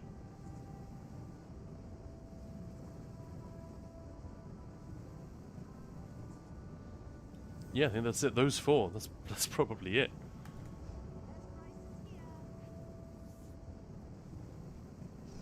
But yeah, Asterial, go ahead. Well, how does one submit that detail? You can DM me. You can open up a thread in PvE questions if you've got one of these. You can screenshot that and the info page. You may hear back from someone other than me. Usually someone gets to it before I have time. And then I just have to check that they haven't offered any wrong advice or anything. Which is almost never the case. And sometimes, in fact, if it's a specific build that that person has played, they'll be able to offer better advice than I could. Because they'll have direct experience of having used this or that setup. You know, like a Corpse Burster Necro, this particular patch. I haven't played that in a couple of patches. Like, that sort of thing. But if you'd rather it's just one-on-one thing, you're welcome to DM me as well. I don't know what that is. That's Combat Metrics. It's an add-on called Combat Metrics.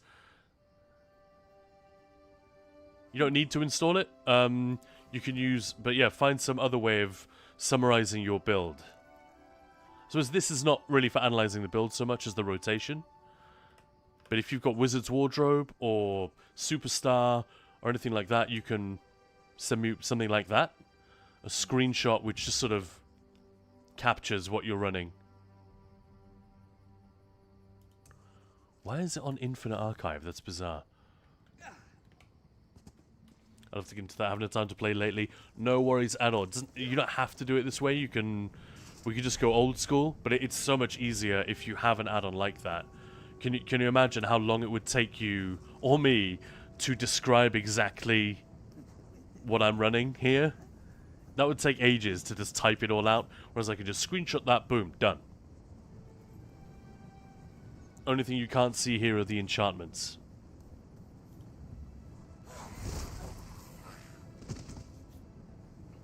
Yeah, TP Rush Rojo just felt a bit unwieldy, so we threw SPC on both to ensure full uptime. I get that, especially since we've been practicing maintaining 2 hard-soft stacks. Grouping ensures no overlap, then SPC in each group. If you're in charge, I would suggest try taking it off one of your healers. And just make sure one of their hots is always under the group.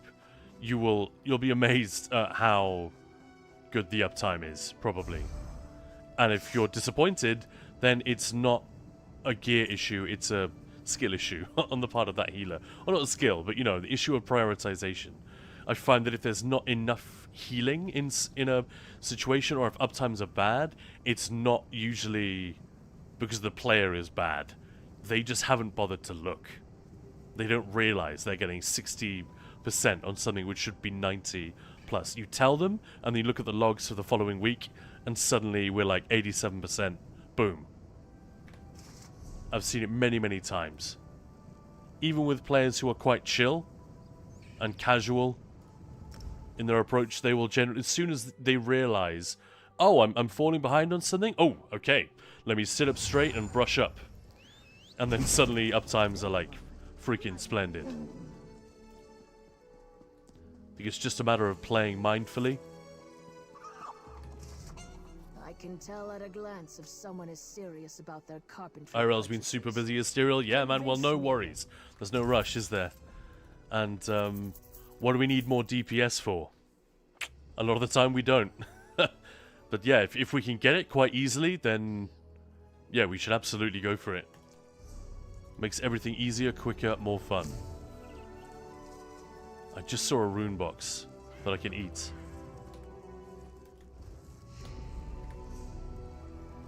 So finally got the marking just after the event ends.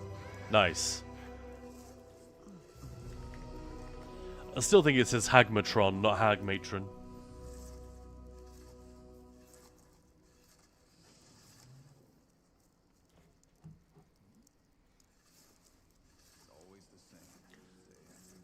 I don't know how many times I destroyed the rune box. If you said anything, I would have sent it to you. I assumed I would get it at some point.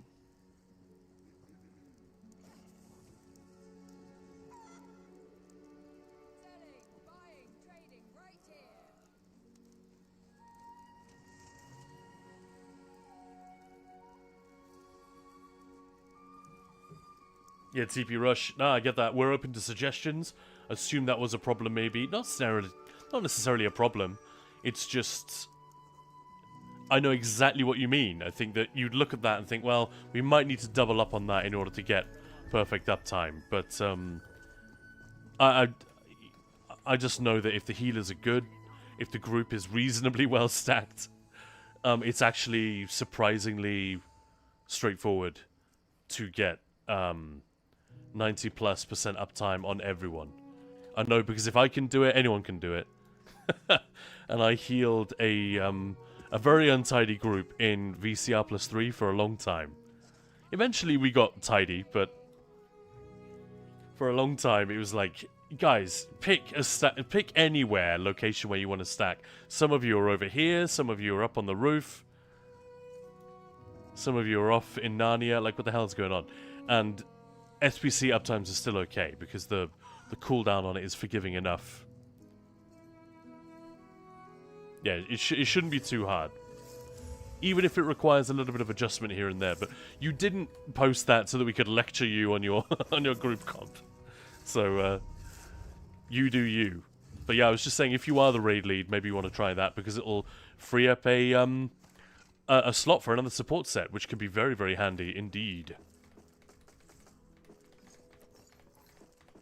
Right, so guys, we haven't got a ton of time left on the stream today, but allow me to make myself useful. Is there anyone who wants to do anything? It was dailies and dungeons with viewers today. Also taking questions. Any questions at all are welcome. Anything that might help. Whether that's overcoming a particular thing that isn't working for you, or figuring out how to get more damage, like Schlafs was saying earlier.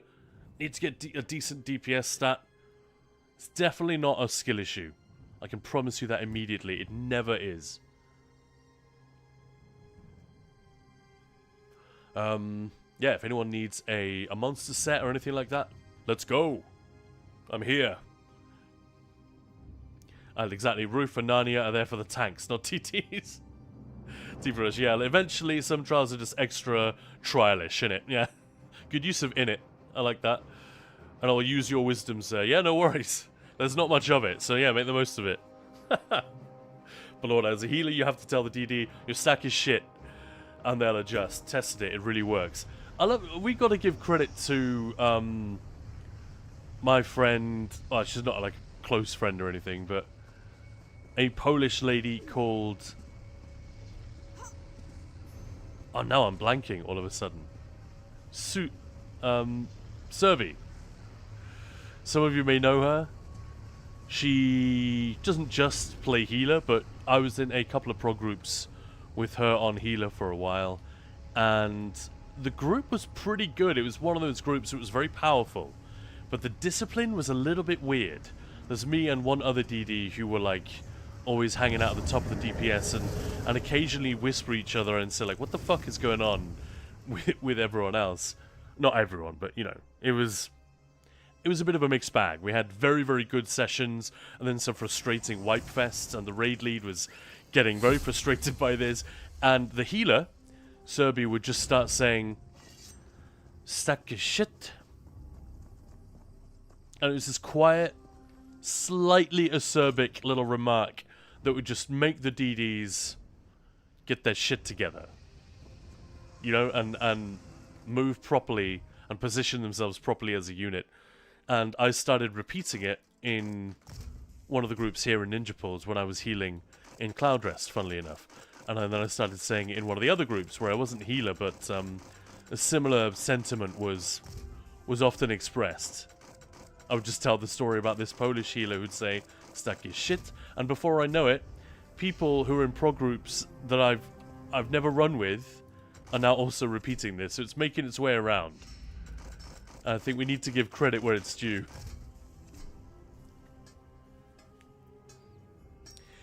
I think the thing that did it wasn't the usual, because like most men would say, like I would certainly, guys, stack more, stack harder. But she didn't raise her voice or do anything like that. She would just sound a little bit weary, and like you disappointed her. You know, I'm not angry, I'm just disappointed. Stack is shit. And it worked like a charm, man. It was really, really good. So yeah, it's become a bit of a meme around here. It's really the thing that you need to keep quietly while saying the words. Yeah, otherwise it becomes super offensive. Yelling doesn't work. Yeah. It really doesn't work.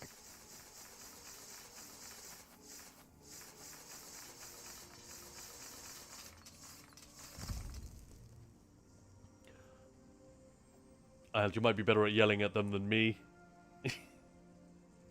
When I tell them to stack better, one DD moves to the left and it's always the wrong one.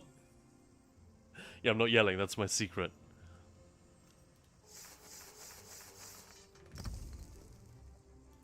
Not everyone has a voice which cuts through the noise, though. That can be part of it as well. Like a voice like mine, which is very sort of mid, it's just going to blend into the background with all the noise. Whereas someone like you, Belorda, or Maya, for instance, will cut through in the same way that babies and dogs often respond better to female voices. And there's an element of that, like, I don't know, the pitch makes it easier to cut through the rest of the noise that's going on.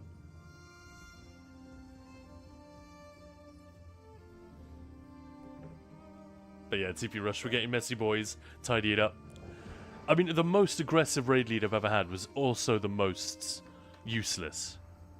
Like, he was a good player, and he was quite a nice guy. But he turned into a giant dick when he was raid leading. Because I guess he was insecure. English also wasn't his first language. And he was just extremely aggressive. And maybe he'd seen too much Gordon Ramsay on TV. I don't know. But he thought that just, like, swearing at us and insulting our mothers... Seriously, he wasn't even trying to be funny. He was just saying, you fucking suck. Go away and get a brain before next session. And generally, he would just be talking to the group. And sometimes he'd single out individual people. Never me, thank God. I probably would have said something I regret. But he was like by far the least effective. He was legendarily bad. And it wasn't long before he'd stopped being raid lead because it had just become a joke how badly his raids went. So I don't think that's a coincidence. What a lovely human. That's the thing. He wasn't a nasty guy. He just didn't know how to raid lead. And he compensated for a lack of confidence in that particular department by just being loud and rude. Because that's what, if you watch TV, you know, like those shows in America that show people like dominating their dogs so the dog will be obedient. Like, we know for a fact and have known for like 70 years that this is not how dog psychology works, but it makes good television in the same way that those chefs yelling and chucking pans at people. It almost certainly does not work. It just looks good on camera. It's drama, you know?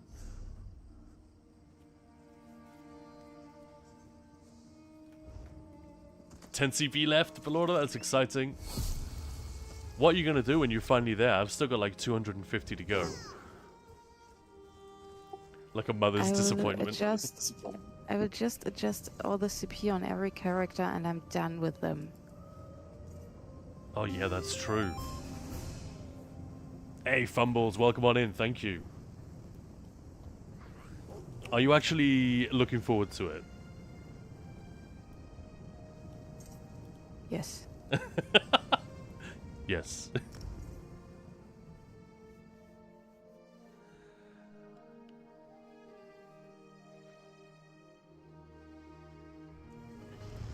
I guess this is a treat for the stream today. Getting to hear Belorda's voice for the first time. For many of you. That's fun. I was already on stream several times. But in trial groups.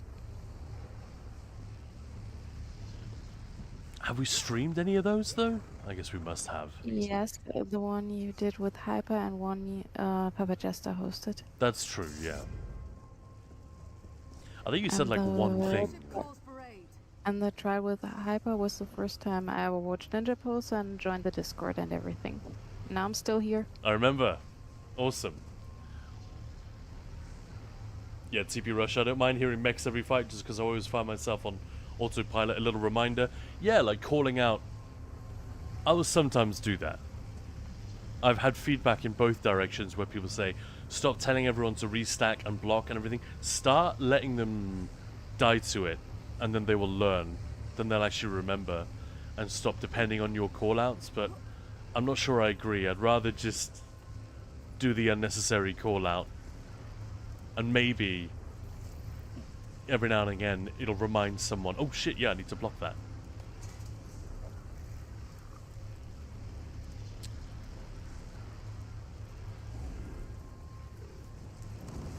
Lorda has a beautiful voice. Yeah, right? That was Lily saying that. Estira, you know what your tune reminds me of? A character from Skylanders named Stealth Elf. I guess that's the Arcanist, right? Fumbles, I'm a returning player after 5 years of being MIA. Well, welcome back. Welcome back.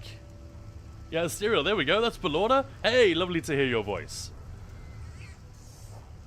Fingers too happy. What Lily Dryad said. Fingers too happy. Hey, sounds good. Sounds delicious. Yeah, Fumbles, there's a lot of new things not familiar with, and I'm trying to get involved in the community and or clan. Well, the community here is ace, especially on Twitch. Not exclusively, like they're pretty, even the ones who aren't on Twitch are pretty damn cool as well, but you'll find a lot of the most chill, more rounded people, and like that hang out with various parts of the ESO community. Like some people, when they get into the end game, they pretty much just hang around with other people who are in the end game. I'm hanging out with all sorts all the time, so I'd like to think that puts me in a better position to offer advice. But yeah, you're in good hands, Fumbles. Use and abuse places like this, channels like this on Twitch, where you got people who are happy to answer your questions. Either people like me, who's actually stream. My name's Khan. I'm one half of Ninja Pulls. My wife is the other half. That's Maya. This is not the voice you're hearing, by the way. That's Belorda, who's one of our officers. I left a gap for you to say hello.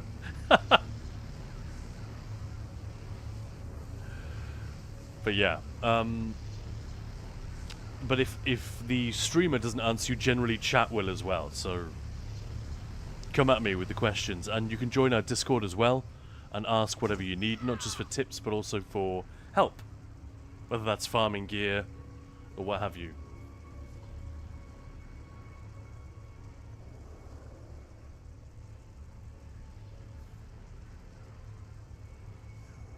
Lord, I explained the mechanics of Thurvakeen to me very badly. Why? That sounds, I don't know, that sounds kind of kinky when you put it like that, Vezok. Yeah, I appreciate it when players ask for the mechanics when joining a dungeon. I can explain that they can learn something, yeah. I always say that. It's like a cliche again, but if you don't know something, especially if it's a trial, if you're unsure about something, absolutely ask. Because there might be 3 other people who also don't know and who are, don't want to interrupt and ask the question. This is starting to look serious, isn't it, with this wall? Off topic, but it's a bit windy outdoors. The temp is 12 degrees. Ah. Yeah, Fumbles, thank you. Appreciate it. Definitely ask questions the next time I find myself in a situation. Yeah, go for it.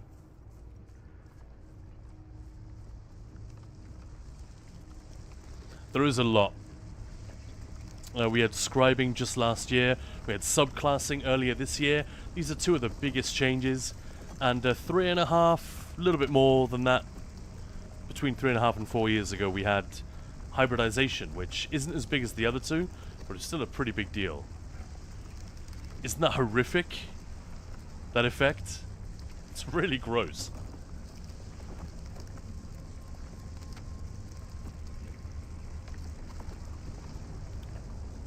Yeah, Cyril, you can ping Belorda, I'm sure. You can ping me anytime. DP Rush, yeah, I'd gladly play with an eager new player quicker than I'd run with a veteran with no emotion. Yeah, right? Or just someone who's just got a bad attitude. Again, I've said this before, but we've got, like, one of the first lines when people join our Discord, and they just, do the usual click, click, click, we've got a little section which describes what the guild is and what we're about. And I think it says, I'll see if I can quote it verbatim, we prefer good players to, no, sorry, that's the wrong way around. We prefer good people to good players. But the ideal ninja bullet is both. I've definitely been in groups where there were people with quite a crappy attitude, but it was tolerated because they were, people thought they were good. And, yeah, I'm not really into that. Life's too short.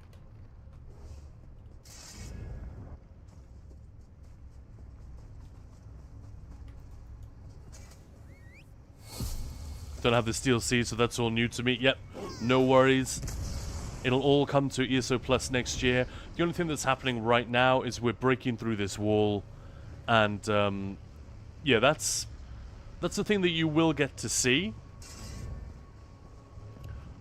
But in, I guess, a week's time, maybe a little more, we will break through. And then phase 1 is over. We're in phase 2 right now. And then phase 3 will happen in maybe a week's time. And that will be 1 week, and then it's over. And it will never come back to the game. At least that's what the devs say. Oh, look who it is. It's Vorvoom. We were talking about him earlier, right? Asterial haven't done like any of the events. A lot of them are just fetch quests. They're very bog standard. And most of the interesting stuff is going to stay. Like the siege camps that you're seeing here, the story quest, the intro quest. Actually, there is an intro quest. I would advise you doing that. That will be gone. It's nothing special. It's just Scordo explaining shit to you about, here's what the Fellowship wants to do. You know, this guy here. As you can see behind me, the Meridian lens is finally complete. Love that guy. It's fun they keep bringing him back. He started off as just such a throwaway character. I think the voiceover deserves a lot of the credit for the fact that they keep bringing him back. Big fun. So look, I'm back. Where are you based? I'm in Somerset. The real world edition. So just outside Bath. In the UK.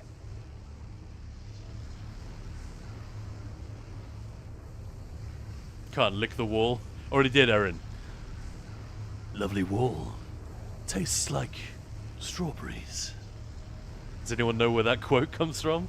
Man, anyone, undying legendary status on this channel if you know that quote. I'll give you a clue. It's a Sean Bean quote. Yeah, legit thought you were a high elf for a sec. Yeah, not that Somerset. The Somerset where tractors and cider live. Scordo! Love that character. Yeah, man, same. Big love for Scordo in the chat. Dig it. Asterial, my son just came and advised me I'm going to work now. A whole 2 hours early. I don't ask anymore. What? TP Rush, what the fuck is that though? Like, what is the Writhing Wall? I haven't played for a month or two. Right, so. Very, very quickly. Alright, law school. Here we are. Solstice has got a history with necromancy. The worm cult were defeated and crushed in the plane meld and all that, you know, the base game story. Manamako was imprisoned in Cold Harbor, where he apparently was eventually killed. It's not entirely clear because you can let him out. You can free him, can't you? Then he ports away. But either way, the worm cult has got a new leader, and they've dug up Manimako's body. You can guess what they're going to do with him. And they have suddenly erected this wall from north to south across the island of Solstice. It stretches all the way, and none of the inhabitants can get behind the damn thing. It's not clear why they can't just sail or swim around it, but maybe the worm cult has a cool navy. I don't know. But either way, no one can get through, and they are building up an army on the other side in peace and quiet so that they can just build up their strength. They've been doing it secretly. Now they're doing it openly, and we need to break through this wall in order to get at them. So, yeah. And this is the sort of event which separates the two. They split the chapter into two launches, basically, to give themselves a bit more breathing space. So we've got the trial on the western half, and then we get the wall and the eastern half and the conclusion to the story here in November. And it's basically a precursor. Did you ever play Morrowind? TP Rush. Yeah, they blocked us off from that side. And I've been to the other side on PTS, and it is fucked up.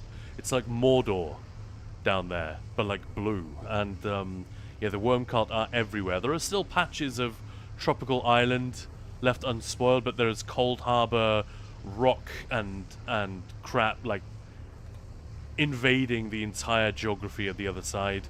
The worm cult has really taken over. It's gonna be a fun one. I don't know, the stakes feel a little bit bigger than they have done in the stories in quite some time, I think. Like Necrom and Westweald, what do you call it, Gold Road, they were pretty good.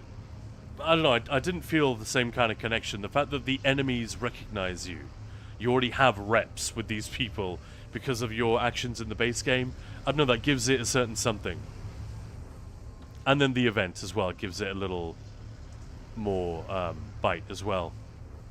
Even though the event has been disappointing in some ways, it's a cool concept.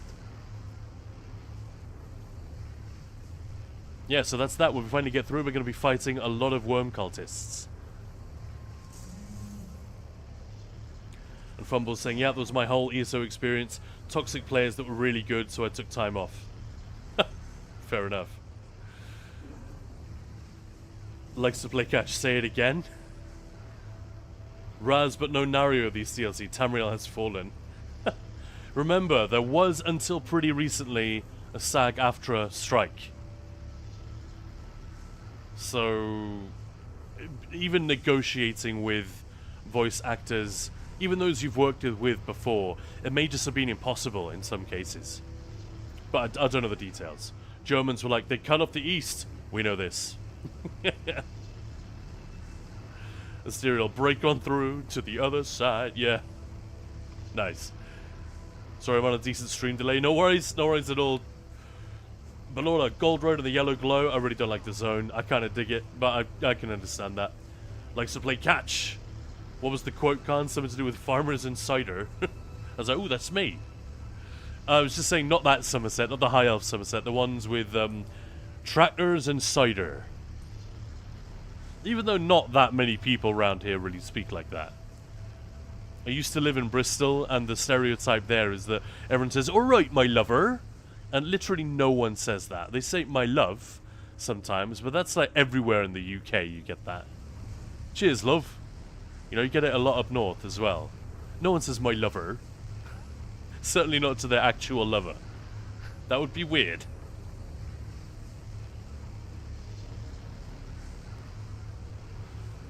Yes, Sulak, also streaming on Twitch. That's why I'm talking to people who don't appear to be talking to me. Ended up making a macro instead. Wanted to be as versatile as possible with the other subclassing. Nice.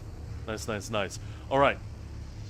Likes to play catch, yeah. You live in Dorset, on the border of Dorset and Somerset. That's where, for those who don't know where Dorset is, or if you don't know what the Dorset accent sounds like, it's pretty similar to what I just did, the typical one. And the guy who played Darth Vader in the original Star Wars films, David Prowse, he was from Dorset. Just a big boy. I'm not talking about James Earl Jones, who did the voice, but the guy who was just in the suit. Like picking people up and tossing them around. Obviously the voice was looped in later. Apparently, George Lucas has sworn never to allow the original audio from those shoots out into the wild, because apparently it's just hilarious. Darth Vader walking around talking like this. Alright.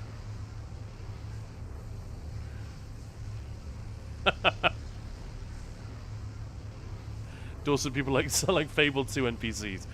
Sort of. That's where a lot of that stereotype comes from. I'm leaning into the stereotype myself, but like we were talking about this the other day, the typical pirates are, you know, that whole thing, that was from an early talkie, I think, with either like Treasure Island or Long John Silver or some shit like that, I don't know.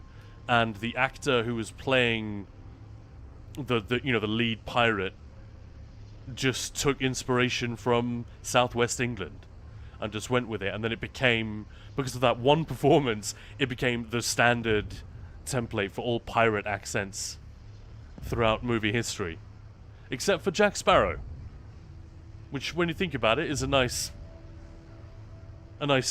a pretty cool thing that Depp did there. You know what? I'm not going to lean into this. I'm going to go the other way. I'll zig when they expect me to zag. Lord, I hear men will call their loved ones meine Perle. That's my pearl, right? Yeah, darling or sweetie. Yeah, nice. In Denmark, you get skat a lot, which is, do you say schatz as well in German? Yes, we do. And also the German word for skat. I mean, I just checked the translation. We will also use a similar word here. It's called Liebling. Ah, my lovely. Or loveliest? No. Lovely. Yeah. Yeah, you get darling a lot as well. Alright, darling. Some of the stereotypes are... they exist for a reason, let me just put it that way. Yeah, darling or sweetie in the southern US. That would be boss material, cereal. It would be amazing. But I think... I don't know if it even exists anymore. But I remember hearing in an interview or reading it, maybe it was Ben Burt or someone like that, saying, yeah, Lucas will never release those tapes of the original audio, because he was just, you know, reading the lines but not really acting that much, I guess, just giving the other characters a cue. But imagine that, Peter Cushing in the first film, she lied to us. You know, and he's got to act against this guy who's really big and beefy but has this very incongruent speaking voice. I love that. I think that's just a really funny image. Just watch Jethro and you'll get it. They're going to say Jethro Tull. Hang on. That's not right. Yeah, Denmark means skat. Yeah. I call my wife Honey Bunny. Nice.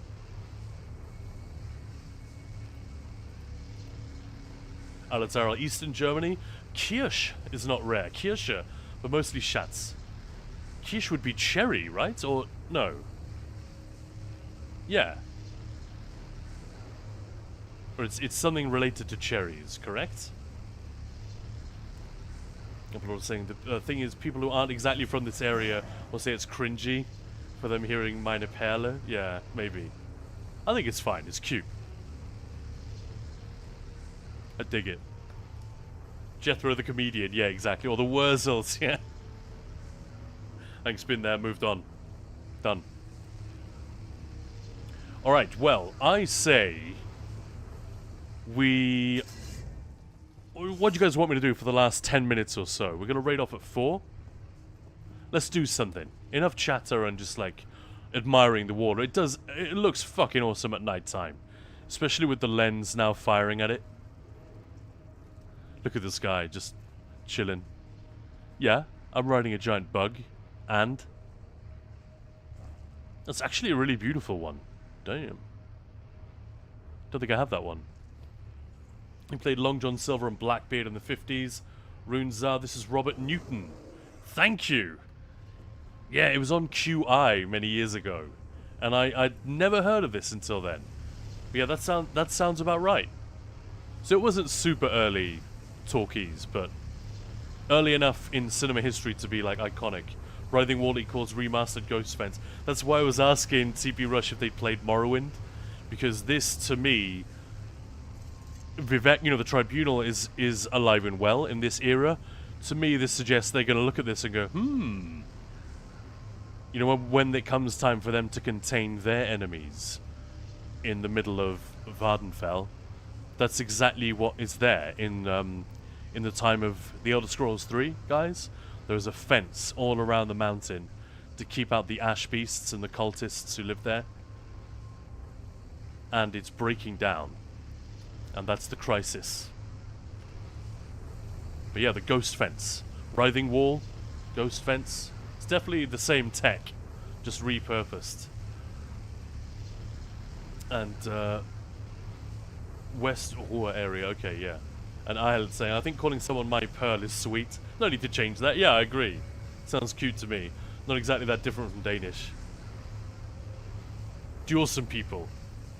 Oh, we could do that.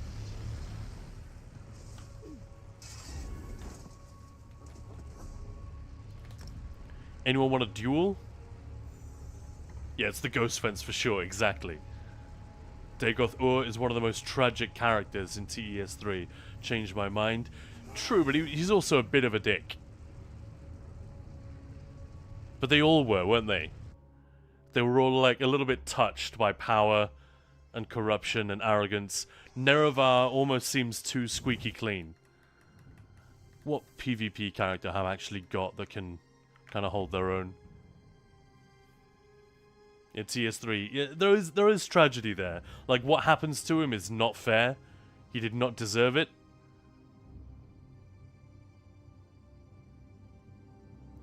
But no, I'd need to refresh my memory of some of the like finer points of the dialogue. It's been a while since I actually did a Morrowind playthrough. Maybe that's one of the things we need to do. Hell yeah.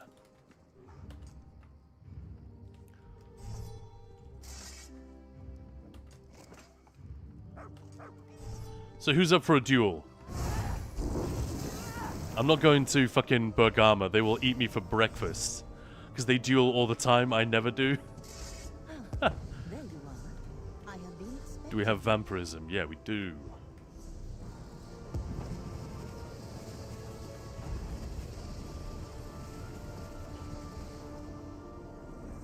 Well, let's just go finish up with a little bit of PvP then.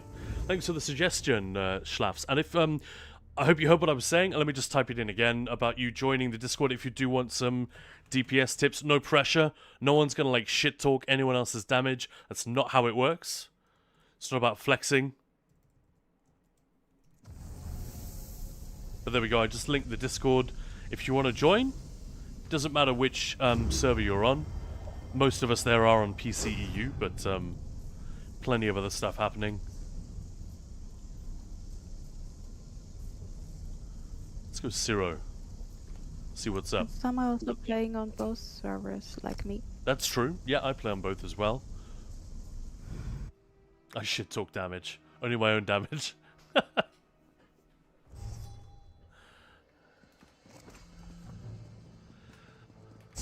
Right, what's actually happening here? There's probably nothing. Oh no, what? It's completely blue. God damn it. Well, there might be someone at Alessia. There's definitely someone at King's Crest. I probably won't achieve anything, because the funny thing, I love it, but it can be a little bit frustrating in Cyrodiil, is when there are 5 players, but you're by yourself, and they're the only ones that you keep running into. So, unless you've got a 1vx setup and mindset, you're probably not going to get anything done. Alright, so Stereo Khan, who wants some? Come get some. Isn't there an orc who says something like that in the Two Towers? Oh, no, it's when he gives Mary a load of that shitty orc medicine. That's it. You want some? Brilliant. And Alton, if you recall the backstory and his twisted logic, I find him rather tragic. I can see it. Yeah, I remember enough to grok what you're saying. I just think there is also like definite stuff about him which is not good, if I remember correctly.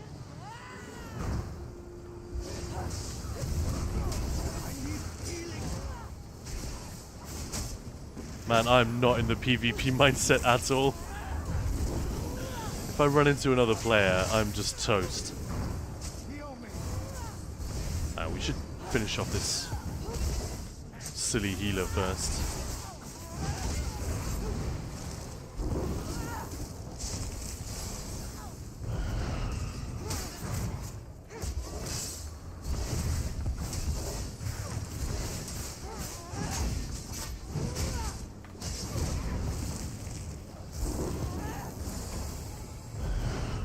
Also, for the NA players, we're still searching for players who want to do trials on Sundays. Yeah, all on the Discord if you want to know. I'm in that group as well. I would love it. Oh, I did find another player, but they're friendly.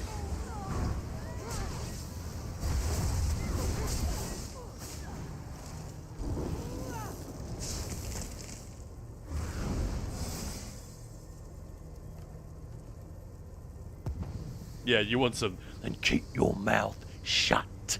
Yeah, that's right. What a moose. Oh, he's definitely evil, no doubt about that, right? Yeah.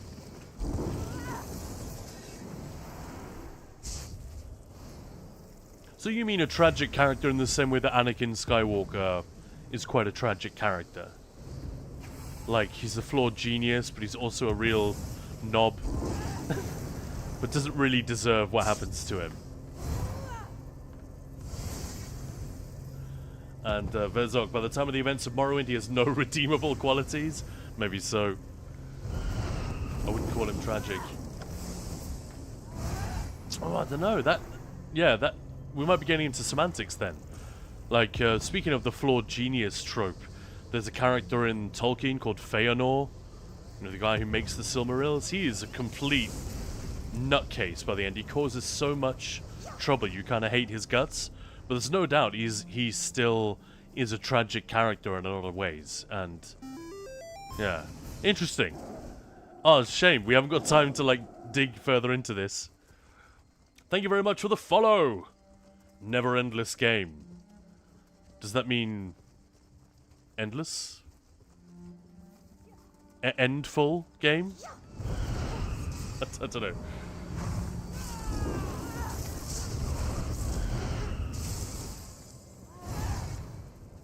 Oh, good one. Real pro move, falling off the stairs.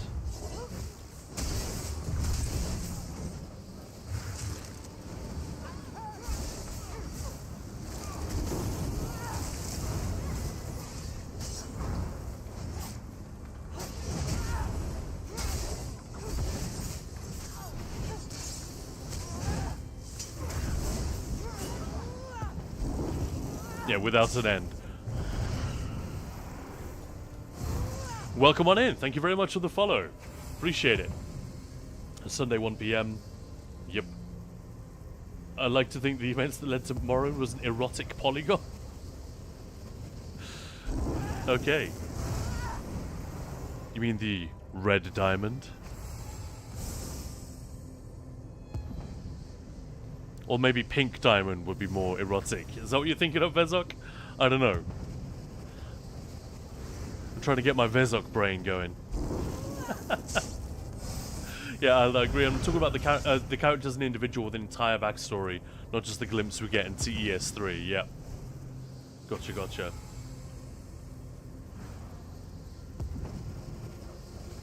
But yeah, Talcon Turnips, we'd love to have you.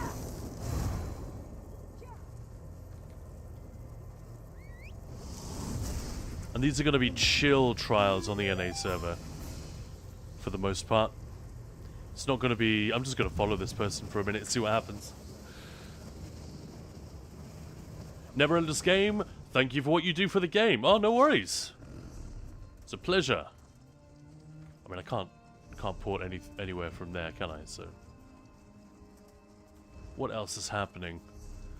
Been following you for years on YouTube, but joined Twitch recently. Well, welcome on in. Twitch is a little bit different.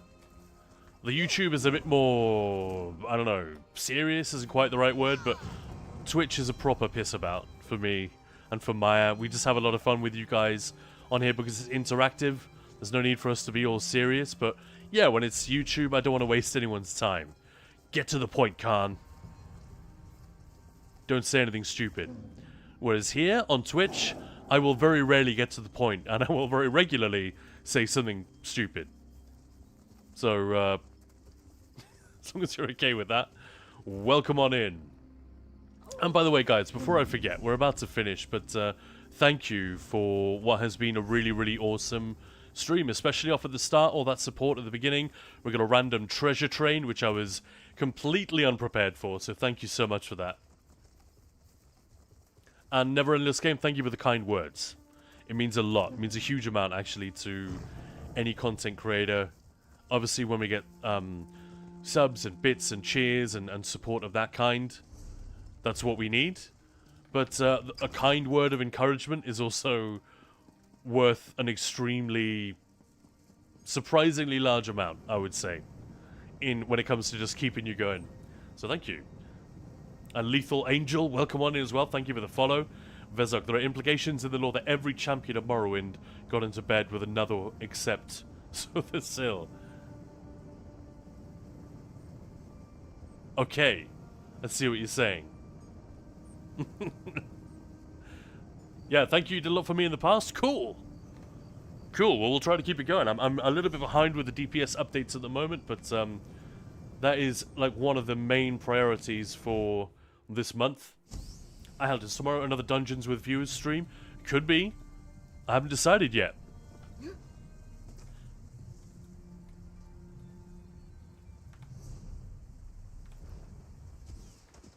Let's go and cap this farm, and then we will raid off.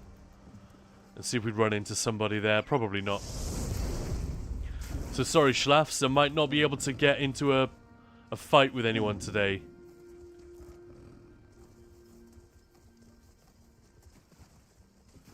It's like a Wednesday afternoon, you know. Cyril's just a little bit quiet. Hey, there's Looked, everyone. How's it going, man? All right, let me do this properly.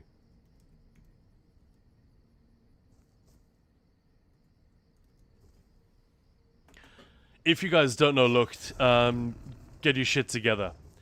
Basically, this is well, he does a lot of under the bonnet, behind the scenes testing for. Well, it's not really for anyone, it's for all of us. A lot of it is just for him, right? Obscure testing of things in here, so. But yeah, the man, inadvertently or deliberately or whatever you want to call it, does an awful lot for our understanding of the game. He's also just a nice guy. So, yeah, hit him up, hit that follow button, and when Looked is online streaming something outrageous, like soloing another dungeon trifecta, make sure to check him out. Hey man, how have you been? Nice to see you. We're just wrapping up the stream, and I said, hey, what do you guys want me to do for the last 10 minutes? And someone said, go and do some PvP, kill some people, or fight some people. So, unfortunately, Wednesday afternoon, Ciro's pretty much sleepy. Sleepodill. Also, soloing the farms is insane. I go there to die and TP back. Oh, it's just the build. This is a fairly decent setup I've got here. But like I said, if I come across someone who's just significantly better at PvP than I am, the build will not save me.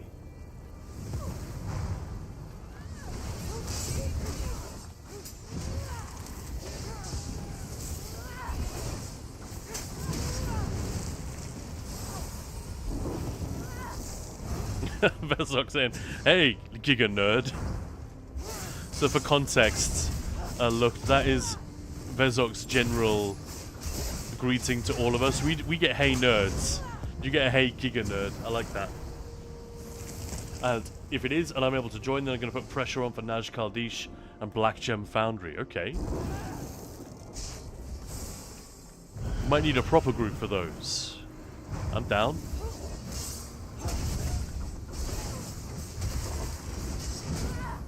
Yeah, nice negate.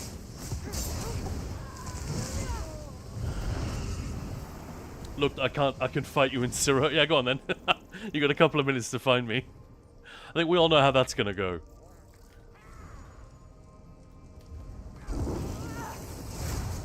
This is a very silly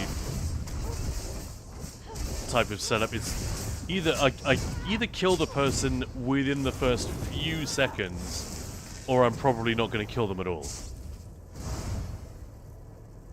And a lot of the time it does work, but you can really tell when you've picked the fight with the wrong Marine.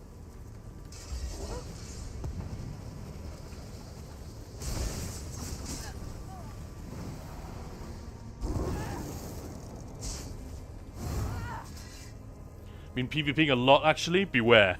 Okay, then keep your distance. Yeah, I wish I had more time for it.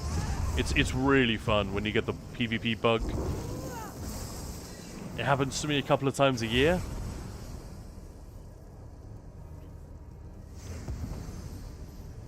Yeah, they are so cool, right? The Lord of those ones. Oh, Al, you haven't even done them yet. Yeah, we did them a bunch on PvP. In PTS. Haven't been in either of the dungeons on the live server yet, I don't think. So yeah, technically a fresh one. Dragon Oro Fragon, how's it going? Anybody on PSNA want to help me farm Cauldron? I'll run fake heals, we'll breeze through it. Yeah, guys, please jump in, take that opportunity. And if you're not on our Discord already, feel free to join and post there as well. Quite a few PlayStation folks on there. You might get lucky. Yeah, look, I think it's fun if you don't do it too much and if you get lucky. Speaking of which. Yeah, I think that's fair, yeah. Vezok agrees. Lord, he's looking for a duel and I'm standing in Vardenfell and someone wants to duel me. Or shall I go and duel Belorda then, just to finish off the stream? I made a pretty silly build recently. Alright, Vezok, tell us more. Come on, Vezok, tell us. Alright, Belorda, I'm coming for you. I know you're probably not on a PvP build, but let's do this. No, my PvP gear is in my house. Let's do this anyway.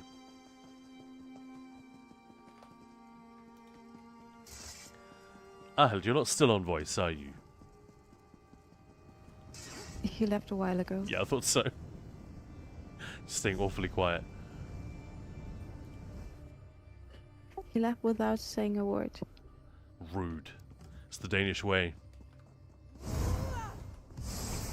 Quick silent exit.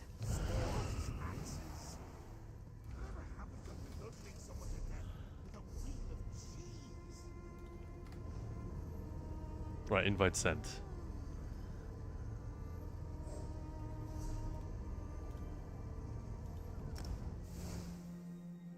Isn't very optimized, but it is hilarious, Vezok. Yeah, do you mind telling us, or is it something you don't want to spill the beans too much right away? Look, saying lucky as in good fights, not getting stomped, but also not stomping only. Yeah, I see what you mean. Yeah, I was thinking of like the type of other people that are in there at that time. But yeah, you're absolutely right. The people who wish for just a clean sweep, I don't know what they're smoking.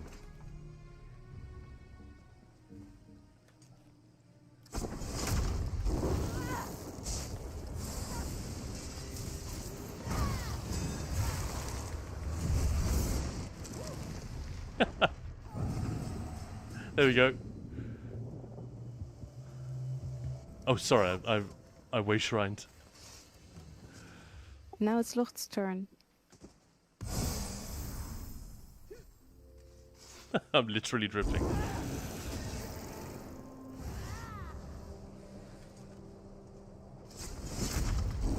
This is not gonna go well, is it? Possibly not.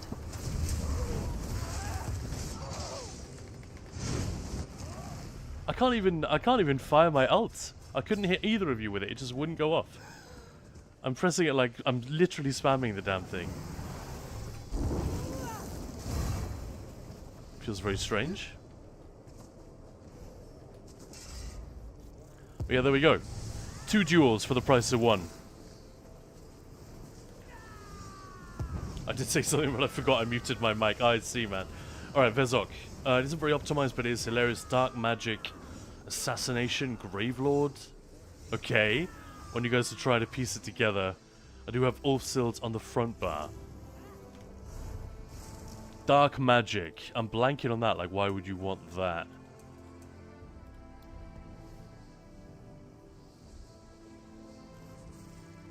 Is it just a straight up DPS, or are you doing anything else?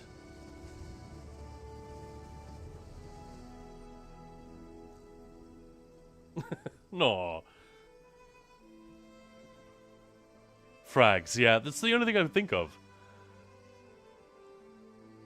I would never lie to you, Belorda. You healed me in Cloud Rest. That means something to us tanks.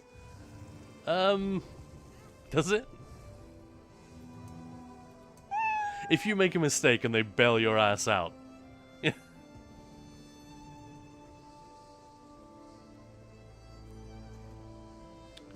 Alright, JT Beasley on YouTube asking tips for soloing world bosses with solid stam Arcanist DPS build with Reaving Blows and sub to Stormcaller. Still get one shot all the time. Food? Have you got all your passives? I'm guessing you're asking because you saw the video. I mean, it isn't a one-way trip to like immortality or anything. And it depends on the world boss. Obviously, there are things when we were on stream testing this out. I started taking requests for people just to go wherever, and people had certain world bosses they wanted to see soloed. And someone said, "Oh, can you solo a dragon in Southern Elsewhere or whatever?" Not a fucking chance. I mean, you can obviously do it, but not with that setup. You'd need to make some more extensive tweaks and prep. Now I'm being challenged by other people. No.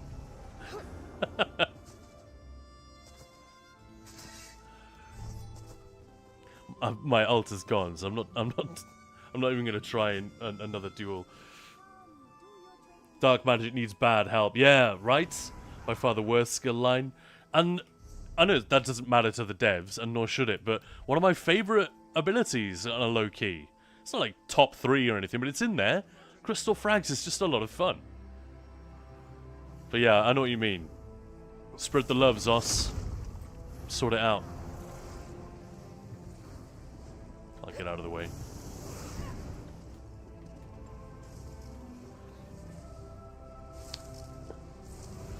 Yeah, try to get 25k HP in Overland for soloing world bosses. Minor Resolve Vigor. That's a good idea, JT Beasley. If you don't already have it, this will help quite a lot. A surprising amount, actually. Not only for the heal over time, but for the Minor Resolve. It's another 3k armor. So if you've got room for that one, which you generally will, on your back bar on an Arcanist, you can slot that there. If something's really rough, you can even pre-buff with it. But generally, there might be something up with your damage stats.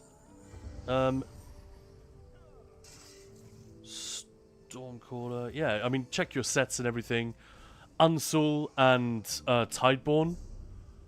Why am I showing? I'm not on a setup like that. Unsul and Tideborn can be useful. Oh, what? I'm missing a piece from the setup? What? How did that happen?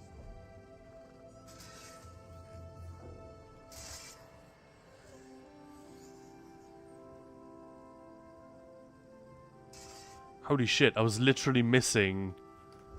I mean, it wouldn't have made any fucking difference, but...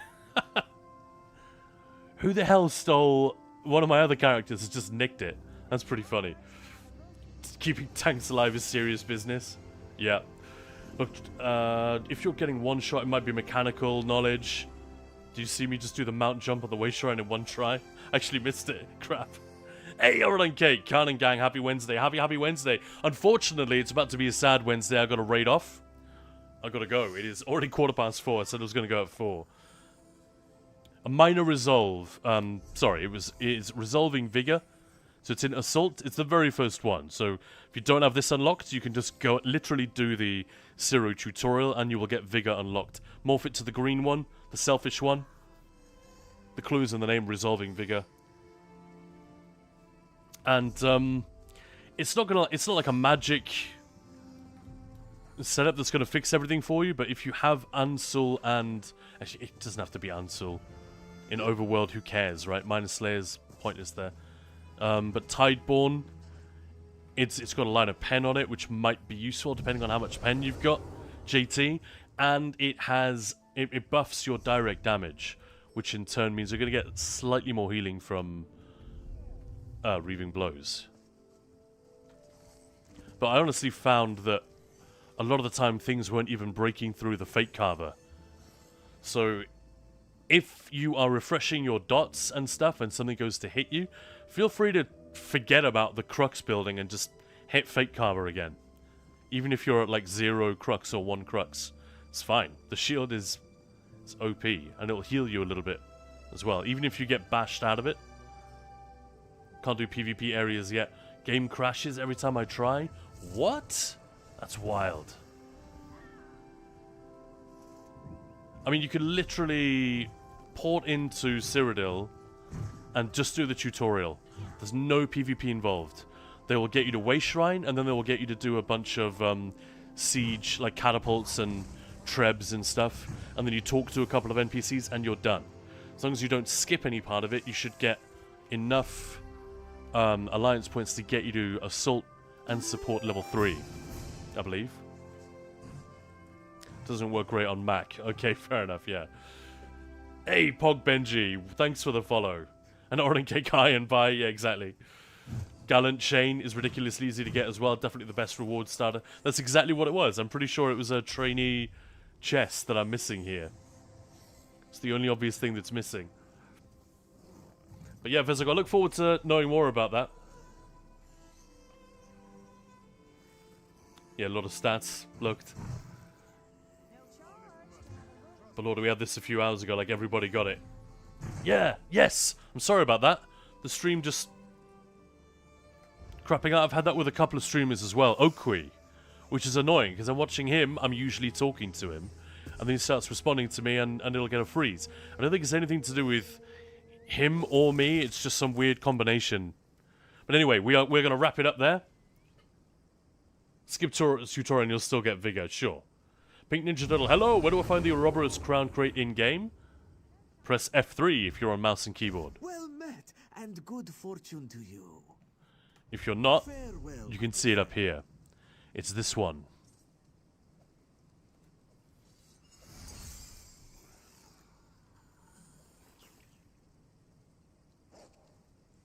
Runza, you can also do the scouting mission in Zero, especially now while it's empty. Yeah. Pog Benji, hey, new to the game, enjoying it so far and learning a lot. Also, I'm sorry, guys, got a few new arrivals just as I'm about to raid off, but I really do need to go. I'm already 20 minutes late. But yeah, it's been a really, really nice stream today, and do come back tomorrow.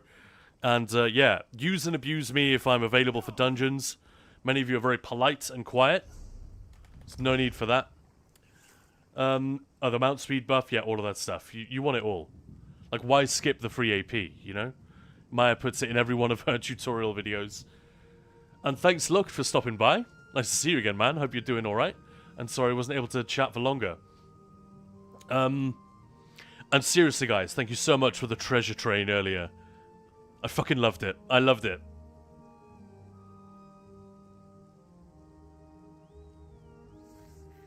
No worries, Pink Ninja Turtle. Let's see who we can raid off to.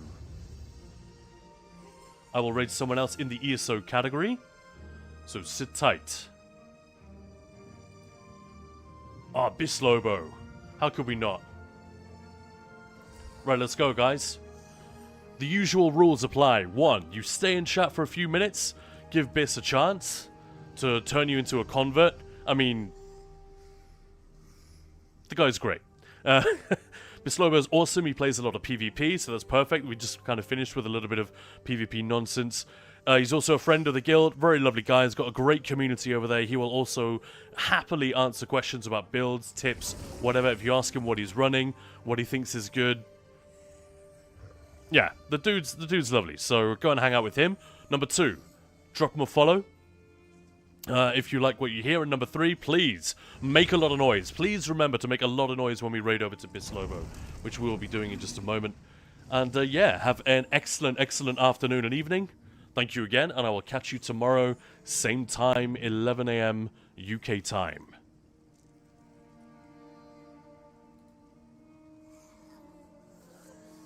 Cheerio, Khan and chat. Runza, thank you so much. Have a splendid day. You too, man. Likes to play catch. Thank you again, dude. And see you soon. Alright. See you later, everyone. Have a fantastic day. Love you, bye.